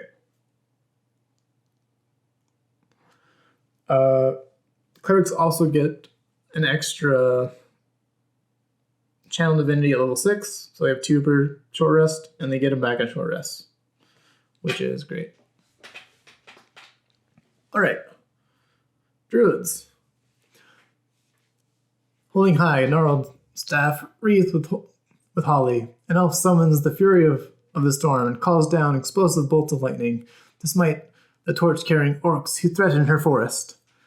Crouching out of sight on a high tree branch in the forest form of a leopard, a human peers out of the jungle at the strange construction of a temple of evil elemental air, keeping a close eye on the cultist's activities.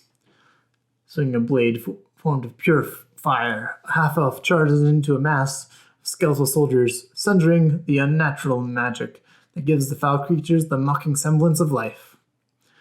While they're calling on the elemental forces of nature, or emulating the creatures of the animal world, druids are an embodiment of nature's resilience, cunning, and fury. They claim no mastery over nature, instead they see themselves as extensions of nature's indomitable will. So the difference between clerics and druids are clerics follow a deity, and druids follow the semblance of nature or the primordial elements. They both work off of wisdom as their main element, as a primary attribute, but they're very different to roleplay. Power of nature. Druids revere nature above all, gaining their spells and other magical powers either from the force of nature itself or from a nature deity. Many druids prefer mystic spirituality of transcendent union with nature rather than devotion to a divine entity, while others serve gods of wild nature, animals, or elemental forces. The ancient Druidic traditions are sometimes called the Old Faith, in contrast to the worship of the gods in the temples and shrines. Druid spells are oriented toward nature and animals, the power of tooth and claw, of sun and moon, of fire and storm. Druids also gain the ability to take on animal forms, and some druids make a particular study of this practice, even to the point where they prefer animal form to their natural form. Preserve the balance. For druids, nature exists in a precarious balance, the four elements that make up the world: air, earth, fire, and water, must remain in equilibrium. If one element were to gain power over the others, the world would be destroyed, drawn into one of the elemental planes and broken apart into its component elements. Thus druids oppose cults of elemental evil and others who promote one element to the exclusion of others. Druids are also concerned with the delicate ecological balance that sustains plants and animal life, and the need for civilized folks to live in harmony with nature, not in opposition to it. Druids accept that which is cruel in nature, and they hate that which is unnatural, including aberrations such as beholders and mind flayers, and undead, such as zombies and vampires. Druids sometimes lead raids against such creatures, especially when the monsters encroach on the druids' territory. Druids are often guarding sacred sites or watching over regions of unspoiled nature, but when a significant danger arises, threatening nature's balance or the lands they protect, druids take on a more active role in combating the threat as adventurers. Creating a druid. When making a druid, consider why your character has such a close bond with nature. Perhaps your character lives in a society where the old faith still thrives, was raised by a druid after being abandoned in the depths of a forest. Perhaps your character has a dramatic encounter with the spirits of nature, coming face to face with a giant eagle or a dire wolf and surviving the experience. Maybe your character was born during an epic storm or volcanic eruption, which was interpreted as a sign of that becoming a druid was part of your character's destiny. Have you always been an adventurer as part of your druidic calling, or did you first spend time as a caretaker of a sacred grove or spring? Perhaps your homeland was befouled by evil, and you took up an adventuring life in hopes of finding a new home or purpose. Quick build. You can make a druid quickly by following these suggestions. First, wisdom should be your highest ability score. followed by Constitution. Second, choose the Hermit background. Class features. So you hit die, you get a D8. For efficiency, you get light armor, medium armor, shields, and shields. Druids will not wear armor or use shields made of metal. So keep this in mind when trying to get armor and stuff. It'll be harder than if you're just like a cleric. You can wear whatever.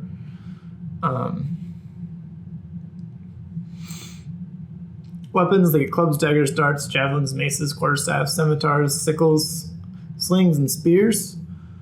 Tools, you get the herbalism tool, get proficiency. Saving throw, you get intelligence and wisdom. Wisdom is very good. Intelligence isn't a very good saving throw to have. But fine, that's fine, whatever. Skills, choose 2 from Arcana, Animal Handling, Insight, Medicine, Nature, Perception, Religion, and Survival. You start with that equipment listed. Druidic. You know Druidic, the secret language of the Druids. You can speak the language and use it to leave hidden messages. You and others who know this language automatically spot the message. Others spot the message presence with a successful DC 15 Wisdom perception check, but can't decipher it without magic. Spellcasting. Cantrips, you get 2 cantrips of your choice from the Druid spell list. You get additional cantrips when you level up. Preparing and casting spells. So you could prepare and cast spells from the Druid spell list. The exact same as Clerics, so each morning you can choose a different amount of them, and you can prepare spells equal to your Wisdom modifier plus your Druid level. So exact same amount of spells prepared as a Cleric, except they get more because they have Divine Domains. They get extra spells from that. Sacred plants and wood. A druid holds certain plants to be sacred, particularly alder, ash, birch, elder, hazel, holly, juniper, mistletoe, oak, rowan, willow, and yew. Druids often use such plants as part of a spell casting focus, incorporating length of oak or yew, or sprigs of mistletoe. Similarly, a druid uses such woods to make other objects such as weapons and shields. Yew is associated with death and rebirth, so handles for scimitars or sickle might be fashioned from it. Ash is associated with life and oak with strength. These woods make excellent halves or whole weapons, such as clubs or quarterstaffs, as well as shields. Alder is associated with air, and it might be used for thrown weapons such as darts or javelins. Druids from regions that lack the plants described here have chosen other plants to take on similar uses. For instance, a druid with a desert region might value the yucca tree and cactus plants. So druids also have the ritual casting as long as they have that spell prepared. Their spell casting ability is wisdom, so that goes on the same stuff. Wild shape. Starting at 2nd level, you can use your action to magically assume the shape of a beast that you have seen before. You can use this feature twice. You regain expended uses when you finish a short or long rest. Your Druid level determines the beast you can transform into, as shown in the beast shapes table. At 2nd level, for example, you can transform into any beast that has a challenge rating of 1/4 or lower and doesn't have a flying or swimming speed. So there's beast shape here. You can stay in a beast shape for a number of hours equal to half your Druid level, rounded down. You then revert to your normal form unless you expend another use of this feature. You can revert to your normal form earlier by using a bonus action on your turn. You automatically revert if you fall unconscious, drop to 0 hit points, or die. While transformed, the following rules apply. Your game statistics are replaced by the statistics of the beast, but you retain your alignment, personality, intelligence, wisdom, and charisma scores. So your strength, dexterity, and constitution scores change to what the beast's scores are, which they'll probably be higher if you've built your character with that in mind. When you transform, you assume the beast's hit points and hit dice. When you revert to your normal form, you return to the number of hit points you had before transforming. However, if you revert resulting to 0 hit points, any excess damage carries over to your normal form. You can't cast spells or abilities while you're in beast form. But you can retain concentration spells and use them. Doesn't bring your concentration on your spell you've already cast, however, or prevent you from taking actions that are part of the spell, such as Call Lightning that you've already cast. So you've cast Call Lightning and then transform into Minion Wild Shape. You can continue to Call Lightning as you're in your beast form, which is pretty awesome. To be like shooting lightning or like shooting a sunbeam from your eyes as like a giant eagle or something. That's pretty sick. You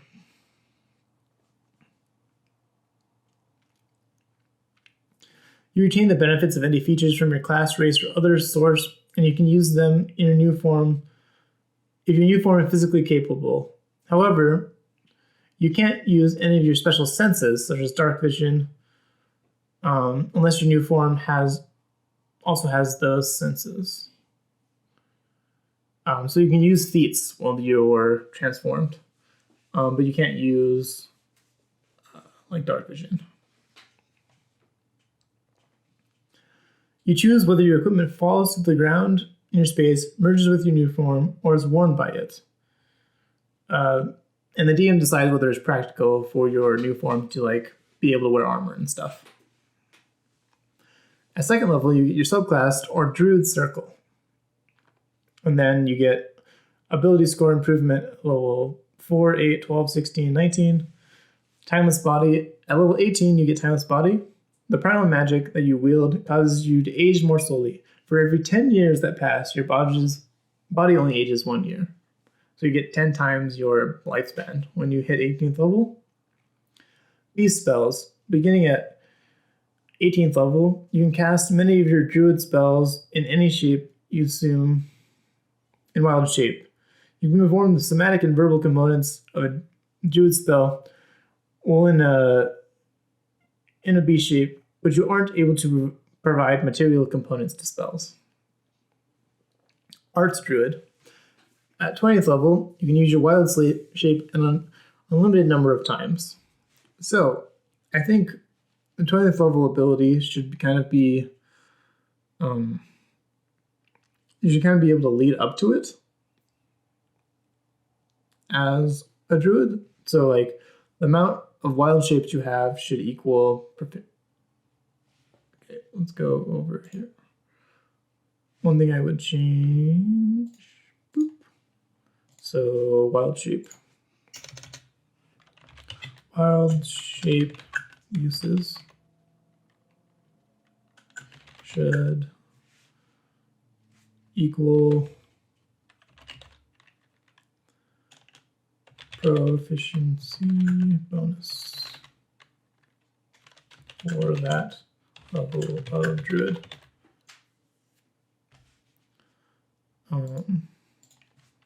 For a short rest.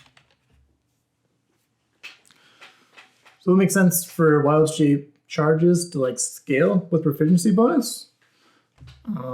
I'll talk about Moon Druid shortly, which will add to this. Okay. Druid circles. For the Circle of Land, you get a bonus cantrip, so you get 3 cantrips instead of 2 at level 2. Natural Recovery. Starting at 2nd level, you regain some of your magical energy by sitting in meditation and communing with nature. During a short rest, you choose expended spell slots to recover. The spell slots can have a combined level that is equal to or less than half your druid level, rounded up, and none of the slots can be 6th level or higher. You can't use this feature again until you finish a long rest. So you can just cast more spells a day from the Druid spell list, which is good. Circle spells. So you get some circle spells, and here you get some circle spells. It's bonus natural recovery, circle spells. Any circle is here. You can read this through them. The circle I think is the best is between the Underdark for getting web at 3rd level, because you can transfer into a spider and climb along your web, which is pretty cool. They also get greater invisibility. Grassland for pass doesn't need. Grassland gives you like haste, which isn't a great spell. Mountain gives you lightning bolts, which is a fun spell to be casting. What other spells? Sorry. Arctic gets Cone of Cold. Depending on like how far you're going to be leveling up as your druid, is kind of depends on like what sort of stuff you should be taking. I like the Underdark one because you get web.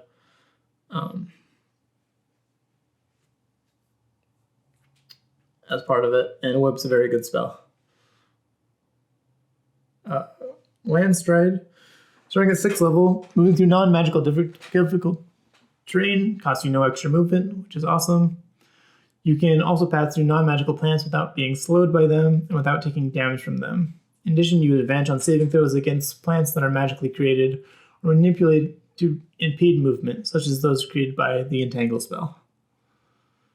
Nature's Ward, when you reach 10th level, you can't be charmed or frightened by elementals or fae, and you're immune to poison and disease. And Nature's Sanctuary.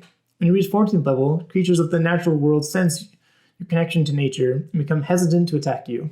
When a beast or plant creature attacks you, that creature must make a wisdom saving throw against your druid spell save DC. On a failed save, the creature must shoot a different target, or the attack automatically misses. On a successful save, the creature is immune to the effect for 24 hours. This is all like very flavorful and awesome, but not nearly as powerful as the next Circle of the Moon, or famous Moon Druids. Circle of the Moon. Druids of the Circle of the Moon are fierce guardians of the wilds. Their orders gathers under the full moon to share news and trade warnings. They haunt the deepest parts of the wilderness, where they might go for weeks on end before crossing paths with another humanoid creature, let alone another druid.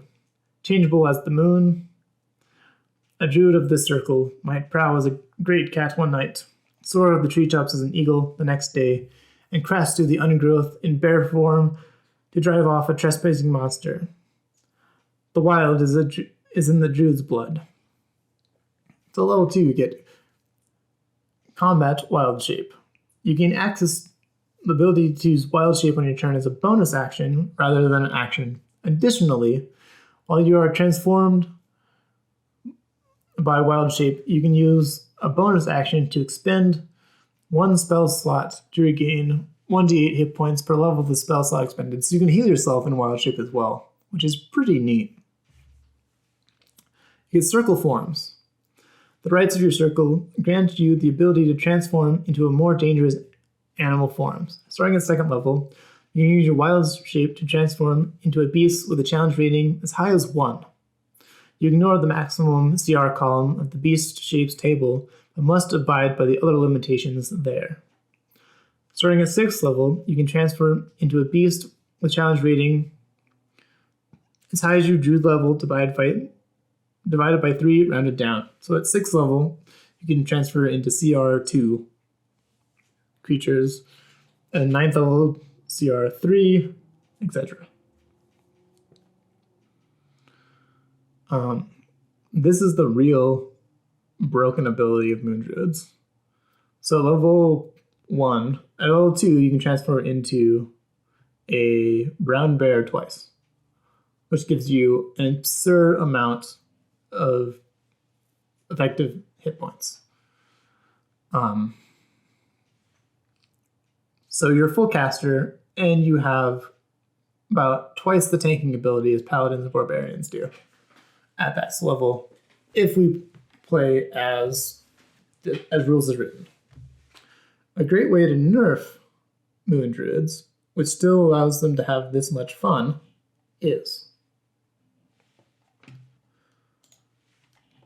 goes along with Wild Shape uses equal to proficiency bonus for that Druid level per short rest. Fantastic. So Moon Druid, combat, Wild Shape, costs. Moon Druid circle form or / combat Wild Shape costs 2 Wild Shape uses.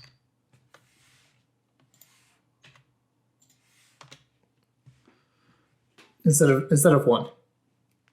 So levels 1 through 8, when your proficiency bonus is 2 or 3, you can only change into your combat Wild Shape once per short rest. At level 10, when your proficiency bonus ticks up to 4, you can now do it 2 times per short rest, which goes along with your level 10 ability.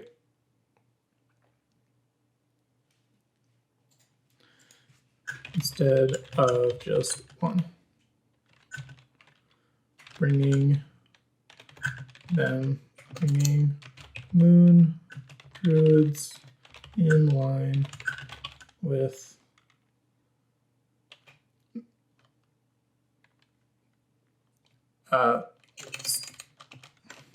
stops a Moon Druid from stepping on Paladin / Barbarian tanks playstyle. So, like, if you wanted to play a tank in Dungeons and Dragons, you would actually just play a Moon Druid and be a full caster and be able to combat Wild Shape. And that's just, you can just take the most beating and have the best saving throws out of any class. They're just broken. But this simple change brings them in line, which is fantastic. Primal Strike. Starting at 6th level, your attacks and beast form count as magical for the purpose of overcoming resistances.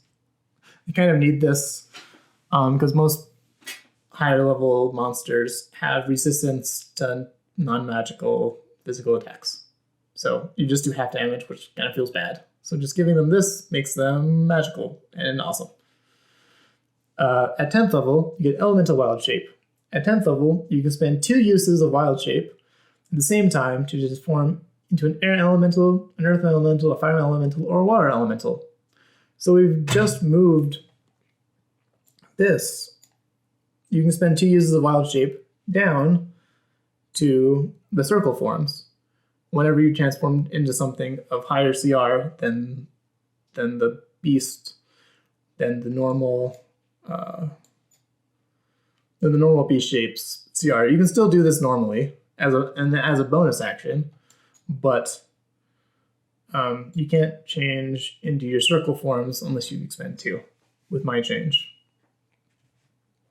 And then at level 14th, you get 1,000 forms. By 14th level, you'll learn to use magic to alter your physical form in more subtle ways. You can cast the Alter Self spell at will, Alter Self is a pretty cool spell when used because you can give yourself like a swimming speed, a climbing speed if your DM lets you. You can give yourself claws. You can give yourself, it's a creative fun exploration type spell. So Druids and so like you get Primal Strikes, Elemental Wild Shape, and then 1,000 Forms. Druids and the Gods. Some Druids venerate the forces of nature themselves, but most Druids are devoted to one of the many nature deities, worshipped in the multiverse. The list of gods in Appendix B includes many such deities. The worship of these deities is often considered a more ancient tradition in the face of clerics and urbanized peoples. In fact, the world of Greyhawk, the Druidic faith, is called the Old Faith, and it claims many adherents among farmers, foresters, fishers, and others who live closely with nature. This tradition includes the worship of nature as a primal force beyond personification, but also encompasses the worship of Biori, the Ordrith Mother, and as well devotees to Obradhai, Eleni, and Ula. In the worlds of Greyhawk and the Forgotten Realms, Druidic circles are not usually connected to the faith of a single nature deity. Any given circle in the Forgotten Realms, for example, might include Druids who revere Sylvanas, Maliki, Eldath, Shantae, or even the harsh gods of Fury, Talos, Malar, Allure, and Umberlee. These nature gods are often called the First Circle, the first among the Druids, and most Druids count them all, even the Violet Ones, as worthy of veneration. The Druids of Eberron hold animalistic beliefs completely unconnected to the sovereign host, the Dark Six, or any of the other religions of the world. They believe that every living thing and every natural phenomenon, sun, moon, wind, fire, and the world itself, has a spirit. Their spells, then, are a means to communicate with and command these spirits. Different Druid sects, though, hold different philosophies about the proper relationships of these spirits to each other and to the forces of civilization. The Ashbound, for example, believe the Archimagic is an abomination against nature, and the Children of Winter venerate the forces of death, and the Gatekeepers preserve ancient traditions meant to protect the world from incursions of aberrations. So, like, ask your DM how Druids are viewed in their world.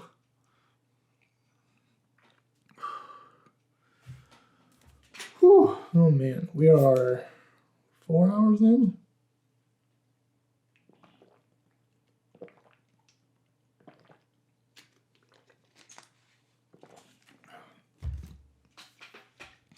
Fighter. A human in clanging plate armor holds her shield before her as she runs toward the masked goblins. An elf behind her, clad in studded leather armor, peppers the goblins with arrows loose from his exquisite bow. The half-orc nearby shouts orders, helping the two combatants coordinate their assault to the best advantage. A dwarf in chainmail interposes his shield between the ogre's club and his companion, knocking the deadly blow aside. His companion, a half-elf in scale armor, swings two scimitars in a blinding swirl. She circles the ogre, looking for a blind spot in his defenses. A gladiator fights for sport in an arena, a master with his trident and net, skilled at toppling foes and moving them around for the crowd's delight and his own tactical advantage. His opponent's sword flares with blue light an instant before she sends lightning flashing forth to smite him. All of these heroes are fighters, perhaps the most diverse class of characters in the world of Dungeons & Dragons, questing knights, conquering overlords, royal champions, elite foot soldiers, hardened mercenaries, and bandit kings.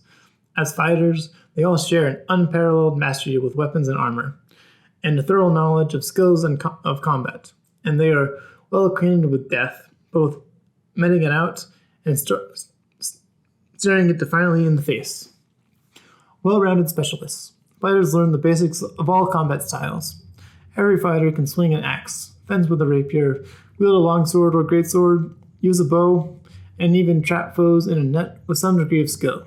Likewise, a fighter is adept with shields and every form of armor. Beyond that basic degree of familiarity, each fighter specializes in a certain style of combat. Some concentrate on archery.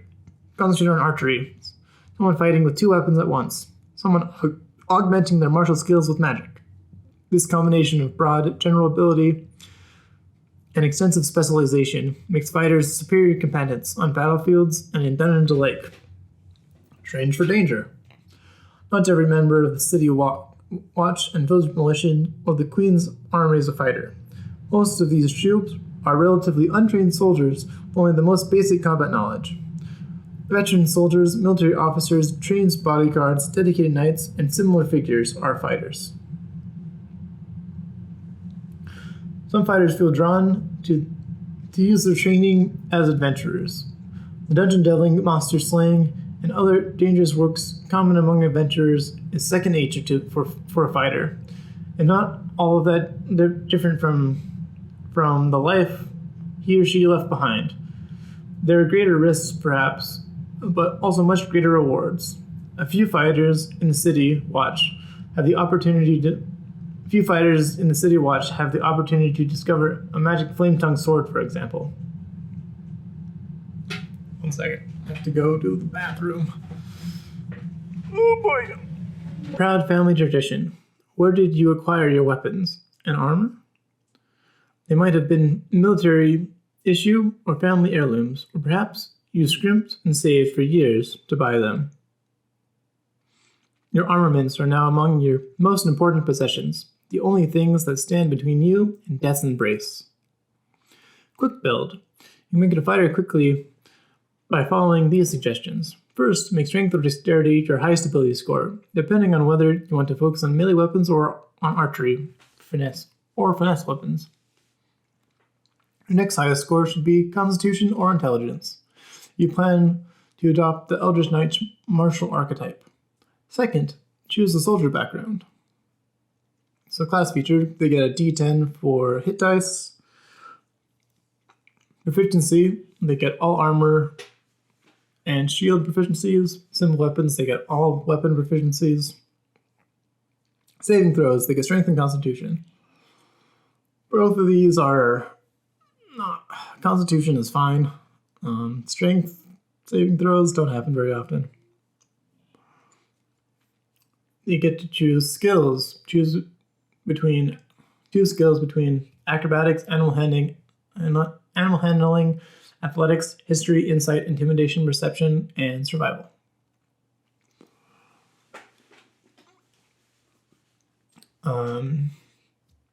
Equipment is listed. So fighting styles.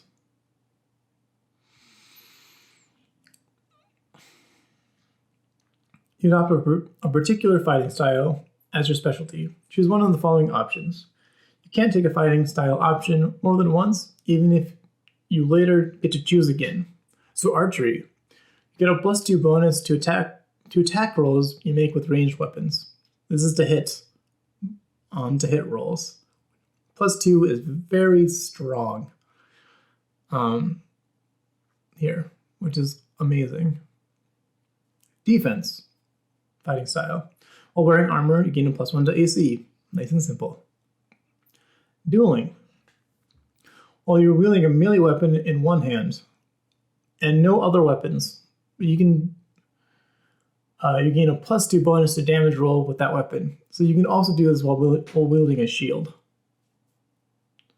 Well, you have a sword and shield, and you do that. Gets you just a +2 to the damage you're doing with that weapon, which is pretty good. Great weapon fighting.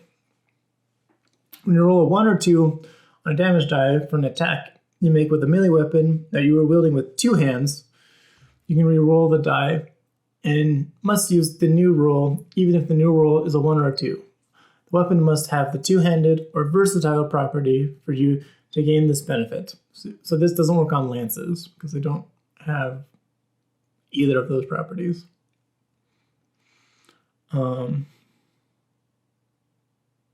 Also pretty simple. Protection.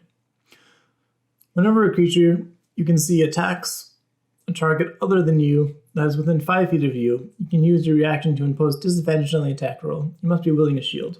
Okay, so this fighting style is pretty bad considering Looking at the other ones, the way I would change the protection fighting style is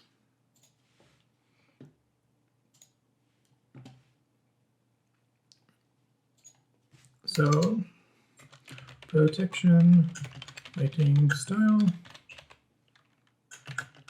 The way they changed it in one D&D, so 5e is disadvantage, so is reaction to give disadvantage to an attack targeting an ally within 5 feet of you.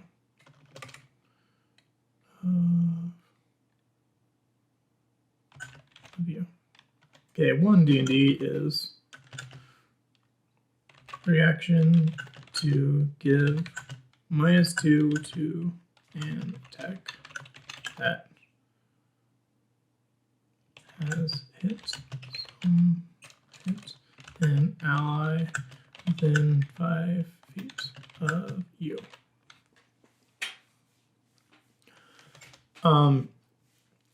To make protection actually usable and to kind of promote a shield-centric playstyle, I would allow reaction. I would allow either of these to also affect attacks targeting you.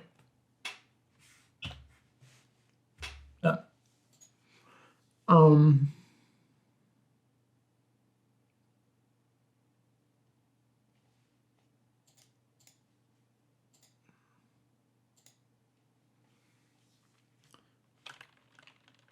Must be wielding a shield.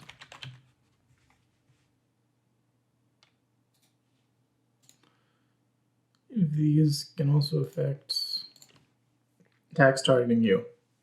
So also you can protect your buddies or yourself with this. And whether you want to use 1 D&D's version, 5e's version, I would just add this to make this fighting style much more usable. Like, it'll happen every round, which is awesome for your fighter to do. 2-weapon fighting. When you engage in 2-weapon fighting, you can add your ability modifier to the damage of the second attack. This is useful.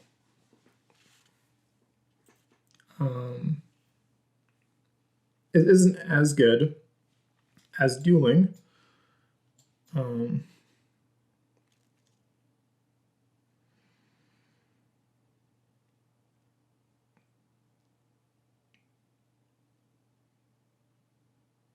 But still fine if you don't take feats into account.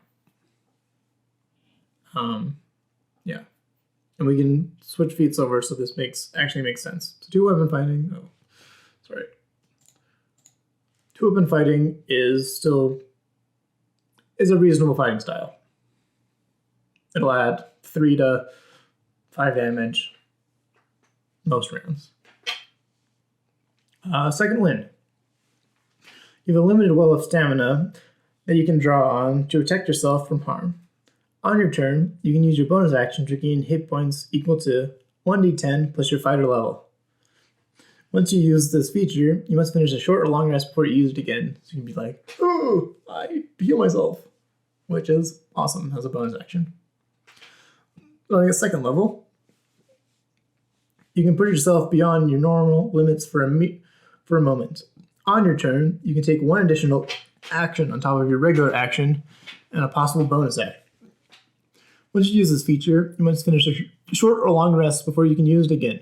Starting at 17th level, you can use it twice before a rest, but only once on the same turn.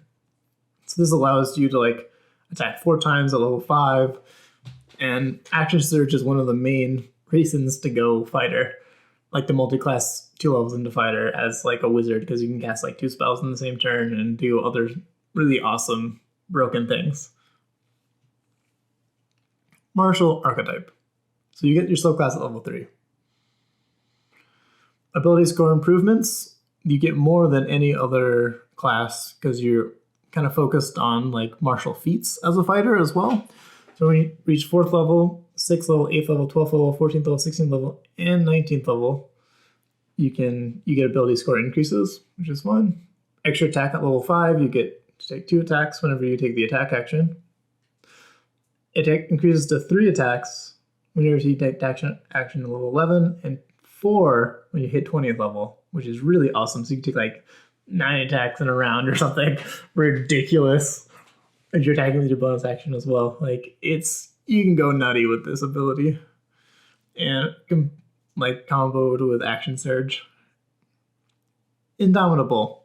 Beginning at 9th level, you can roll a saving throw that you fail. If you do so, you must use the new roll, and you can't use this feature again until you finish a long rest. You can use this feature twice between long rests starting at 13th level, and 3 times between long rests starting at 17th level. So it just allows you to reroll saving throws, which is fun. Cool. Martial archetypes. Champion. The archetypical champion focus on the development of raw physical power, honed to deadly perfection. Those who model themselves on this archetype combine rigorous training with physical excellence to deal devastating blows. So level 3, beginning, you choose our 3rd level, your weapon attacks score a critical hit on 19 or 20. There's one way, it's like one of the very few ways to expand the critical range of 5th edition is going to 3rd level in champion. It has to be a weapon attack too, so this can't extend to spells. At 7th level, you get Remarkable Athlete. You can add half your proficiency bonus, rounded up, to any strength, dexterity, or constitution check you make that doesn't already use your proficiency bonus. In addition, when you make a running long jump, the distance you can cover increases by a number of feet equal to your strength modifier. So this actually affects initiative rolls, which is a cool thing that I didn't know until I plugged in on 7th level champion into D&D Beyond. So this works on dexterity rolls. This works on initiative rolls, which is a dexterity check. So that's awesome. At level 10, you get an additional fighting style. Probably you're going with defense to just up your AC by 1 for free. Well, not for free, but just up your AC by 1. And in addition to like whatever you took at level 1. Or you can like branch out to like do other fighting stuff, which I don't know, might be cool. Level 15, you get superior critical again, so your criticals go from 18 to 20. And at 18th level, you attain the Pinnacle of Resilience. In battle, at the start of each of your turn, you regain hit points equal to 5 plus your Constitution modifier if you have no more than half your hit points left. So you pretty much become Wolverine. But it doesn't work if you go like blows. If you hit 0, this stops working. But that's fine. Battle Master, which is probably the most picked fighter subclass. This Battlemaster and then Eldritch Knight are probably the 2 most picked subclasses for fighters. Those who emulate the archetypical Battlemaster employ martial techniques passed down through generations. To a Battlemaster, combat is an academic field, sometimes including subjects beyond battle, such as weaponsmithing and calligraphy.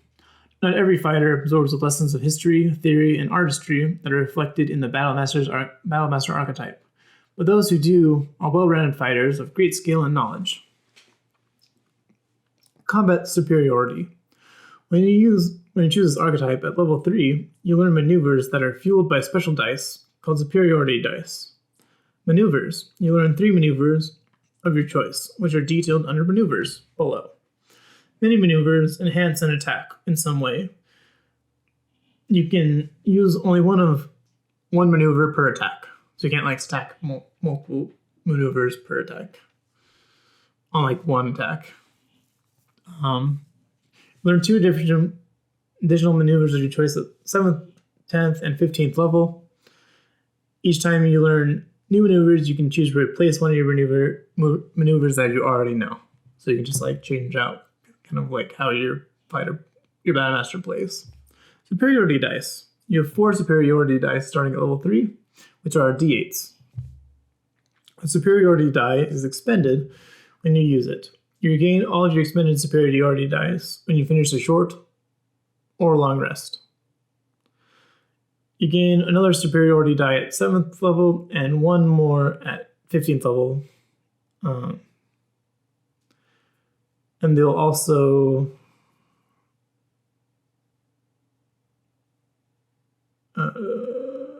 yes. Saving throws. Some of your maneuvers require your target to make a saving throw to resist your maneuver's effect. The saving throw is equal to 8 plus your proficiency bonus plus your strength or dexterity modifier. Your choice. Also at 3rd level, you get 2 to 4. You gain proficiency with 1 type of art and tools of your choice, so you can like paint or forge stuff. This is more of a flavor feature than anything else. I love that the Battlemaster's superiority dice refresh on short rests. I think all fighters subclasses, except for Eldritch Knights, who have mechanic based in like these sort of dice, I think they should all refresh on short rests. And currently the only one who does is the Battlemaster. Which is kind of annoying, because it makes just the Battlemaster amazing. Know your enemy. At 7th level, you can spend 1 minute observing or interacting with another creature, and you can learn certain information about them. You choose 2 of the following, like strength, dexterity, con, armor class, current hit points, total class levels, if any, final class levels, if any. And you can the DM has to tell you about those if you spend a minute like observing the thing, which is pretty awesome. So if you can spend multiple minutes you can spend 1, 2, 3, 4, 5, 6, 7. So you can spend 4 minutes observing something. You learn all of this about them, like all this meta knowledge about them from your subclass, which is pretty interesting mechanic. Improved combat superiority. At 10th level, your superiority dice go from d8s to d10s, and at 18th level, they go from d10s to d12s, which is kind of cool. Relentless, starting at 15th level, when you roll initiative and have no superiority dice remaining, you regain a superiority die, which is fine. It's not very good. Maybe you should get like 2 back or something. I don't know. And then I'm not going to read all the maneuvers, but the super good ones people take are goading attack, very good. And there's a bunch of other like listed like in other books that are pretty interesting and balanced. Trip attack, very good. What else? Menacing attack is also very good. Eldritch Knight. The archetypical Eldritch Knight combines the martial mastery common to all fighters with the careful studies of magic. Eldritch Knights use magical techniques similar to those practiced by wizards. They focus their study on 2 of the 8 schools of magic, Abjuration and Evocation. Abjuration spells grant an Eldritch Knight additional protection in battle, and Evocation spells deal damage to many foes at once. extending the fighter's reach in combat. These knights learn a comparatively small number of spells, committing them to memory instead of keeping them in a spellbook. So the Eldritch Knight's spellcasting works very similar to the Bard's spellcasting, but they know very limited amount of spells, going all the way up to like 4th level spells at level 19.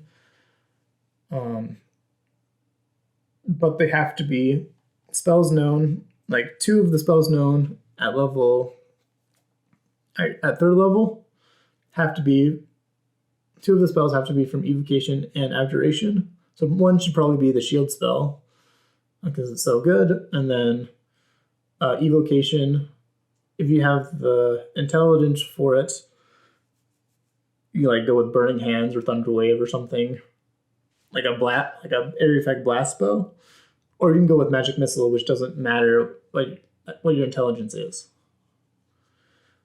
And then you can choose one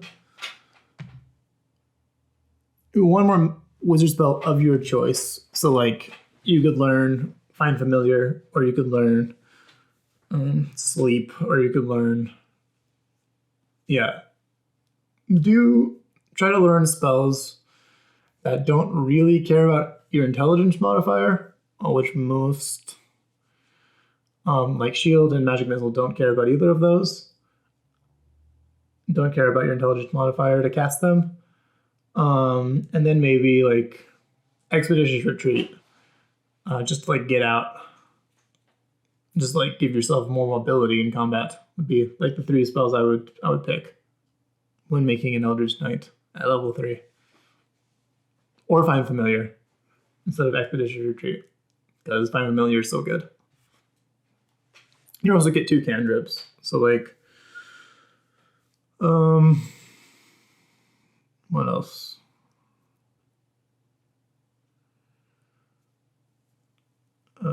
What else? Like Booming Blade or Green Flame Blade. Well, you get extra attacks, so they're kind of wasted. I don't know. You take like Prestidigitation or something. Or like Firebolt if you need. Or Toll the Dead if you want a ranged spell.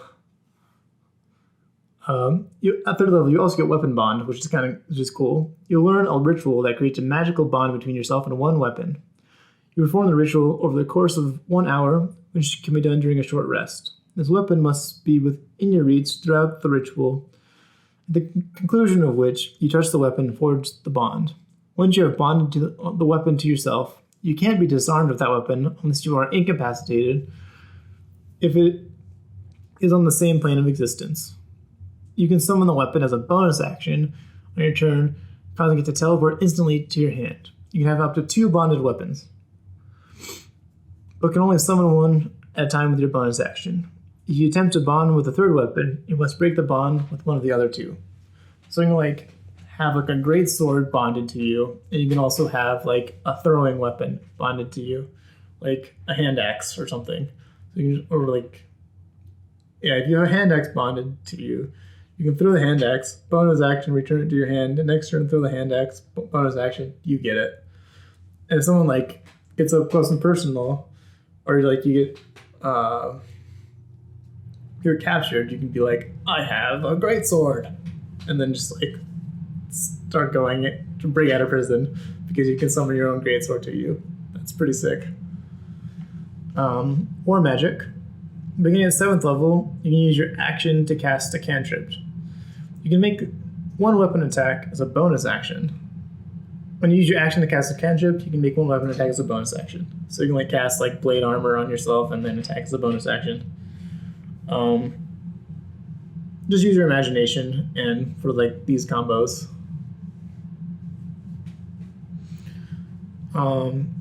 Eldritch Strike. At 10th level, you learn how to make your weapon strikes undercut a creature's resistance to your spell. When you hit a creature with a weapon attack, that creature has disadvantage on the next saving throw you make against a spell you cast before the end of your next turn. So this is pretty fun for like save or suck spells. that you get. At 10th level, you'll have second level spells. So, like, Suggestion would be a good one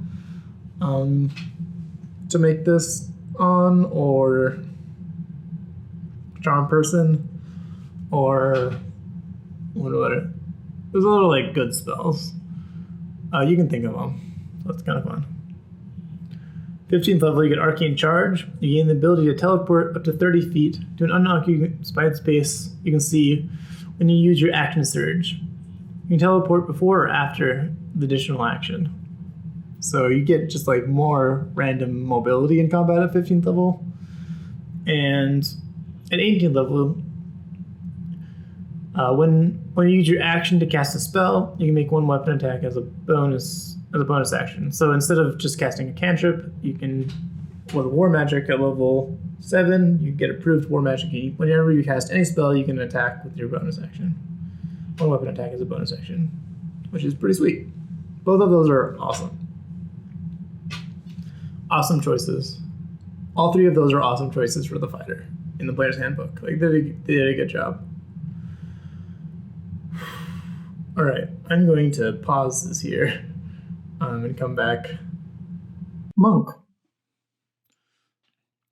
Her fists a blur as they deflect an incoming hail of arrows. A half-elf springs over a barricade and throws herself onto the massed ranks of hobgoblins on the other side. She whirls among them, knocking their blows aside and sending them reeling. Till at last, she stands alone. Taking a deep breath, a human covered in tattoos settles into a battle stance.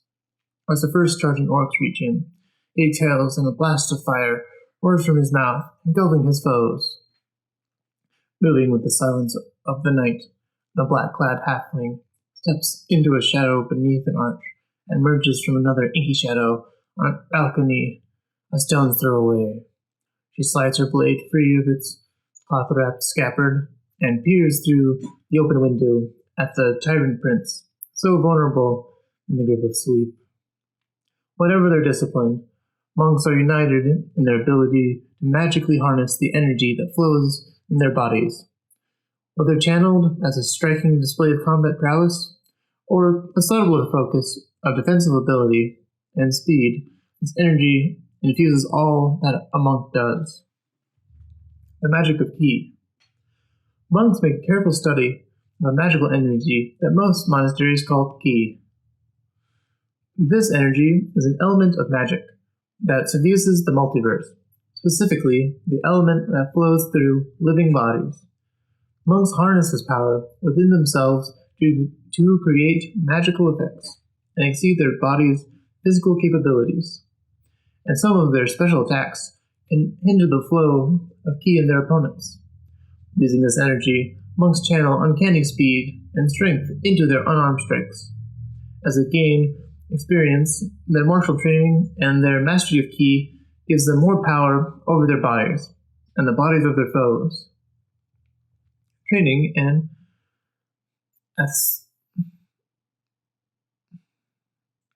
aestheticism.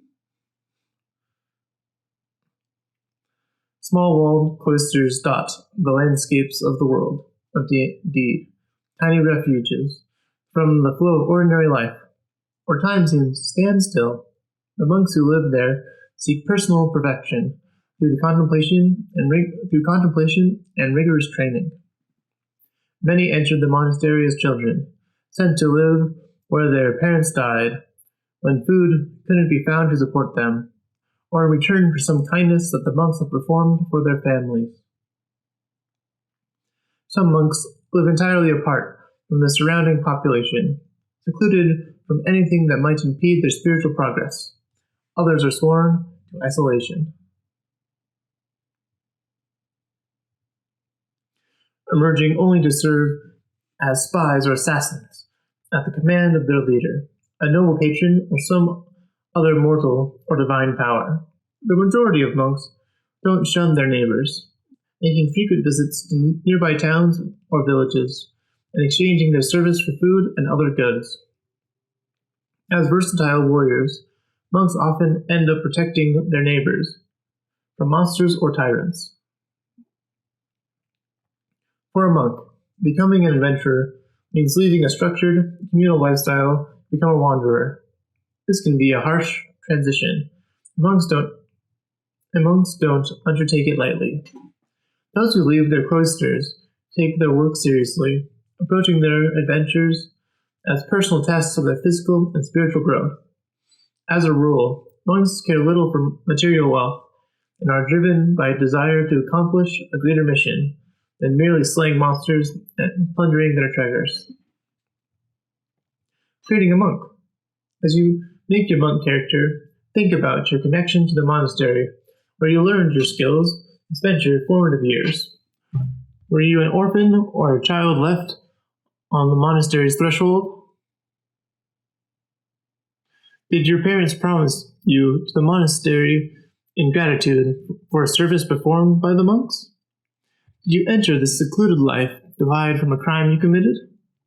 Or did you choose the monastic life for yourself? Consider why you left. Did the head of your monastery choose you for a particularly important mission beyond the cloister? Perhaps you were cast out because of some violation of the community's rules. Did you dread leaving, or were you happy to go? Is there something you hope to accomplish outside the monastery? Are you eager to return to your home? As a result of structured life of monastic community and the discipline required to harness ki, monks are almost always lawful in alignment. Quick build. You make a monk quickly by following these suggestions. First, make dexterity your highest ability score, followed by wisdom. Second, choose the hermit background. Class features. Hit points. They get a D8 hit die. They get no armor proficiencies. They get simple weapons and short swords. For weapons, tools, they choose one type of artisan tool or musical instrument. Saving throws, they get strength and dexterity, dexterity being the good saving throw here. Skills, they get to choose two from acrobatics, athletics, history, insight, religion, and or stealth.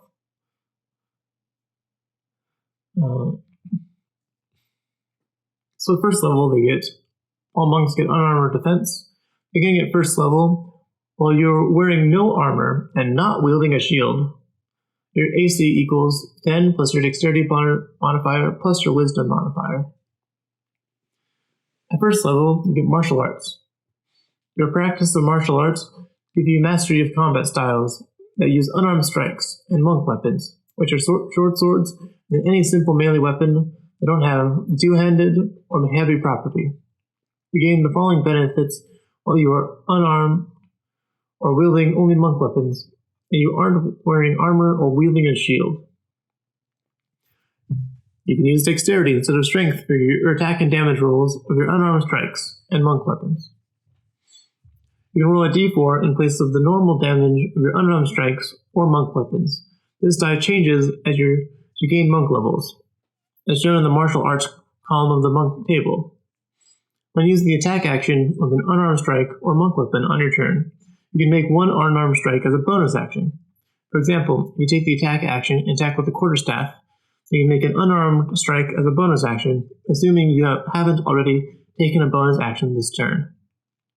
Certain monasteries use specialized forms of the monk weapons. For example, you might use a club that is 2 lengths of wood connected by a short chain, called nunchuck, or a sickle with a shorter, straight blade, called a kama. Whatever name used for a monk weapon, you can use the game statistics provided for the weapon in Chapter 5. Kind of the best thing to do as a level 1 monk is take your quarterstaff, hit with 2 hands to deal d8 damage, and then kick someone with your unarmed strike. That's kind of the most damage you can do at level 1 as a monk. Key. Starting at 2nd level, your training allows you to harness the mystic energies of ki. Your access to this energy is represented by a number of key points. Your monk level determines the number of points you have, shown in the key points column of the monk table. You can spend these points to fuel various key features. You start knowing 3 such features: Flurry of Blows, Patient Defense, and Step of the Wind. You'll learn more key features as you gain levels in this class. When you spend a key point, it is unavailable until you finish a short or long rest, at the end of which you draw all your expended ki back into yourself. You must spend at least 30 minutes of the rest meditating to regain your ki points. Some of your key features require your target make a saving throw to resist the feature's effects. The saving throw's DC is calculated as follows. So 8 plus your proficiency bonus plus your wisdom modifier is your key save DC.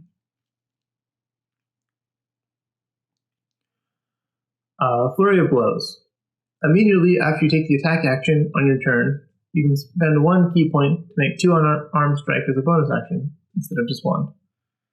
Patient Defense. You can spend 1 key point to take the dodge action as a bonus action on your turn. And 3, Step of the Wind.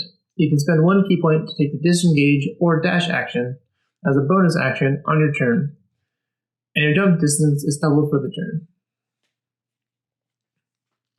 So, the monk is supposed to be like a kind of a frontline, in your face kind of fighter. Not fighter, but like combatant type character. They have a really hard time to do this because their armor class doesn't get very high. And their key points at low levels take a lot. They don't have very many of them. So how I changed it, how I buffed them was...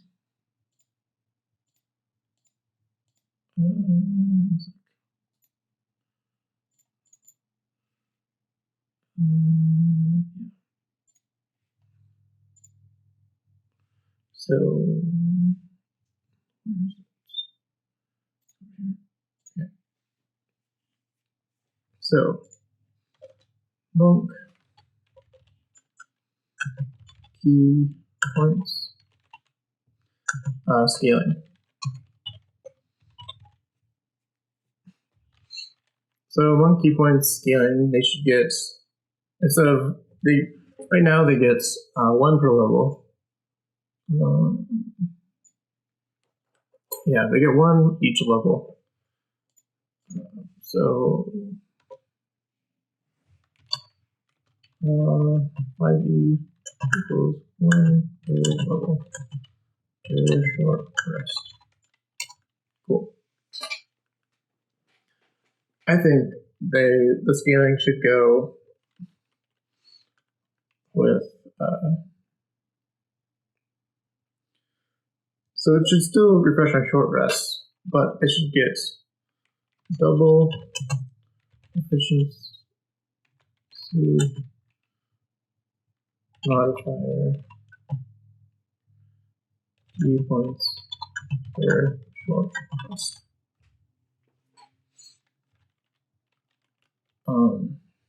So 1 through 4 equals 4 key points per short rest. 5 through 8 equals 6 key points per short rest. 9 through 12 equals 8 points per short rest, etc. And the key, like the uses for key, Flurry of Blows is a good use. So Flurry of Blows, raw gives you an extra attack, extra unarmed strike as a bonus action. Gives you 2 unarmed strikes as a bonus action. Well, this doesn't really You only get one, so it's only giving you one extra like attack. Not even attack, it's attack with like your fist. Which is quite doesn't really do much. It doesn't really scale, like the dice scales. The martial arts dice scale, like here, it goes from D4 to all the way to D10. It doesn't scale very fast. It doesn't really, like when you use Flurry of Blows, it doesn't really feel epic when you use it. So instead of this, it can be Flurry of Blows gives you unarmed strikes equal to your proficiency bonus +1. So at level 1 through 4, you get three blows. 5 through 8, you get 4 blows, etc. So you'd actually get a flurry of blows for spending that 1 key point on actually punching the crap out of something, which is awesome. Patient defense. So there was in Tasha's, there was. I should go back to. There is a change for monks, an optional class features. So they're page 48. So 50 monk optional class features. So key fuel attacks. So key fuel attacks in Tasha's Guide to Everything. It's a 3rd level monk feature. If you spend 1 key point or more as part of your action on your turn, you can make 1 attack with an unarmored strike or a monk weapon as a bonus action before the end of the turn. So you do patient defense.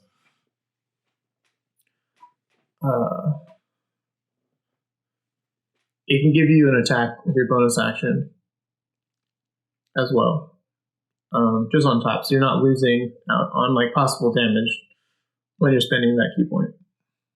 I like this a lot. So, level key fuel attacks from Tasha's page 48. And making Step of the Wind cost 1 just to double your jump distance. But monks can disengage and dash as a bonus action without spending a key point.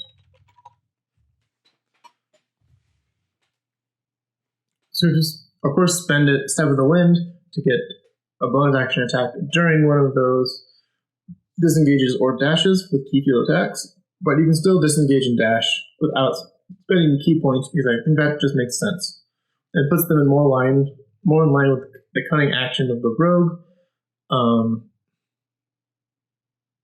just to give them more mobility and slipperiness in combat so they can get in and out of melee pretty easily when they want to, because they're quite squishy. Because they have a D8 hit die, and they have lower. They don't have very many ways of getting higher armor class, like barbarians, fighters. Yeah, that's kind of what I would change with monks here.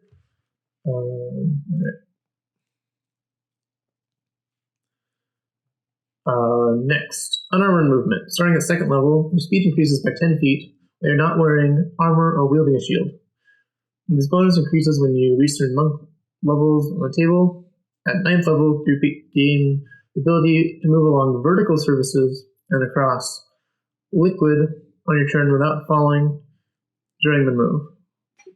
So you can just like run across water and along walls and stuff, which is pretty awesome. So unarmored movement is a great feature for the monks. They just make them move faster, which is amazing. At 3rd level, you get your monastic tradition, which is just your subclass. You also get deflect missiles. Starting at 3rd level, you can use your reaction to deflect or catch a missile when you're hit by a ranged weapon attack.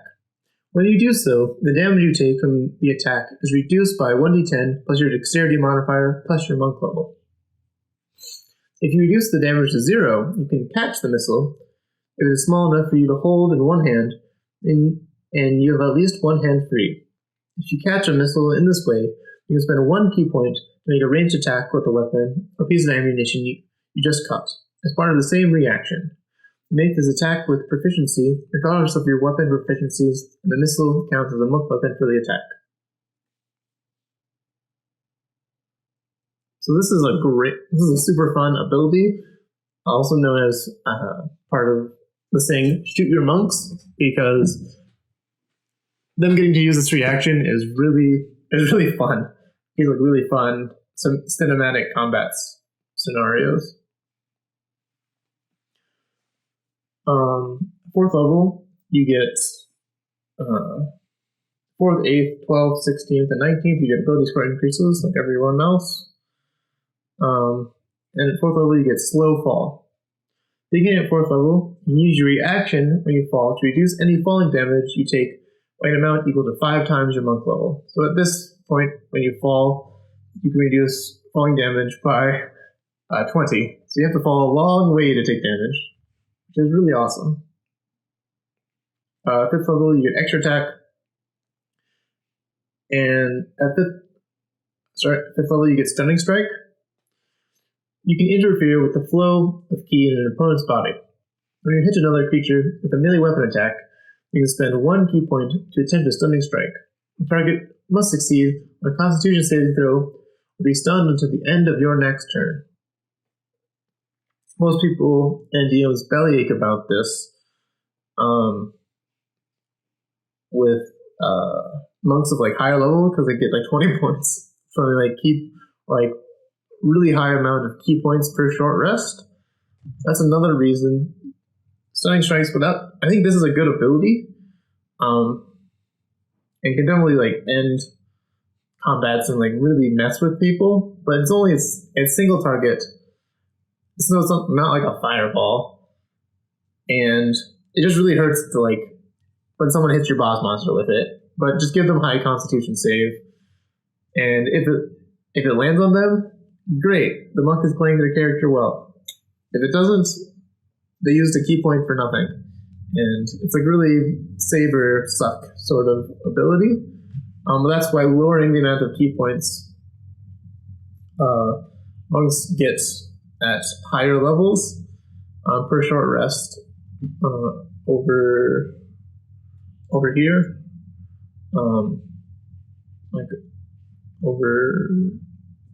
Just really like cuts down on this like stunning strike spam as much. Kind of levels it out.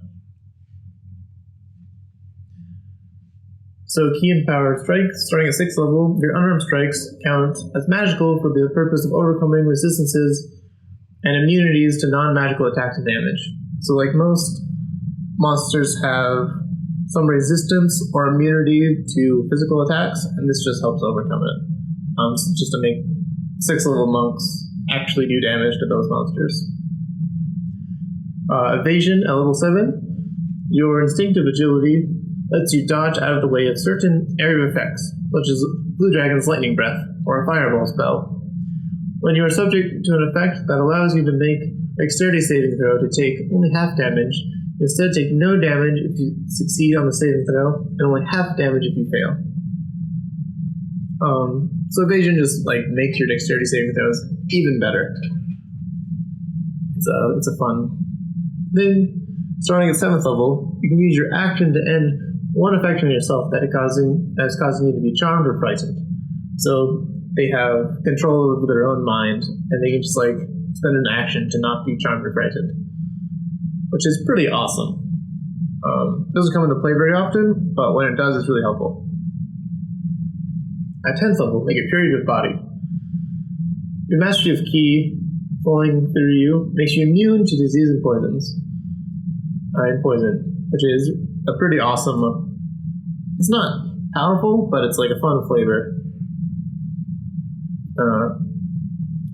Tongue of the Sun and Moon. Starting at 13th level, you learn to touch the key of other minds so that you understand all spoken languages. Moreover, any creature that can understand a language can understand what you say. This is a really fun role-playing aspect as well. So you can talk to anything that has a language. Diamond Soul. Beginning at 14th level, your Mastery of Key grants you proficiency in all saving throws. Additionally, when you make a saving throw and fail, you can spend 1 key point to reroll it and take the second result. So this is just like getting proficiency in all saving throws is a level 14 is awesome because I think that's a plus. Yeah, you're getting +5 to all your saving throws that aren't strength or dexterity, which you already have proficiency in. So this gives you 4 proficiencies in saving throws, which is really helpful to make saves. At level 15, and then rerolling it with 1 key point is just kind of the fighter's indomitable feature, but taken to the next level, which is pretty fun. Diamond Soul. Beginning at 14th level, your Mastery of Key grants you proficiency in all Timeless Body. 15th level, your key sustains you, and you suffer none of the frailty of old age, and you can't be aged magically. You can still die of old age, however. In addition, you no longer need food or water. 15th level, you don't really need this effect, but it's fun to just roleplay with. 18th level, Empty Body. Being at 18th level, you can use your action to spend 4 key points to become invisible for 1 minute. During that time, you have resistance to all damage but force damage. Additionally, you can spend 8 key points to cast the astral projection spell without needing material components. When you do so, you can't take other creatures with you. More like role-playing and flavor sort of abilities. And Perfect Self.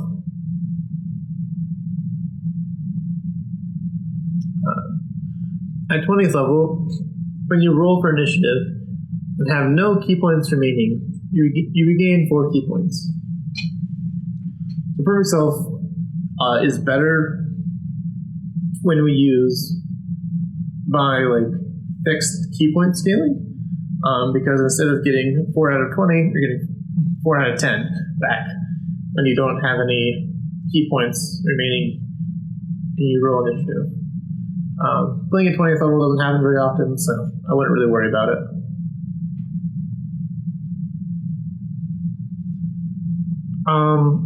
I like all of these. I like all of the subclasses for monks are all pretty fun and pretty simple. I'm not going to really read them to you. The way of the 4 elements does need some tweaking, however.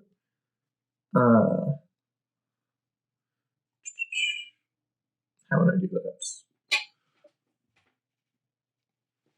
So they can cast elemental spells from this list.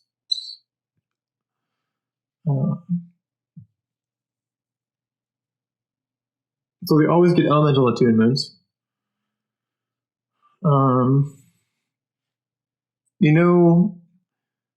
The elemental attunement discipline and 1 other elemental discipline of your choice, which are detailed in the elemental discipline section. You learn 1 additional elemental discipline of your choice, 6th, 11th, and 17th level. When you learn a new discipline, you can replace a discipline. So,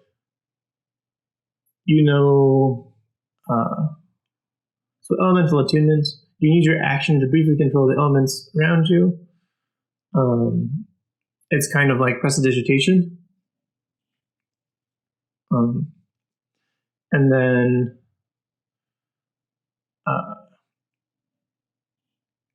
there's lots of things I could do to, like,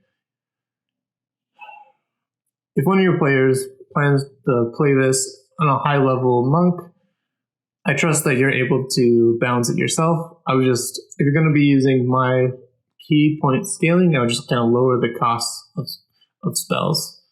Or kind of buff them up to make sense. Monastic orders. The world of D&D contains a multitude of monasteries and monastic traditions, and lands with the Asian cultural flavor, such as Shaolong, far to the east of the Forgotten Realms. These monasteries are associated with the philosophical traditions and martial arts practice. The Iron Hand School, the Five Star School, and the Northern Fifth School, and the Southern Star School of Shaolong teach different approaches to the physical, mental, and spiritual disciplines of the monk. Some of these monasteries have spread to the western lands of Faerun, particularly in places with the large Shu immigration communities, such as Thesk and Westgate. Other monastic traditions are associated with the deities who teach the value of physical excellence and mental discipline. Of the Forgotten Realms, the Order of the Dark Moon is made up of monks dedicated to Shar, goddess of loss, who maintains secret communities in remote hills, back alleys, and subterranean hideaways. Monasteries of Lamater, god of endurance, are named after flowers, and their orders carry the name of the great heroes of the faith. The disciplines of Saint Solars, the twice martyred, reside in monasteries of the Yellow Rose near Damara. The monasteries of Eberron combine the study of martial arts with a life of scholarship. Most are devoted to the deities of the sovereign host. In the world of Dragonlance, most monks are devoted to Majory, a god of meditation and thought. In Greyhawk, many monasteries are dedicated to Zanye, the goddess of twilight and the superiority of mind over matter, or to Zuken, god of mental and physical mastery. The evil monks of the Scarlet Brotherhood in the world of Greyhawk derive their fanatic zeal not from devotion to a god, but from dedication to the principles of their nation and their race. The belief that Soul Strand of humanity are meant to rule the world. It's pretty dark. Paladin. Also, my first character was Paladin, but maybe a video of him later. Paladin, clad in plate armor that gleams in the sunlight despite the dust and grime of long travel. A human lays down her sword and shield and places her hand on a mortally wounded man. The fine radiance shines from her hands. The man's wound is knit closed and his eyes open wide with amazement. A dwarf crouches behind an outcrop, his black cloak making him nearly invisible in the night, and watches an orc warband celebrating its recent victory. Silently, he stalks into their midst and whispers an oath, and 2 orcs are dead before they even realize he is there. Silver hair shining in a shaft of light that seems to illuminate only him, an elf laughs with exultation. His spear flashes like his eyes as he jabs again and again at a twisted giant, until at last his light overcomes its hideous darkness. Whatever their origin and their mission, paladins are united by their oaths to stand against the forces of evil. Whether sworn before a god's altar, and the witness of a priest, in a sacred glade before nature's spirits and fey beings, or in a moment of desperation and grief, with the dead as the only witness. A paladin's oath is a powerful bond. It is a source of power that turns a devout warrior into a blessed champion. The cause of righteousness. A paladin swears to uphold justice and righteousness, to stand with the good of things in the world against the encroaching darkness, and to hunt the forces of evil wherever they lurk. Different paladins focus on various aspects of the cause of righteousness, but all are bound by the oaths that grant them power to do their sacred work. Although many paladins are devoted to gods of good, a paladin's power comes as much from the commitment to justice itself as it does from a god. Paladins train for years to learn the skills of combat, mastering a variety of weapons and armor. Even so, their martial skills are secondary to the magical power they wield, power to heal the sick and injured, to smite the wicked and the undead, and to protect the innocent and those who join them in the fight for justice. Beyond the mundane life, almost by definition, the life of a paladin is an adventuring life. Unless a lasting injury has taken him or her away from adventuring for a time, every paladin lives on the front lines of the cosmic struggle against evil. Fighters are rare enough among the ranks of the militias and armies of the world, but even fewer people can claim the true calling of a paladin. When they do receive the call, these warriors turn from their former occupations and take up arms to fight evil. Sometimes their oaths lead them into the service of the crown as leaders of elite groups of knights. But even then, their loyalty is first to the cause of righteousness, not to crown and country. Adventuring paladins take their work seriously. A delve into an ancient ruin or a dusty crypt can be a quest driven by a higher purpose than the acquisition of treasure. Evil lurks in dungeons and primeval forests, and even the smallest victory against it can tilt the cosmic balance away from oblivion. Creating a paladin. The most important aspect of a paladin character is the nature of his or her holy quest. Although the class features related to your oath don't appear until you reach the 3rd level, plan ahead for that choice by reading the oath description at the end of the class. Are you a devoted servant of good, loyal to the gods of justice and honor, a holy knight in shining armor venturing forth to smite evil? Are you a glorious champion of the light, cherishing everything beautiful that stands against the shadow, a knight whose oath descends from traditions older than many of the gods? Or are you an embittered loner sworn to take vengeance on those who've done great evil, sent as an angel of death by the gods, or driven by your need for revenge? Appendix B lists many deities worshipped by paladins throughout the multiverse, such as Torm, Teir, Tyrannus, blah blah blah blah blah blah blah. How did you experience your call to serve as a paladin? Did you hear a whisper from an unseen god or angel while you were at prayer? Did another paladin sense the potential within you and decide to train you as a squire? Or did some terrible event, the destruction of your home, perhaps, drive you to your quests? Perhaps you stumbled into a sacred grove or hid an elven enclave and found yourself called to protect all such refuges of goodness and beauty. Or you might have known from your earliest memories that Paladin's life was your calling, almost as if you had been sent into the world with that purpose stamped on your soul. As guardians against the forces of wickedness, Paladins are rarely of any evil alignment. Most of them walk the paths of charity and justice. Consider how your alignment colors the way you pursue your holy quest, and the manner in which you conduct yourself before gods and mortals. Your oath and alignment might be in harmony, or your oath might represent standards of behavior that you have not yet attained. Quick build. You can make a paladin quickly by following these suggestions. First, strength should be your highest ability score, followed by charisma. Second, choose a noble background. Class features. Hit points, they have D10 hit points.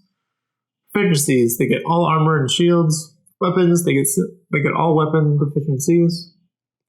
Saving throws. We get Wisdom and Charisma saving throws. Wisdom being the best proficiency you can have in saving throws. Skills. They choose 2 from Athletics, Insight, Intimidation, Medicine, Persuasion, and Religion. Equipment. It's listed there. So I would argue that instead of putting your highest ability score in Strength, you should put it in Charisma, because Paladins can really benefit a lot from Charisma scaling. Divine Sense. The presence of strong evil registers on your senses like a noxious odor, and powerful good rings like heavenly music in your ears. As an action, you can open your awareness to detect such forces.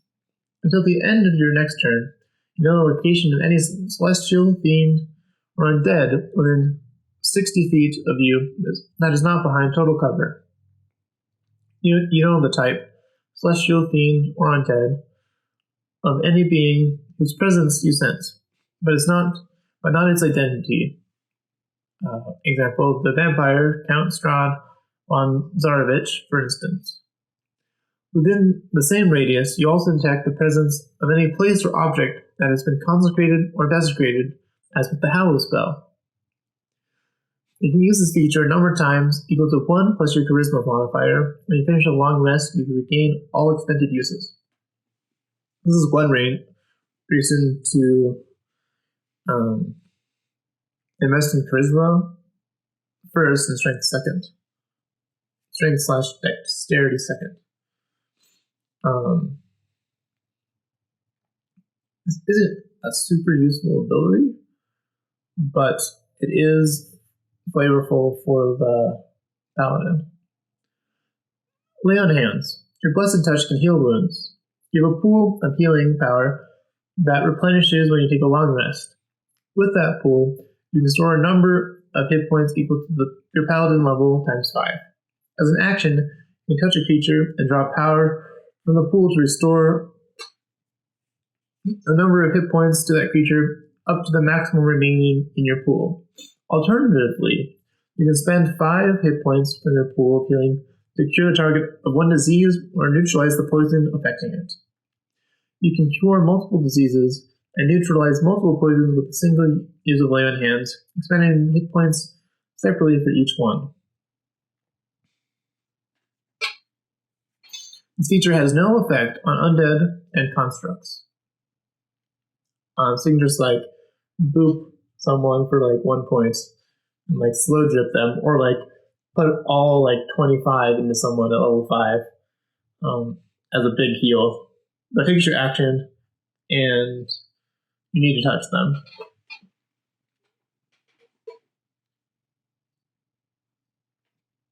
Fighting style. At second level, you adopt a fighting style as your specialty.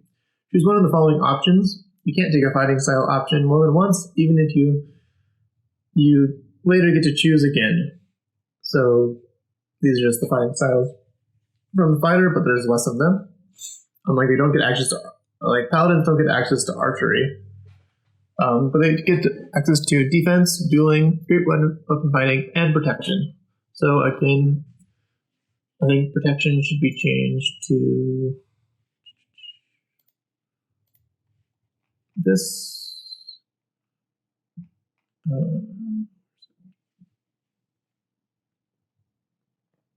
Protection fighting style should be changed to this. Just to make it balanced with all the other ones.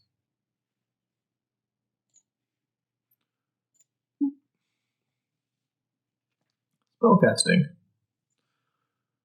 So Paladins prepare spells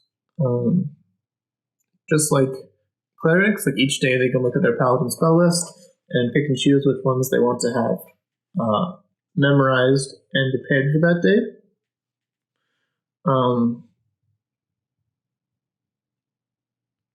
The number of Paladin spells equals your Charisma modifier plus half your Paladin level, because they're a half caster. Rounded down, they get a minimum of 1 spell.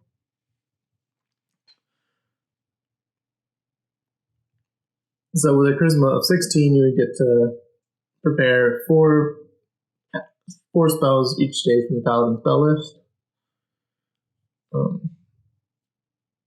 which is pretty nice. And charisma is their spellcasting ability, so that works for the saving throws, DC, and then to hit DCs. Don't get any cantrips.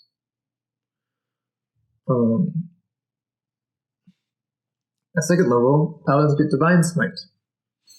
Starting at second level, when you hit a creature with a melee weapon attack, you can spend one Paladin spell slot to deal radiant damage to the target. In addition to the weapon's damage, the extra damage is 2d8 for first level spell slot, plus 1d8 for each spell level higher than first level, to a maximum of 5d8. The damage increases by 1d8 if the target is an undead or a fiend. This is the main nuking ability of melee of Paladins that most DMs complain about, but it gives Paladins a fun way of using their spell slots. I think it's pretty fun. At third level, you get Divine Health. At third level, the divine magic flowing through you makes you immune to disease. So you're just immune to diseases at all times. It doesn't really come into play much unless your DM likes to throw diseases at you. And then at third level, you get your Sacred Oaths, which are all pretty powerful and fun. And you get Channel Divinity. One use of it. It doesn't stack with the Clerics Channel Divinity uses, but I think it should. Honestly, I would change it to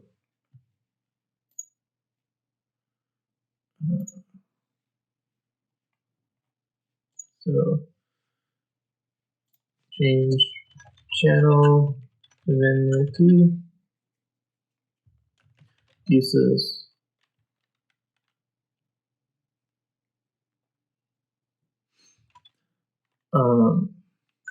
and stack with each other.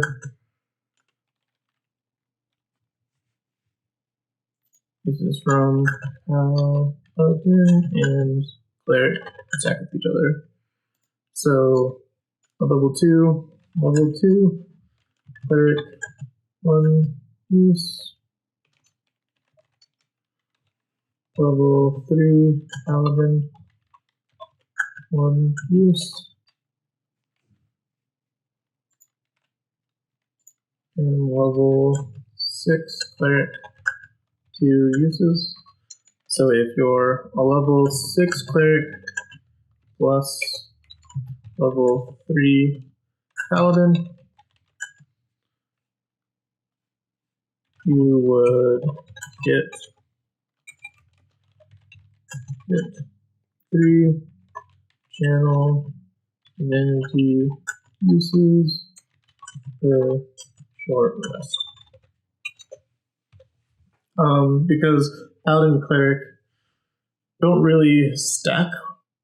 Those, like, that multi-class doesn't really stack very well. In general, they're using like Wisdom and Charisma for spellcasting modifier, and then probably Strength for armor class and attack focus things. So it takes there's 3 primary attributes for that multi-class to really get all of the features out of them. So something's going to be going on to the wayside. But if you get an extra Channel Divinity, people might be more inclined to do this multi-class, and I think it's pretty fun. Yeah, that just opens up this multi-class option as something actually playable.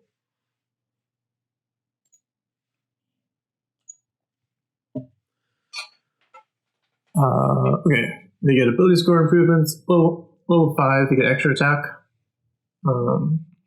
Level 6, they get one of the most broken defensive abilities in the game. being Aura of Protection.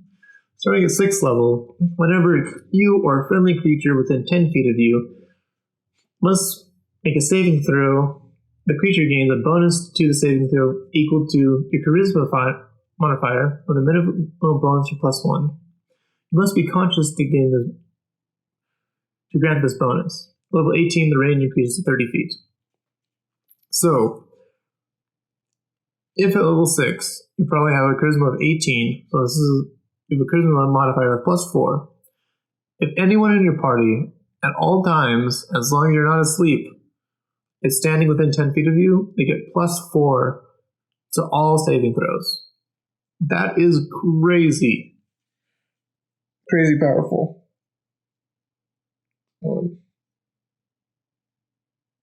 That's insanely powerful. And needs a slight nerf. How I would slightly nerf it is...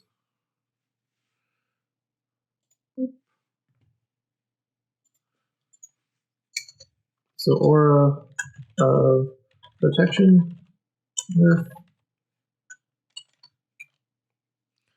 Uses, I just give it a resource management sort of thing. Uses equal fish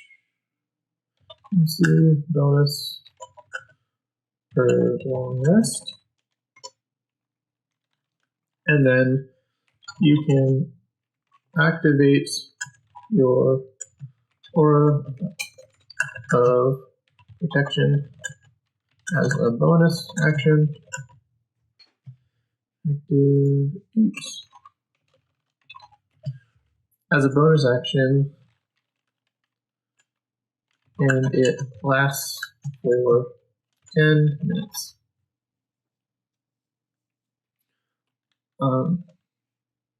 It also takes, if you think it needs a further nerf, which I kind of think it does, takes your concentration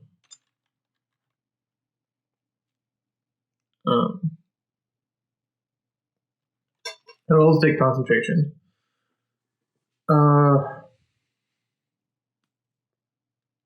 This is a pretty big nerf, but gives your GM counterplay against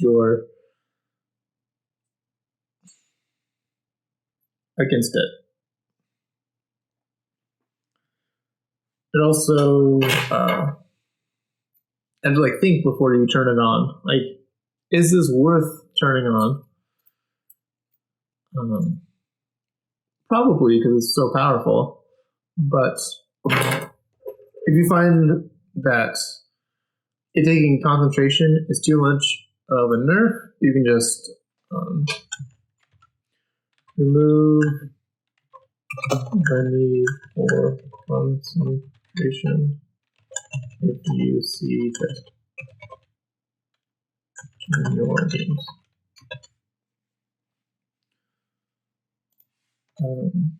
Yeah.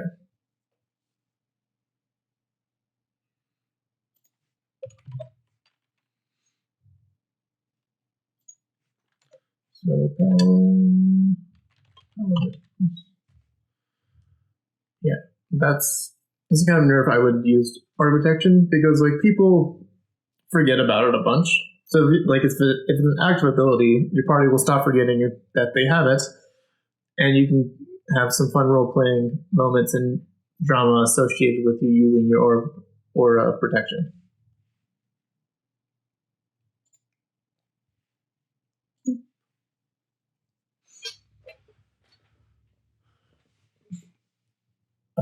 Aura of Courage. Starting at 10th level, you and friendly creatures within 10 feet of you can't be frightened while you're conscious. So I would just add this on to the Aura of Protection uses, if we were to change it up. Improved Divine Smite. By 11th level, you're so suffused with righteous might that all your melee weapon strikes carry divine power with them. Whenever you hit a creature with a melee weapon, that creature takes an extra 1d8 radiant damage. If you also use your Divine Smite with an attack, you add this damage to the extra damage of your Divine Smite. Cool. It just gives you extra damage at level 11. Cleansing Touch. Beginning at 14th level, you can use your action to end one spell on yourself or one willing creature that you touch. You can use this feature a number of times equal to Charisma modifier, a minimum of once. You regain expended uses when you finish a long rest. It's pretty fun. You can end charmed effects, you can end domination effects, you can end slow effects, you can end a whole host of magical stuff affecting people. And then there's the Sacred Oaths, which I'm not going to read all of them, but I will read Breaking Your Oath. A paladin tries to hold the highest standards of conduct. Even the most virtuous paladin is fallible. Sometimes the right path proves too demanding. Sometimes the situation calls for the lesser of two evils, and sometimes the heat of emotion causes the paladin to transgress his or her oath. A paladin who has broken a vow typically seeks absolution from a cleric who shares his or her faith, from another paladin of the same order. The paladin might spend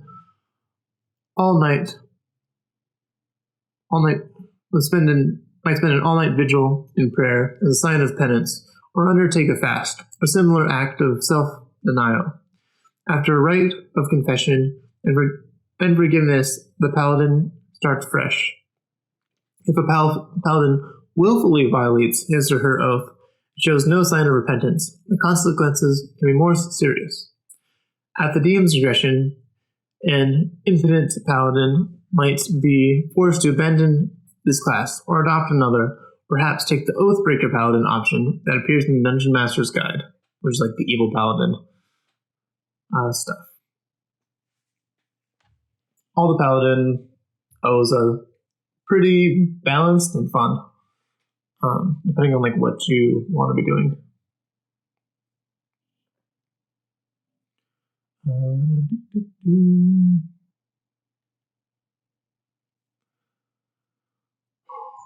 Okay, so Rangers.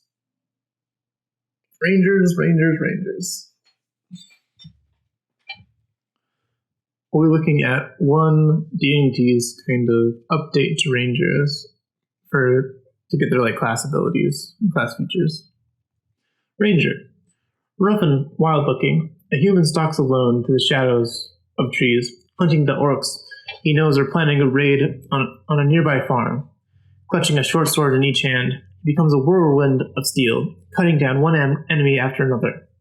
After tumbling away from a cone of freezing air, an elf finds her feet and draws back her bow to loose an arrow at the white dragon. Shrugging off the wave of fear that emanates from the dragon like the cold of his breath, she sends one arrow after another to find the gaps between the dragon's thick scales. Holding his hand high, a half-elf whistles to the hawk that circles above him, calling the bird back to his side. Whispering instructions in Elvish, he points to the owlbear he's been tracking and sends the hawk to distract the creature while he readies his bow. Far from the bustle of cities and towns, past the hedges that shelter the most distant farms from the terrors of the wild, amid the dense packed trees of trackless forests, and across wide and empty plains, rangers keep their unending watch. Deadly Hunters. Warriors of the wilderness, rangers specialize in hunting the monsters that threaten the edges of civilization. Humanoid raiders, rampaging beasts and monstrosities, terrible giants, and deadly dragons. They learn to track their quarry as a predator does, moving stealthily through the wilds and hiding themselves in brush and rubble. Rangers focus their combat training on techniques that are particularly useful against their specific favored foes. Thanks to their familiarity with the wilds, rangers acquire the ability to cast spells that harness nature's power, much as a druid does. Their spells, like their combat abilities, emphasize speed, stealth, and the hunt.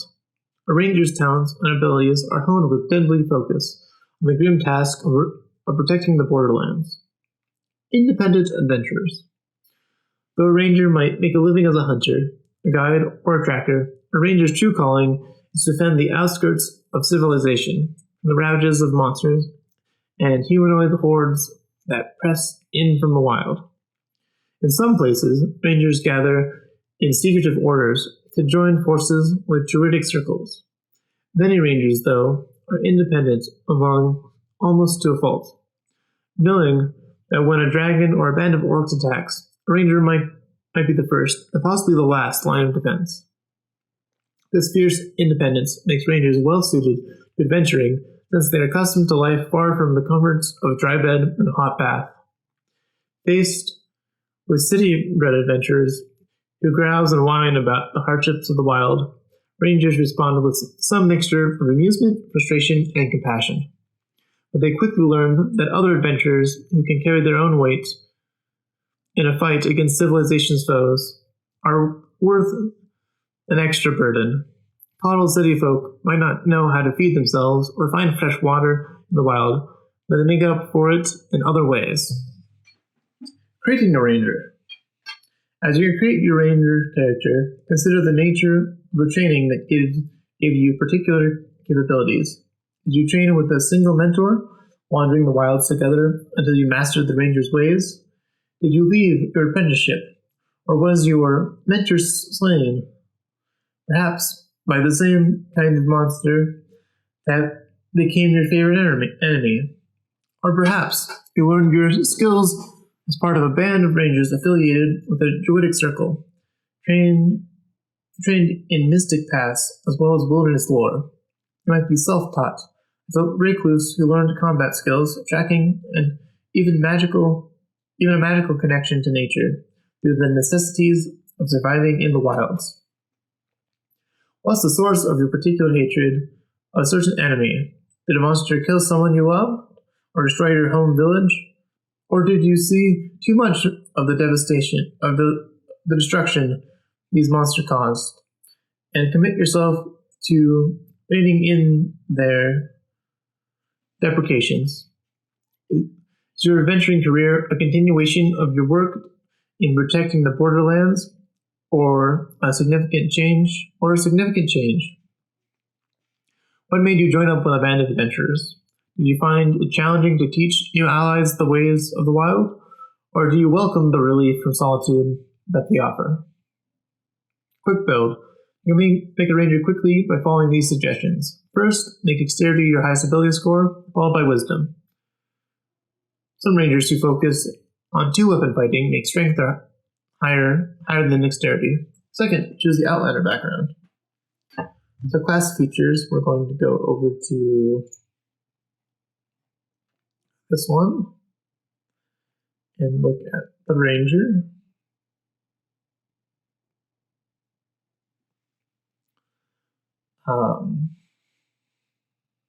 Fantastic. So the hit dice they get are a d10. Saving throws, they get strength and dexterity as saving throws. Skills, they get athletics, stealth, survival, or they get to choose three from animal handling, athletics, insight, investigation, nature, perception, stealth, and or survival. I really like the ranger change in 1D&D.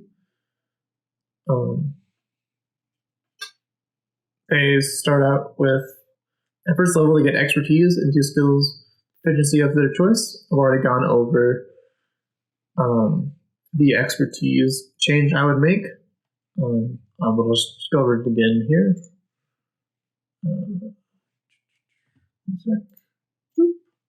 So expertise, instead of doubling the efficiency bonus of those skills, which breaks the bounded accuracy foundation principle of D20 rolled games, if you have expertise in a skill, and if you roll a 9 or lower using that skill check, you can treat it as a 10 and then add your modifier to it.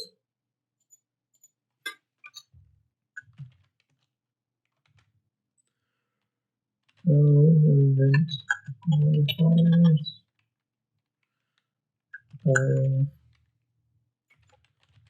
Bonus plus skill plus ability mod.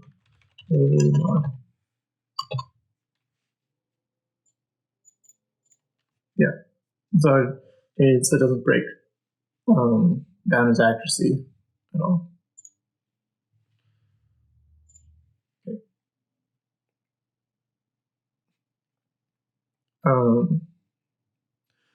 First level, they get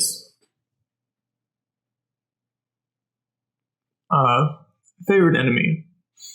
You are adept at focusing your ire on a single foe. You always have the Hunter's Mark spell prepared, and it doesn't count against the number of spells you can prepare. Moreover, you don't have to concentrate on the spell once you cast it. It lasts for its full duration until you end it as a bonus action or until you are incapacitated. Making Hunter's Mark not concentration is, and lasting for the full duration for Rangers, makes it kind of the bread and butter combat and exploration sort of spell. If you don't know what Hunter's Mark does, Hunter's Mark. So Hunter's Mark. Casting time is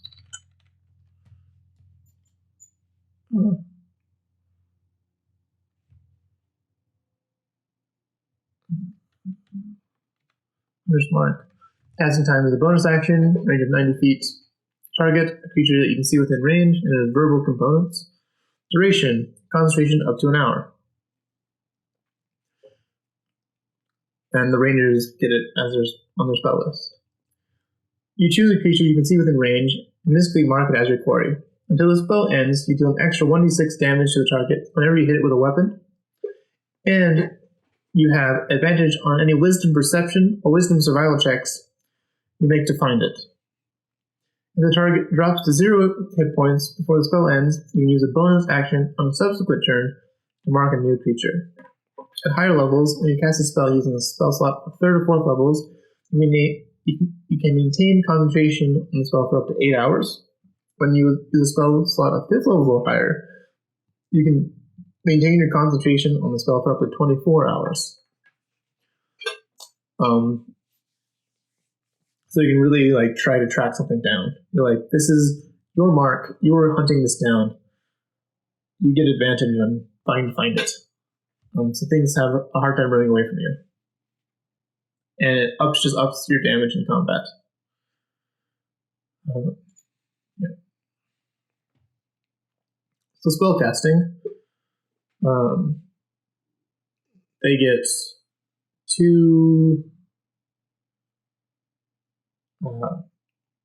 two cantrips. So going up here, they get 2 cantrips at first level, and at first level they even get spellcasting in 1 D&D, which I think is neat and good.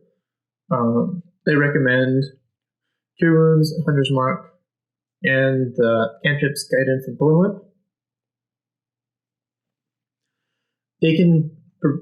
They're switching from known spells in 5th edition, which I think is very limiting and makes the Ranger even worse than it already is, to changing them to how Druids work.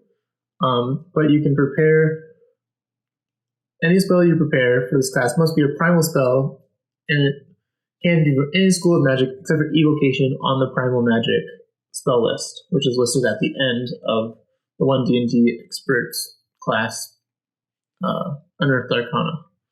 But I think this is a great change. Second level, they get a fighting style, which is archery, defense, or 2-weapon fighting. 95% of Rangers, it's in their name, range. Range is in their name. Should be taking the archery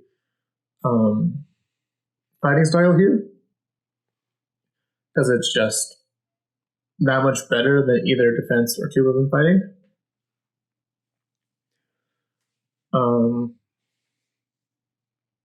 And then 3rd level, you get your subclasses, which I'm not going to read all of them. You can read them.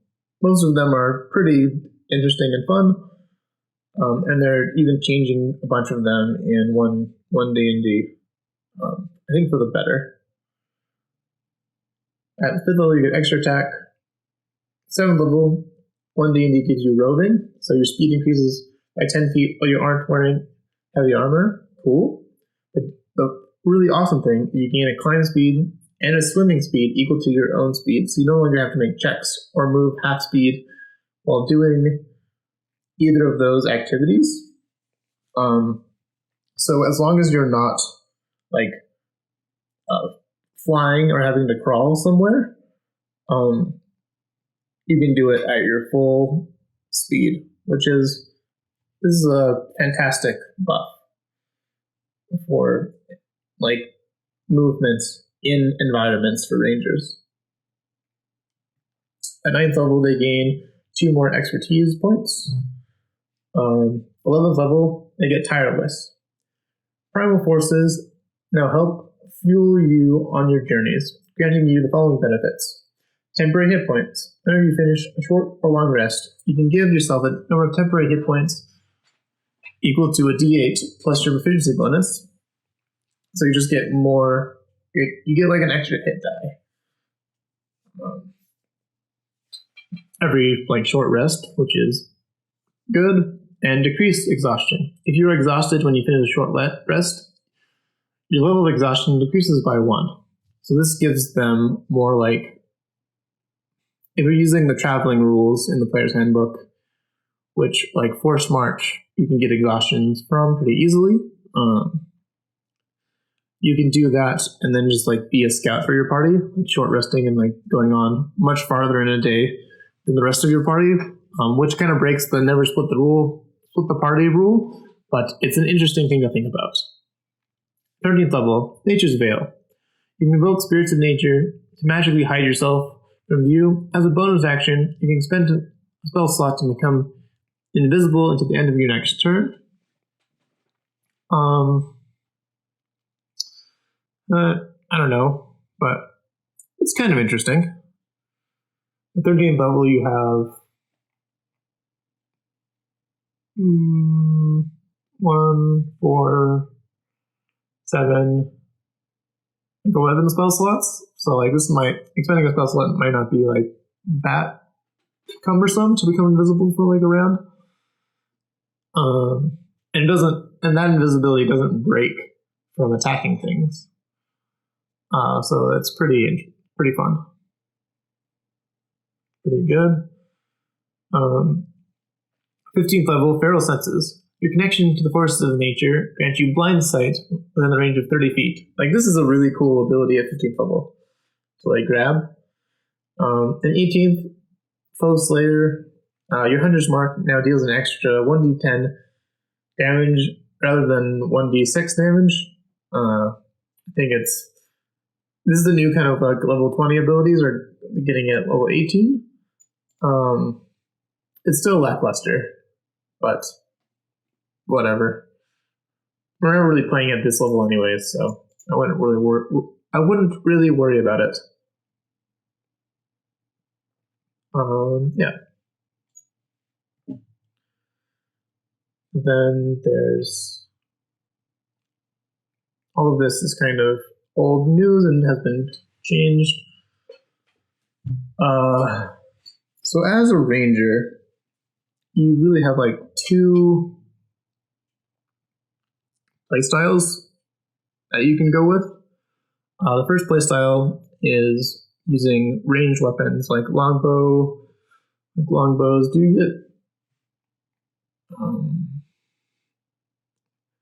you get all weapon proficiencies? So like longbows, crossbows, hand crossbows. So like getting crossbow expert and being able to shoot hand crossbow 3 times per round.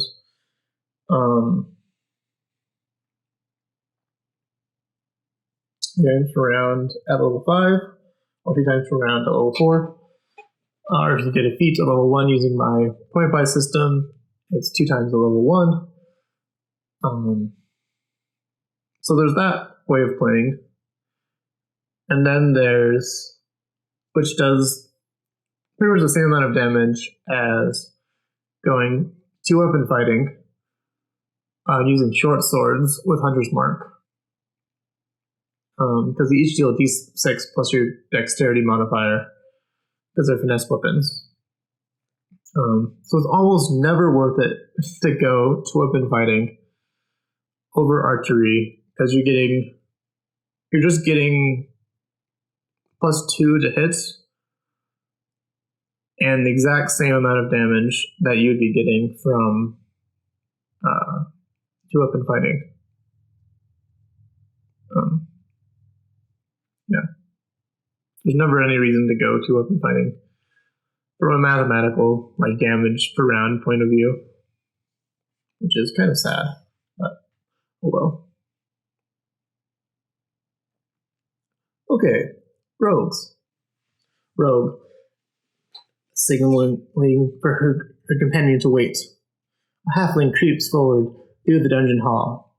She presses an ear to the door, then pulls out a set of tools and picks a lock in the blink of an eye. Then she disappears into the shadows as her fighter friend moves forward to kick the door open. A human lurks in the shadows of an alley, while his accomplice prepares for her part in the ambush. When their target, a notorious slaver, passes the alleyway, the accomplice cries out. The slaver comes to investigate, and the assassin's blade cuts his throat before he can make a sound. Suppressing a giggle, a gnome waggles her finger and magically lifts the key ring from the guard's belt. In a moment, the keys are in her hand. The cell door is open, and she and her companions are free to make their escape. Rogues rely on skill, stealth, and their foes' vulnerabilities to get the upper hand in any situation. They have a knack for finding the solution to just about any problem, demonstrating a resourcefulness and versatility that is a cornerstone of any successful adventuring party. Skill and precision. Rogues devote as much effort to mastering the use of a variety of skills as they do to perfecting their combat abilities, giving them a broad expertise that few other characters can match. Many rogues focus on stealth and deception, while others refine the skills that help them in a dungeon environment, such as climbing, fighting and disarming traps, and opening locks. When it comes to combat, rogues prioritize cunning over brute strength. A rogue would rather make one precise strike, placing it exactly where the attack will hurt the target most, than wear an opponent down with a barrage of attacks. Rogues have an almost supernatural knack for avoiding damage, and a few learn magical tricks to supplement their abilities. A shady living. Every town, city, has its share of rogues. Most of them live up to the worst stereotypes of the class, making a living as burglars, assassins, cut purses, and con artists. Often, these scoundrels are organized in thieves' guilds or crime families. Plenty of rogues operate independently, but even they sometimes recruit apprentices to help them in their scams and heists. A few rogues make an honest living as locksmiths, investigators, or exterminators, which can be a dangerous job in a world where dire rats and were-rats haunt the sewers. As adventurers, rogues fall on both sides of the law. Some are hardened criminals who decide to seek their fortune in treasure hoards, while others take up a life of adventure to escape from the law. Some have learned and perfected their skills with the explicit purpose of infiltrating ancient ruins and hidden crypts in search of treasure. Creating a rogue. As you create your rogue character, consider the character's relationship to the law. Do you have a criminal past or present? Are you on the run from the law or from an angry thieves guild master? Or did you leave your guild in search of bigger risks and bigger rewards? Or is it greed that drives you in your adventures, or some other desire or ideal? What was the trigger that led you away from your previous life? Did a great con or heist gone terribly wrong cause you to reevaluate your career? Maybe you were lucky, and a successful robbery gave you the coin you needed to escape the squalor of your life. Did Wanderlust finally call you away from your home? Perhaps you suddenly found yourself cut off from your family or your mentor, and you had to find a new means of support. Or maybe you made a new friend, another member of your adventuring party, who showed you new possibilities for earning a living and employing your particular talents. Quick build.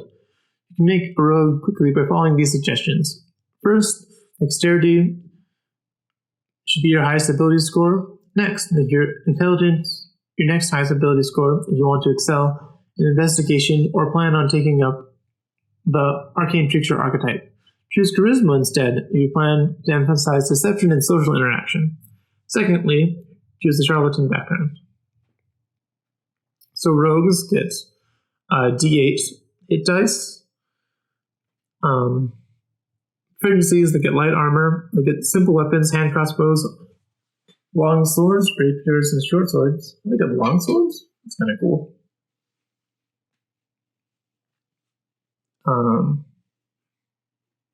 Saving throws, they get dexterity and intelligence. Skills, you get to choose 4 skills from acrobatics, athletics, deception, insight, intimidation, investigation, perception, performance, persuasion, sleight of hand, and stealth. At first level, they get expertise, which I've already gone over. And they can also take proficiency. They also take expertise in thieves' tools as well. So sneak attack. Beginning at first level, I like the rewording in 1D&D for sneak attack. So first level sneak attack. You know how to turn a subtle attack into a deadly one. Once in each of your turns, when you take the attack action, you can deal extra damage to one creature you hit with an attack roll if you're attacking with a finesse weapon or a ranged weapon, and if at least one of the following requirements is met. Advantage. You have advantage on the attack roll. You get sneak attack damage. Ally addition to target. At least one of your allies is within 5 feet of the target. The ally isn't incapacitated, and you don't have disadvantage on the attack roll from anywhere.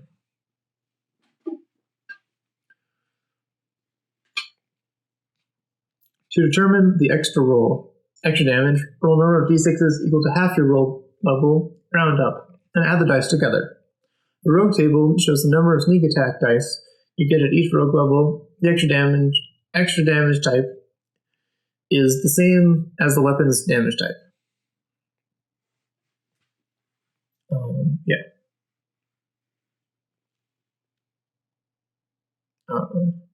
Second level, rogues get cunning action.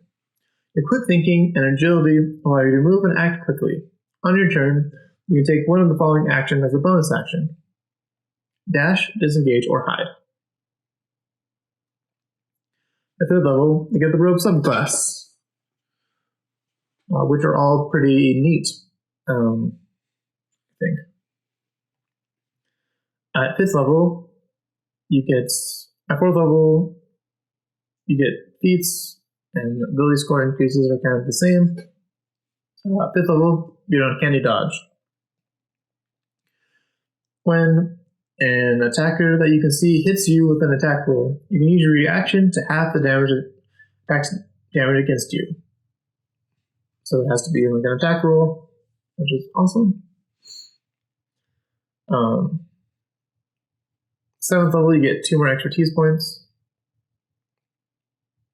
Ninth level, you get evasion. You can nimbly dodge out of the way of certain dangers when you are subjected to an effect that allows you to make a dexterity saving throw. To only take half damage, you instead take no damage if you succeed on the saving throw, and only take half damage if you fail. You can't use this feature if you are incapacitated. 11th level, you get reliable talents. You have refined your talents until they approach perfection. Whenever you make an ability check that uses one of your skill or tool proficiencies, you can treat a d20 roll of 9 or lower as 10. So you need to remember that we've changed expertise to this exact wording of when you have expertise on a skill.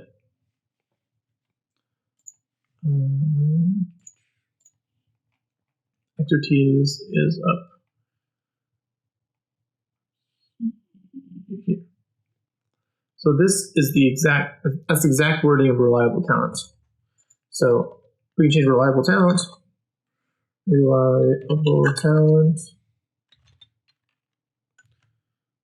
to if you have expertise in the skill, you can treat any roll of 14 or lower as a 15. Plus no event modifiers.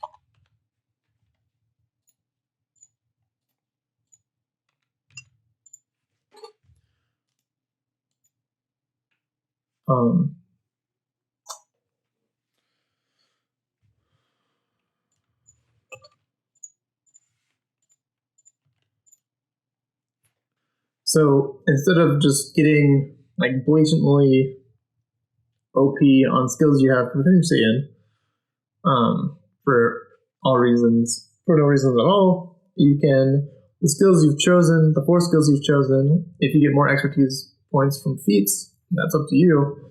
But the 4 you get from being the rogue, you can choose to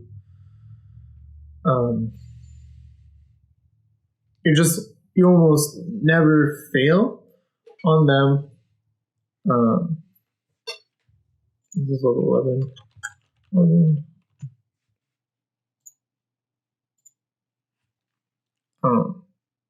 You can almost always get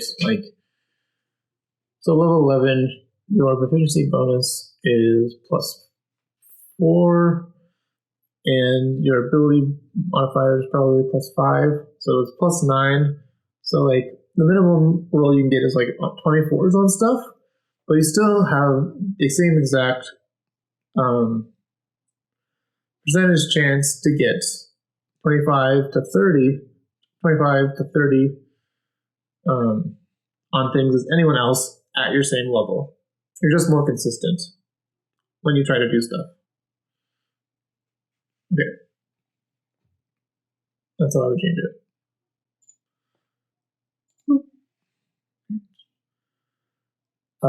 13th level, you get Subtle Strikes.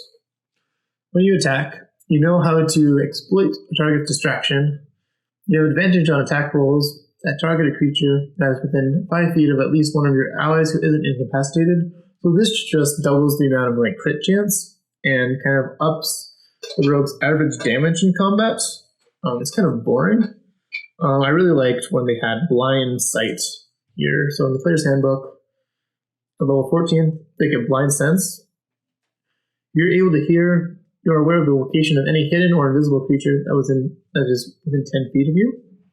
So they pretty much get blind sight within 10 feet of them. At 14th level, you can change this back to 13th level, and then force them to work on actually getting the advantage and not just give it to them.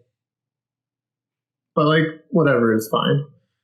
It doesn't really matter to me what they are.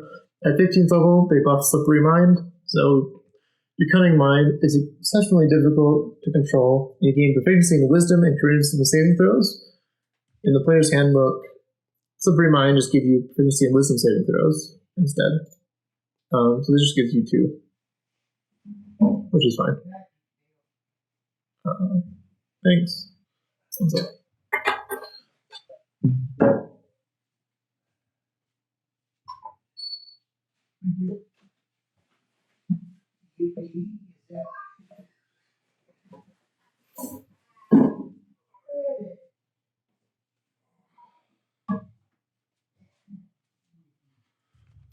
Oh, sorry about that.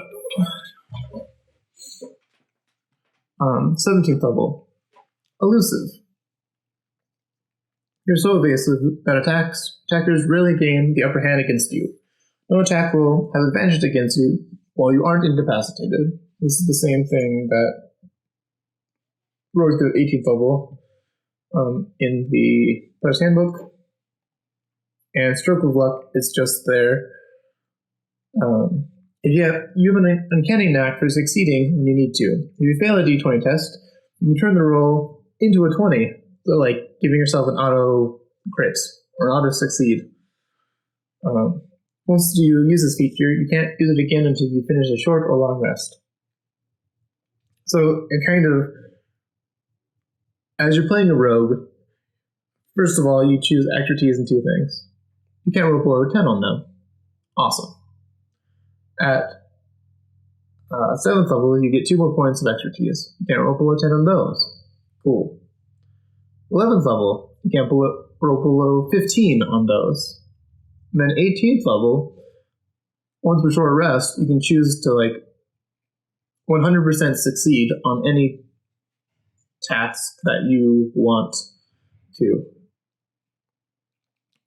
So like you're gradually controlling the dice more and more and more as a rogue for like skill stuff, which is a very awesome kind of linear progression of a rogue, which I really like.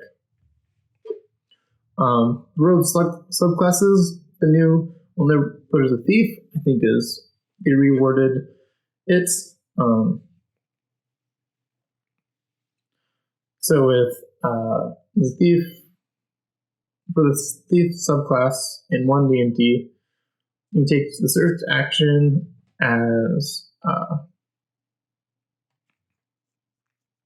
a bonus action as part of your cunning action ability. They just added these on to the cunning action, and you can sleight of hand, make a dexterity check to like pick a lock, disarm a trap with stools, or pick a pocket. At 3rd level, you get 2nd story work, so they gave you a climb speed instead of like wording it incredibly poorly.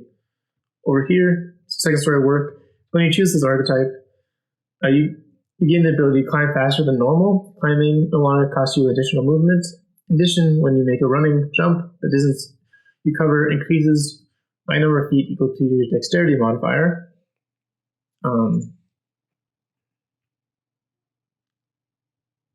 When you take the jump action, you can make a dexterity check instead of a strength check, and they just give you a climb speed,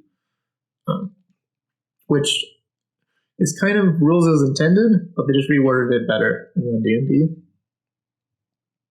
They gave them advantage on stealth checks when they aren't wearing medium or heavy armor. The player's handbook.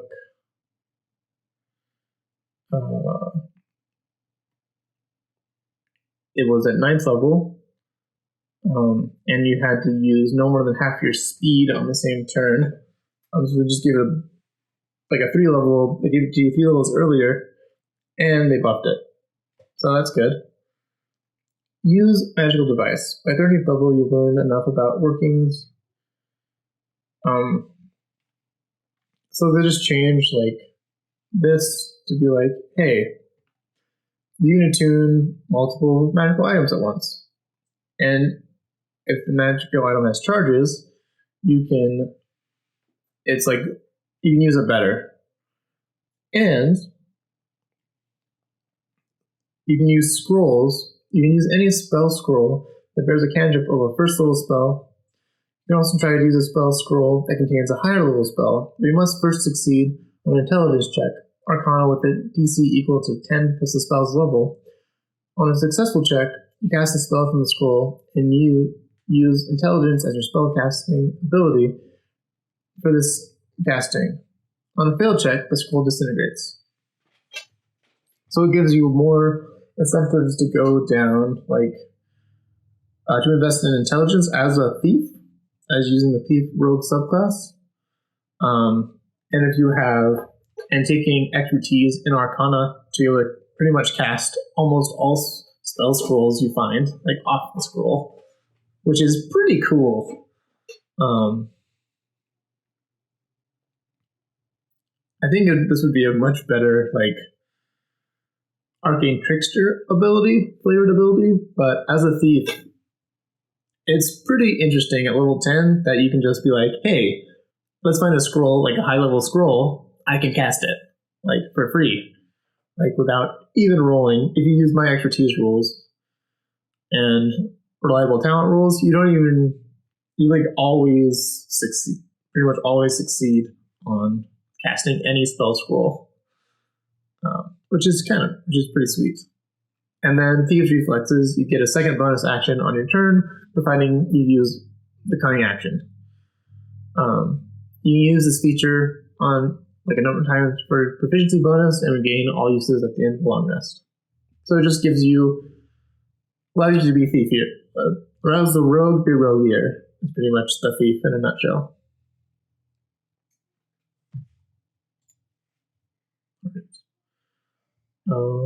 Sweet.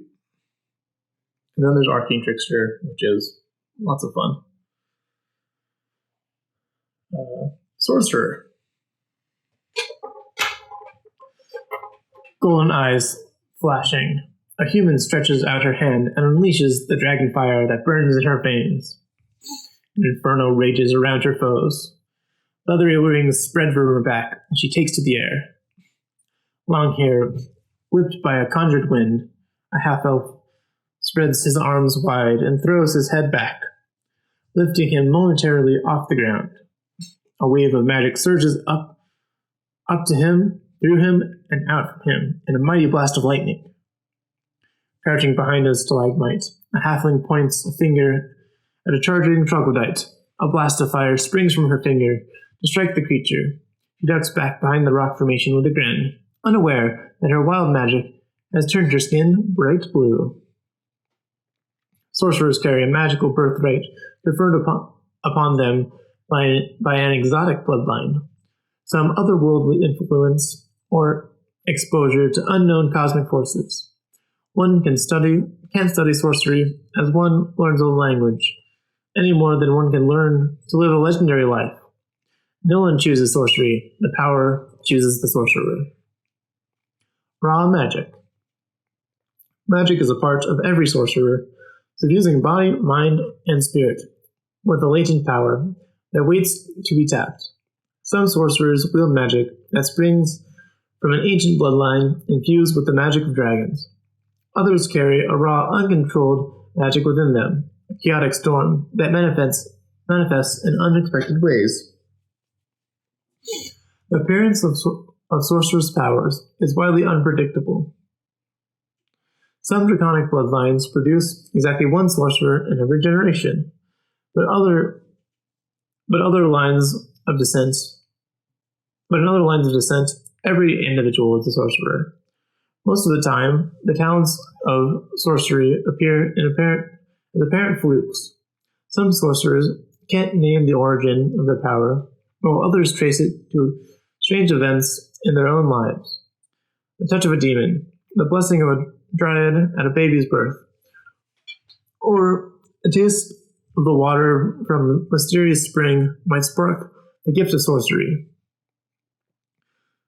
So, too, might the gift of a deity of magic, exposure to the elemental forces of the inner planes, or the maddening chaos of limbo, or a glimpse into the inner workings of reality. Sorcerers have no use for the spellbooks and the ancient tomes of magic lore that wizards rely on, nor do they rely on a patron to grant their spells as warlocks do. By learning to harness and channel their own inborn magic, they can discover new and staggering ways to unleash their power. Unexplained powers. Sorcerers are rare in the world, and it is unusual to find a sorcerer who is not involved in the adventuring life in some way. People with magical power, seething in their veins, soon discover that the power doesn't like to stay quiet. A sorcerer's magic wants to be wielded, and it has a tendency to spill out in unpredictable ways if it isn't called on. Sorcerers often have obscure or chaotic motivations driving them to adventure. Some seek a greater understanding of the magical force that infuses them, or the answer to the mystery of its origin. Others hope to find a way to get rid of it, or to unleash its full potential.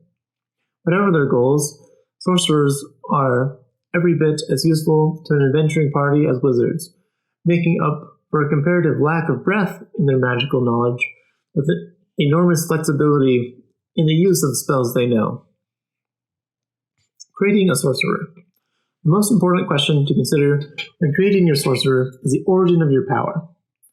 As a starting character, you'll choose an origin that ties to a draconic bloodline or the influence of wild magic, or the other ones in the other books.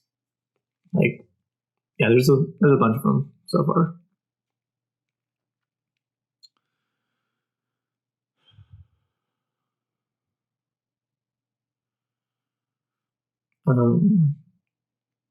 But the exact sorcery power is up for you to decide.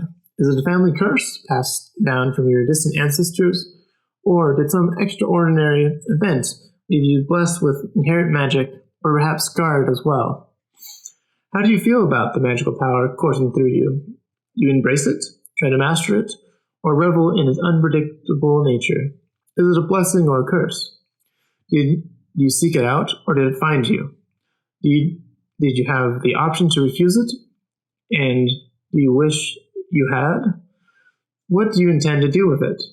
Perhaps you feel like you've been given this power for some lofty purpose, or you might decide that the power gives you the right to do what you want, to take what you want from those who lack such power.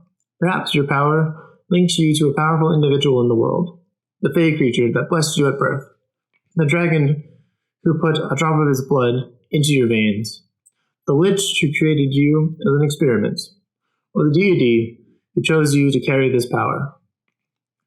Quick build. You can make a sorcerer quickly by following these suggestions. First, charisma should be your highest ability score, followed by constitution. Second, choose a hermit background. Third, choose the light. Choose some cantrips and first level spells.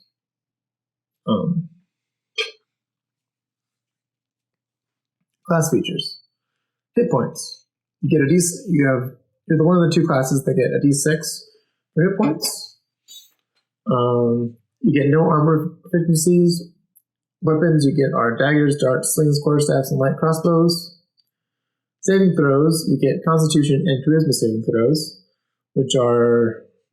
Constitution is the worst of the big three saving throws to have, but it does help you on concentration, maintaining concentration for your spells, which is useful. Skills, you get to choose from Arcana, Deception, Insight, Intimidation, Persuasion, and Religion. I'll be right back. I need some water. Oh, God.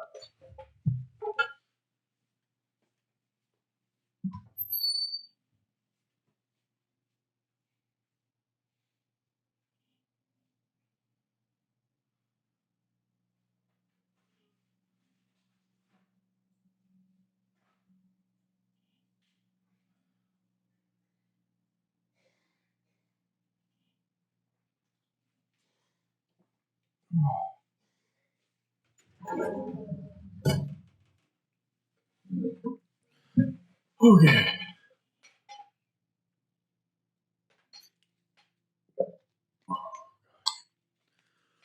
Okay.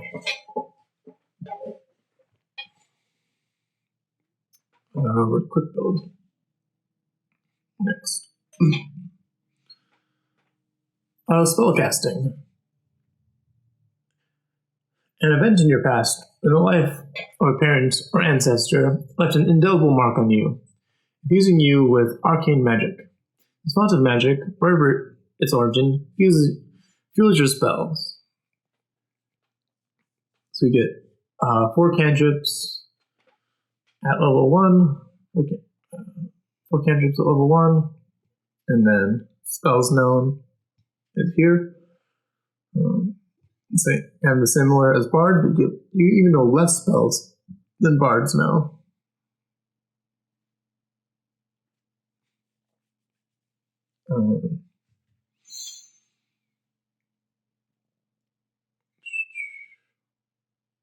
And you choose a new one at each level.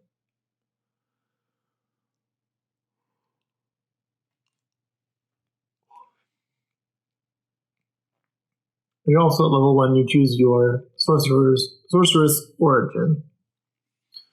Font of magic. At second level, you tap into a deep wellspring of magic within yourself. This wellspring is represented by sorcery points, which allow you to create a variety of magical effects. So you have sorcery points equal to your level in Rules of Written. I would again change this scaling as well. So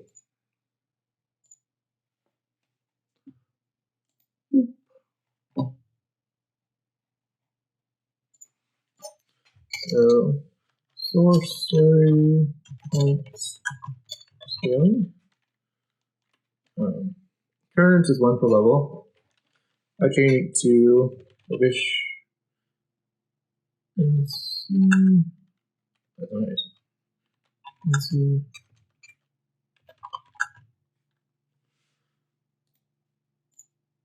Bonus times 2.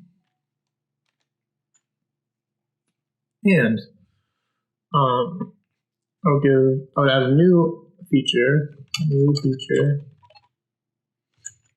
Sorcerer recovery, which is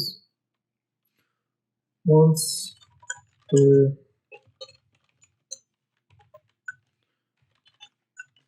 long rest, you can refresh all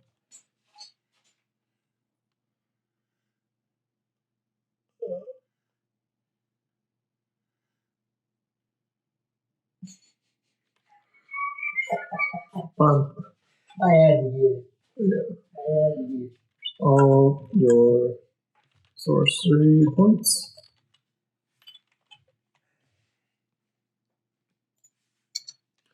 All your sorcery points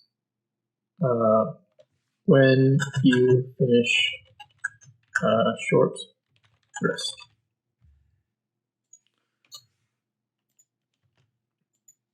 So this sorcery recovery is modeled off of arcane recovery /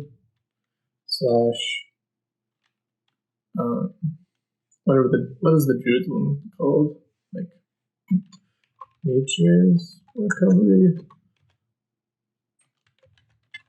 which give spell slots back to the Circle of Land Druids and Wizards.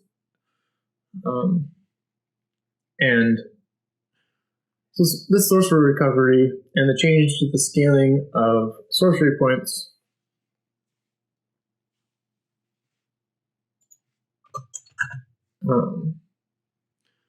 would give sorcerers more magic per day than wizards get. Right now they get the same or even a little less because wizards get arcane recovery and a little less, they need to have a reason in a day to take a short rest to refresh their stuff. And make sure that they're using their spells and sorcery points during the day before they take a short rest to maximize the amount of sorcery points they can get.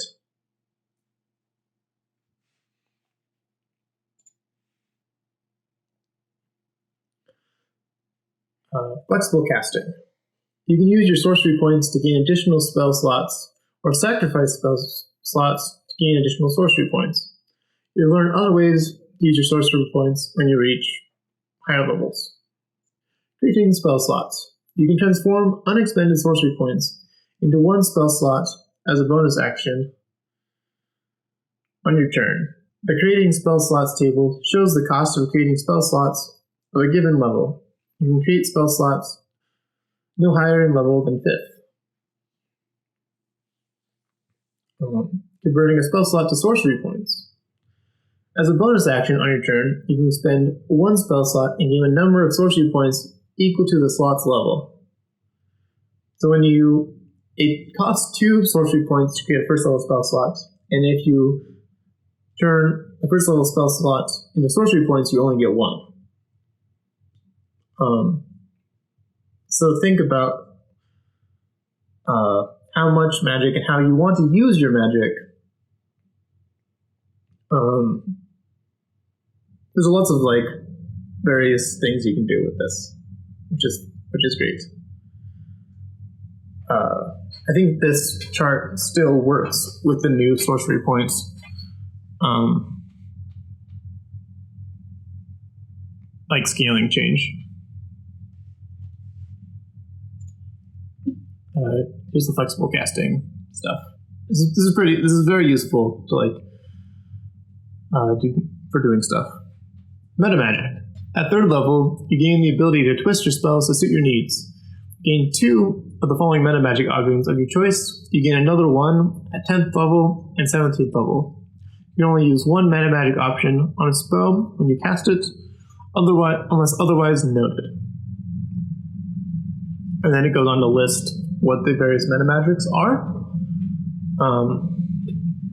I think we should change this, because getting 2 meta magic options at level 3, when meta magic is like the main reason for picking a sorcerer, is kind of low. So meta magic,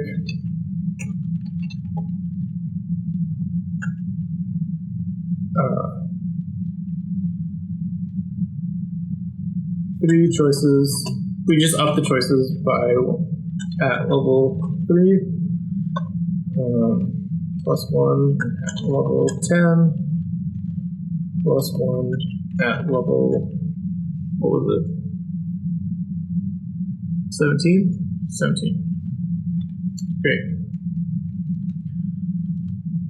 I think this would make sorcerers like fun to play. If you know about the meta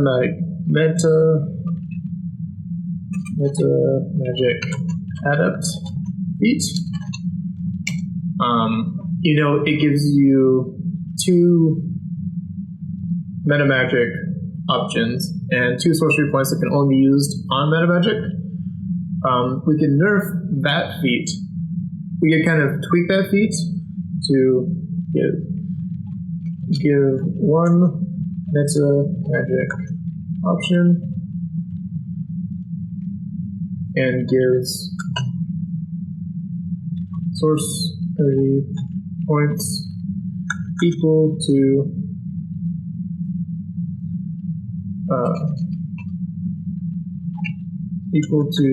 proficiency bonus that refresh on a long rest. This would make the meta magic adept feat. This would give. So you're switching. So right now, if you're playing a sorcerer, you want to pick a sorcerer, and then at level 4, you want to take the meta magic adept feat, just to get double the amount of meta magic options available to you. So now you can actually play your sorcerer as doing a bunch of meta magic things, which are really powerful and like fun and interesting to play into your character. Feats are supposed to highlight and be like extra options you can choose to work into your character. They shouldn't be like a must take. And currently Meta Magic Adept, as it's worded in Tasha's, is kind of a must take for sorcerers, because it just kind of doubles your effectiveness at what you're doing. So this tweak also gives you the ability to use all of the metamagic options on any character, but you're limited to like 1 choice metamagic option instead of 2. So metamagic is still a sorcerer-based feature, but other people can access it via this feat in a very like limited capacity. Alright, that's my rant about meta magic stuff. And then there's a bunch of... I think all of the meta magic is pretty awesome. Some things could be reworded about them, or all spells could kind of be given tags of like, you can use you can use certain magic on this. But it's up to you. Kind of ask your DM if you're planning on doing something that's kind of on the fringe of meta magic rules.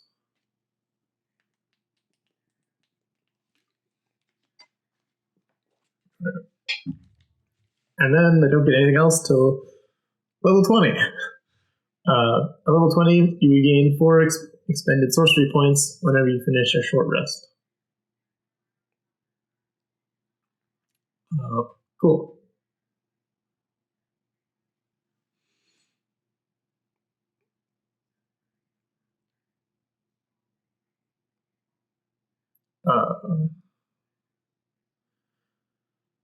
And then it goes into the subclasses, which wild magic. The wild magic chart is fun, and yeah. Oh, sorry. So it goes over we're going over the sorcerer origins, which you can read, and there's a bunch of other ones. There's in other books as well. I think the wild magic sorcerers are like really good because their Ben Luck feature at level 6 is very strong. And then rolling on the wild magic search table is fun for games because most of these are good or neutral, and like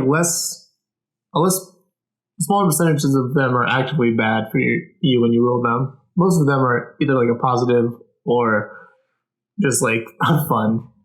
Like you turn blue, or you get butterflies out of yourself, or you can only talk in bubbles, or yeah, kind of funny. Okay, warlocks. Warlock. With the pseudo-dragon curled on his shoulder, a young elf in golden robes smiles warmly, weaving a magical charm into his honeyed words and bending the palace sentinels to his will. As flames spring to life in her hand, Wizard Human whispers the secret name of her demonic patron, infusing her spell with fiendish magic. Shifting his gaze between a battered tome and the odd alignment of the stars overhead, a wild-eyed tiefling chants the mystic rituals that will open a door to a distant world. Warlocks are seekers of the knowledge that lies hidden in the fabric of the multiverse.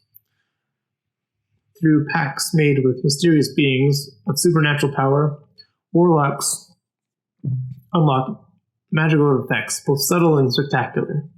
Drawing on the ancient knowledge of beings such as fey nobles, demons, devils, hags, and alien entities of the far realm, warlocks piece together arcane secrets to bolster their own power.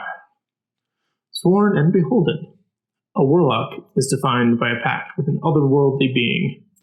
Sometimes the relationship between warlock and patron is like that of a cleric and a deity, though the beings that serve as patrons for warlocks are not gods. A warlock might lead a cult dedicated to a demon prince, an archdevil, or an utterly alien entity. Beings not typically served by clerics. More often, though, the arrangement is similar to that between a master and an apprentice. The warlock learns and grows in power at the cost of occasional services performed on the patron's behalf. One second, close the door.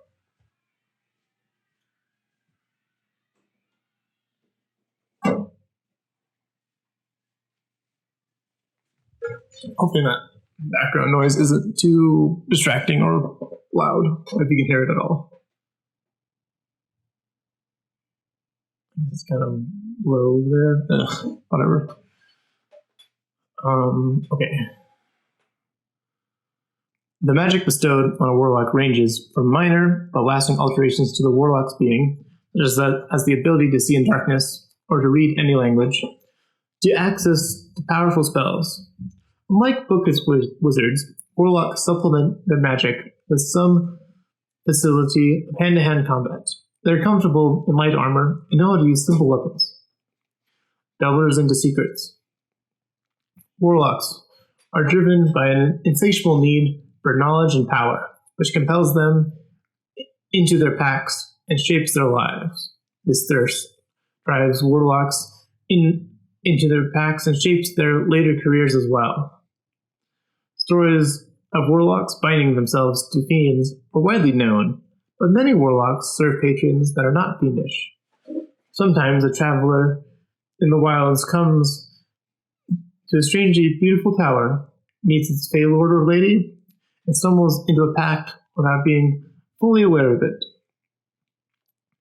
And sometimes, while poring over tomes of forbidden lore, a brilliant but crazed student's mind is open to realities beyond the material world and to the alien beings that dwell in the outer void. Once a pact is made, a warlock's thirst for knowledge and power cannot be slacked with mere study and research.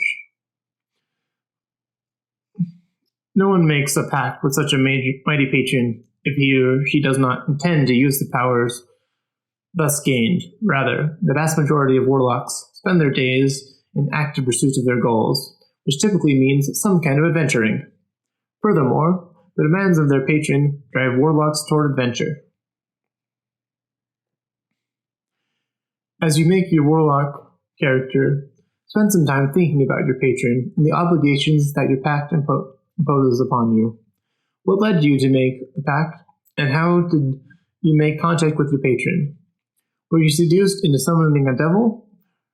Or did you seek out the ritual that would allow you to make contact with an alien elder god? Did you search for your patron, or did your patron find and choose you? Do you chafe under the obligations of your pact, or serve joyfully in anticipation of the awards promised to you? Work with your DM to determine how big a part your pact will play in your character's adventuring career. Your patron's demand might drive you into adventures, or they might consist entirely of small favors you can do between adventures. What kind of relationship do you have with your patron? Is it friendly, antagonizing, uneasy, or romantic? How important does your patron consider you to be? What part do you play in your patron's plans? Do you know other servants of your patron? How does your patron communicate with you? If you have a familiar, it might occasionally speak with your patron's voice. Some warlocks find messages from their patrons etched on trees, mingled among tea leaves, or drift in the clouds.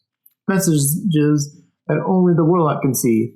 Other warlocks converse with their patrons in dreams or waking visions, or deal only with intermediaries. Quick build.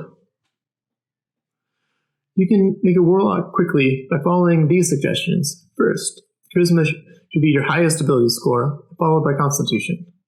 Second, choose the charlatan background. And then it goes about the spell you should take. Class feature. Hit dice is 1d8. And proficiencies, you get light armor and simple weapons. Saving throws, you get wisdom and charisma saving throws. Wisdom being the best saving throw proficiency you can get. Skills, choose 2 skills from Arcana, Deception, History, Intimidation, Investigation, Nature, or Religion. The equipment is listed there. Otherworldly Patron. At first level, you've struck a bargain with an otherworldly being of your choice. This is their subclass. All of them are pretty fun and flavorful. Hexblade is probably the most used, but kind of most boring subclass for them.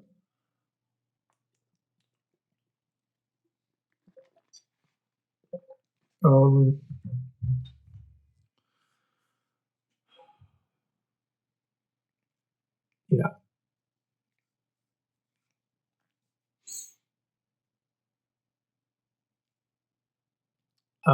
Pact magic is, so you have the same known spell like list. You like know a certain number of spells, and those don't change every day. You just know them, and you can cast them. But your spell slots or your pact magic, which is in this, in the spell slots column, is they refresh on short rests, which is neat.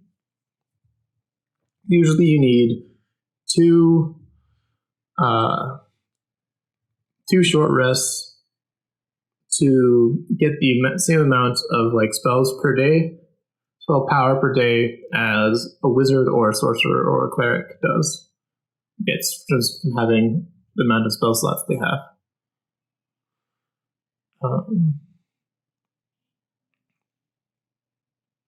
So Eldritch evocations. At second level, in your study of the occult lore, you have unearthed Eldritch evocations, fragments of forbidden knowledge that imbue you with an abiding magical ability. At second level, gain 2 Eldritch evocations of your choice. Your invocation options are detailed at the end of the class description. When you gain certain Warlock levels, you gain additional evocations of your choice, as shown on the invocations table. Additionally, when you gain a level in this class, you can choose one of the invocations you know and replace it with another invocation that you could learn at that level. So you can just like swap them out every level.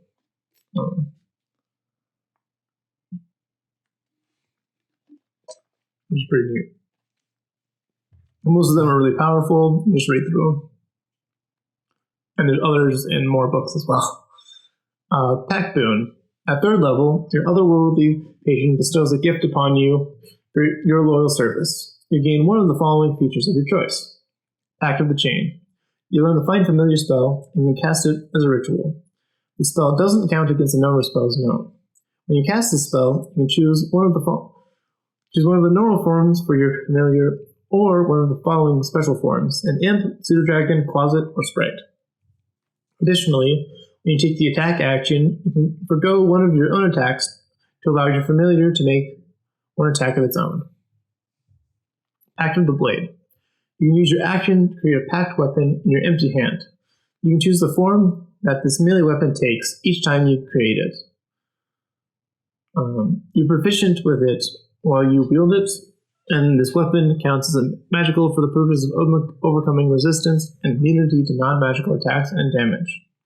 The pact weapon disappears if it is more than 5 feet away from you for 1 minute or more. It also disappears if you use this feature again, if you miss the weapon, no action required, or if you die.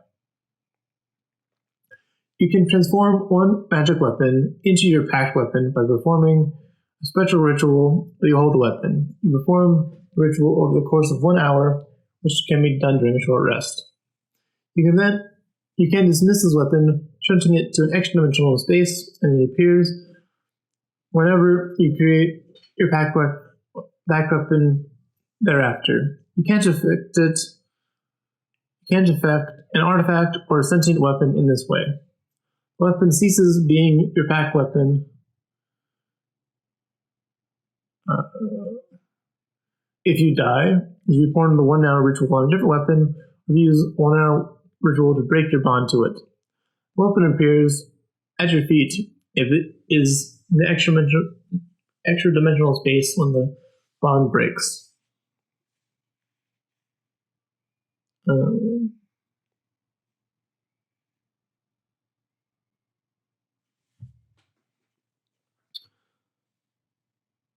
Wasn't there?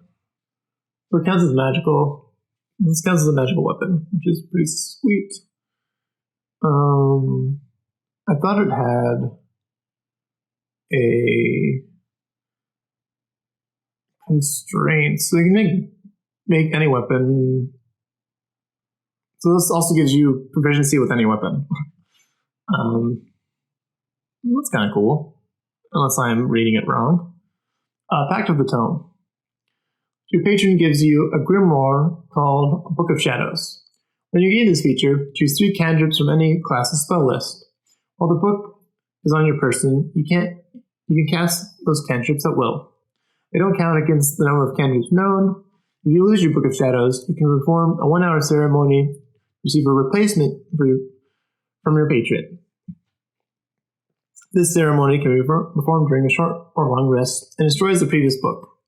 Book turns to ash when you die.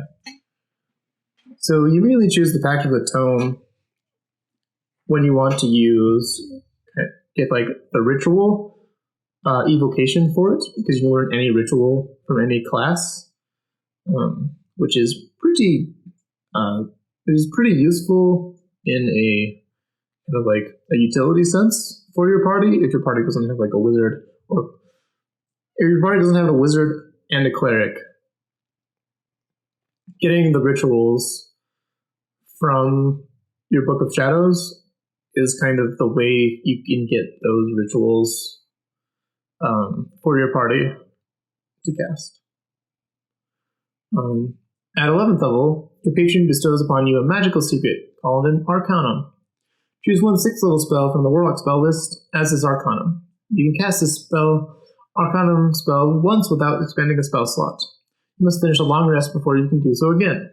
At higher levels, gain more Warlock spell slots.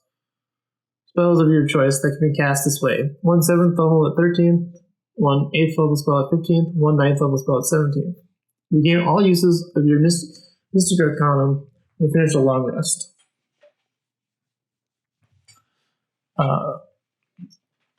And 20th level, you gain all your expended spell slots in a minute, once per long rest. Your Pact Boon. Each Pact Boon option produces a special creature or object that reflects your patron's nature. Pact of the Chain. Your familiar is more cunning than a typical familiar. Its default form can be reflection of your patron, with sprites and pseudo-dragons tied to the Archfey, and imps and closets tied to the Fiend. Because the old Great One's nature is inscrutable, any familiar form is suitable for it. Pact of the Blade. Your patron is the Archfey. Weapon might be a slender blade wrapped in leafy vines. If you serve the Fiend, your weapon could be an axe made of black metal and adorned with decorative flames. Your patron is a Great Old One. Your weapon might be an ancient-looking spear with a gemstone embedded in its head, carved to look like a terrible, unblinking eye. Pact of the Tome. Your Book of Shadows might be a fine, gilt-edged tome with spells of enchantment and illusion, gifted to you by the orderly Archfey. It could be a weighty tome bound in demon hide, studded with iron, holding spells of conjuration and a wealth of forbidden lore of the sinister regions of the cosmos, a gift of the Fiend. Or it could be a tattered diary of a lunatic driven mad by contact with the old Great One, holding scraps of spells that only your own burgeoning insanity allows you to understand and cast. Those fun flavors for your Pact Boons. And then it goes into the otherworldly patrons that they get.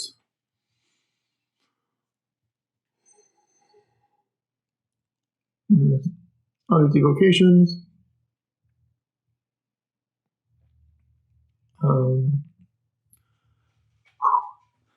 Last but not least, we come to the wizard. Clad in the silvery robes that denote her station, an elf closes her eyes to shut out the distractions of the battlefield and begins her quiet chant, fingers weaving in front of her. She completes her spell and launches a tiny bead of fire toward the enemy ranks, where he erupts into a conflagration that engulfs the soldiers. Checking and rechecking his work, a human scribes an intricate magic circle and chalk on the bare stone floor, and sprinkles powdered iron along every line and graceful curve. When the circle is complete, he drones a long incantation. A hole opens in the space inside the circle, bringing a whiff of brimstone from the otherworldly plane beyond.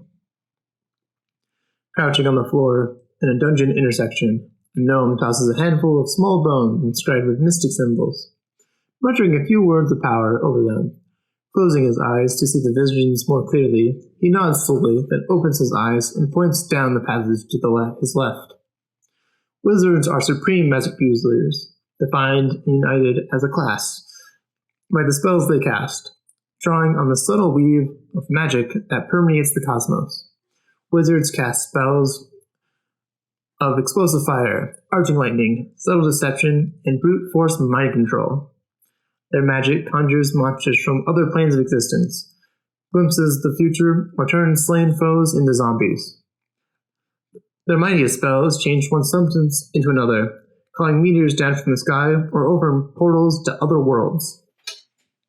Scholars of the arcane, wild and enigmatic, varied in form and function, the powers of magic draw students who seek to master its mysteries. Some aspire to become like the gods, shaping reality itself. Though the casting of a typical spell requires merely the utterance of a few strange words, fleeting gestures, and sometimes a pinch or clump of exotic materials, these surface components barely hint at the expertise attained after years of apprenticeship and countless hours of study. Wizards live and die by their spells. Everything else is secondary. They learn new spells as they experiment and grow in experience. They can also learn them from other wizards, from ancient tomes or inscriptions, and from ancient creatures such as the Fae, that are steeped in magic. Allure of knowledge. Wizards' lives are seldom mundane. The closest wizard is likely to come to an ordinary life is working as a sage or lecturer in a library or university, teaching others the secret of the multiverse. Other wizards sell their services as diviners, serve in military forces, or pursue lives of crime or domination. But the lure of knowledge and the power calls even the most unadventurous wizards out of the safety of their libraries and laboratories and into crumbling ruins and lost cities. Most wizards believe their counterparts in ancient civilizations knew secrets of magic that have been lost through the ages. Discovering those secrets could unlock the path to a power greater than any magic available in the present age. Creating a wizard. Creating a wizard demands a backstory dominated by at least one extraordinary event. How did your character first come into contact with magic? How did you discover you had an aptitude for it? Do you have a natural talent, or did you simply study hard and practice incessantly? Did you encounter a magical creature or an ancient tomb that taught you the basics of magic? Or drew you forth from your life of study? Did your first taste of magical knowledge leave you hungry for more? Have you received word of a secret repository of knowledge not yet plundered by any other wizard? Perhaps you're simply eager to put your newfound magical skills to the test in the face of danger. Quick build. You can make a wizard quickly by following these suggestions. First, intelligence should be your highest ability score, followed by constitution or dexterity. If you plan to join the School of Enchantment, make charisma your next best score. Second, choose the sage background, and then it goes on to list cantrips and spells you should take at first level. Class features. As a wizard, you gain the following class features. Hit dice is a d6. You get no armor proficiencies. Weapons you get are daggers, darts, slings, quarterstaff, and light crossbows. Saving throws, you get intelligence and wisdom. Wisdom being the best proficiency you can have for saving throws. Skills, choose two between Arcana, History, Insight, Investigation, Medicine, and Religion. And then equipment.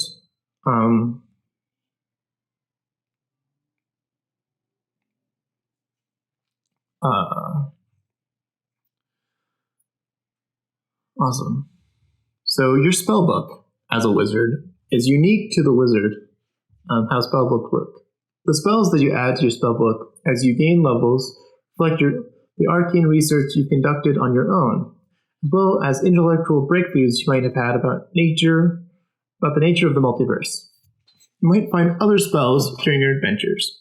You could discover a spell recorded on a scroll in an evil wizard's chest, for example, or in a dusty tome in an ancient library, copying a spell in the book.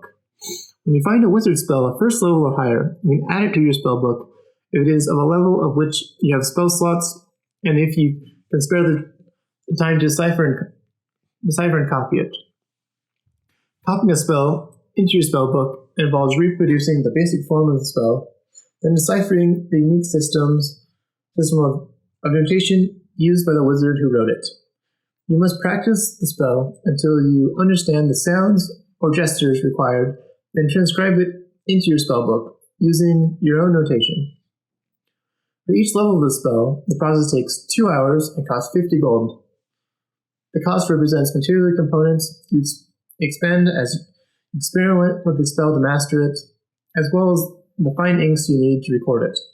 Once you have spent this time and money, you can repair the spell just as your other spells. Replacing the book. You can copy a spell from your own spellbook into another book, for example, if you want to make a backup copy of your spellbook. This is just like copying a new spell into your spellbook, but faster and easier. Since you understand your own notation and already know how to cast the spell you need, spend only 1 hour and 10 gold pieces for each level of the copied spell. If you lose your spellbook, you can use the same procedure to transcribe the spells you have prepared into a new spellbook. Filling the remainder of your spellbook requires you find new spells to do so, as normal. For this reasons, many wizards keep backup spellbooks in a safe place. The book's appearance. Your spellbook is a unique compilation of spells with its own decorative flourishes and margin notes. It might be a plain, functional leather volume that you received as a gift from your master, a finely bound, gilt-edged tome you found in an ancient library, or even a loose collection of notes scrounged together after you lost your previous spellbook in a mishap. Spellbook. At first level, you have a spellbook containing 6 first-level spells of your choice. Preparing and casting spells. The wizard table shows how many spell slots you have. You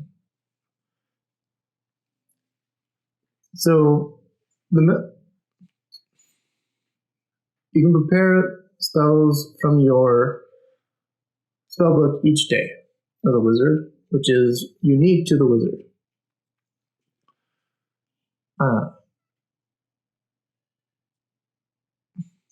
You choose a number of wizard spells from your spellbook equal to your intelligence modifier plus your wizard level, minimum of 1 spell. The spells must be of a level for which you have spell slots.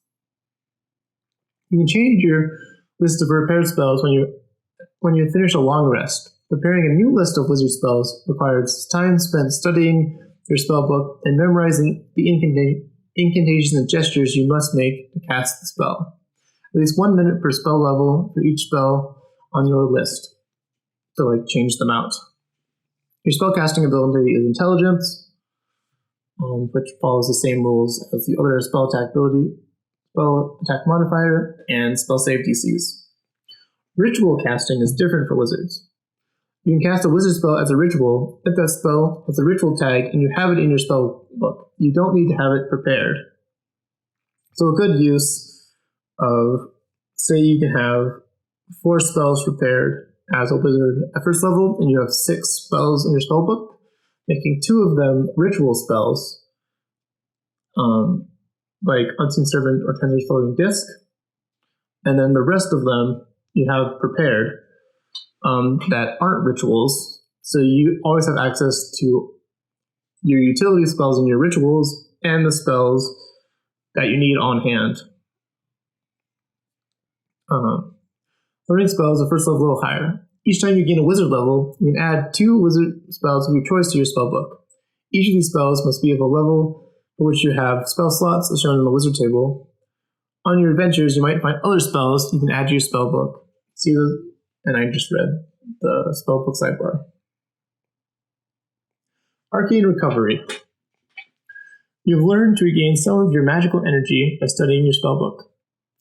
Once per day, when you finish a short rest, you can choose expended spell slots to recover. The spell slots can have a combined level that is equal to or less than half your wizard level, rounded up. And none of the slots can be 6th level or higher. So if you're a 5th level wizard, you can get up to 3 spell slot levels back per day when you on a short rest. So you can get a 3rd level spell, you can get a 2nd level spell, and a 1st level spell, or you can get 3 1st level spells back with those spell slots. Level 18, Spell Mastery. You've achieved such mastery over certain spells that you can cast them at will. Choose a 1st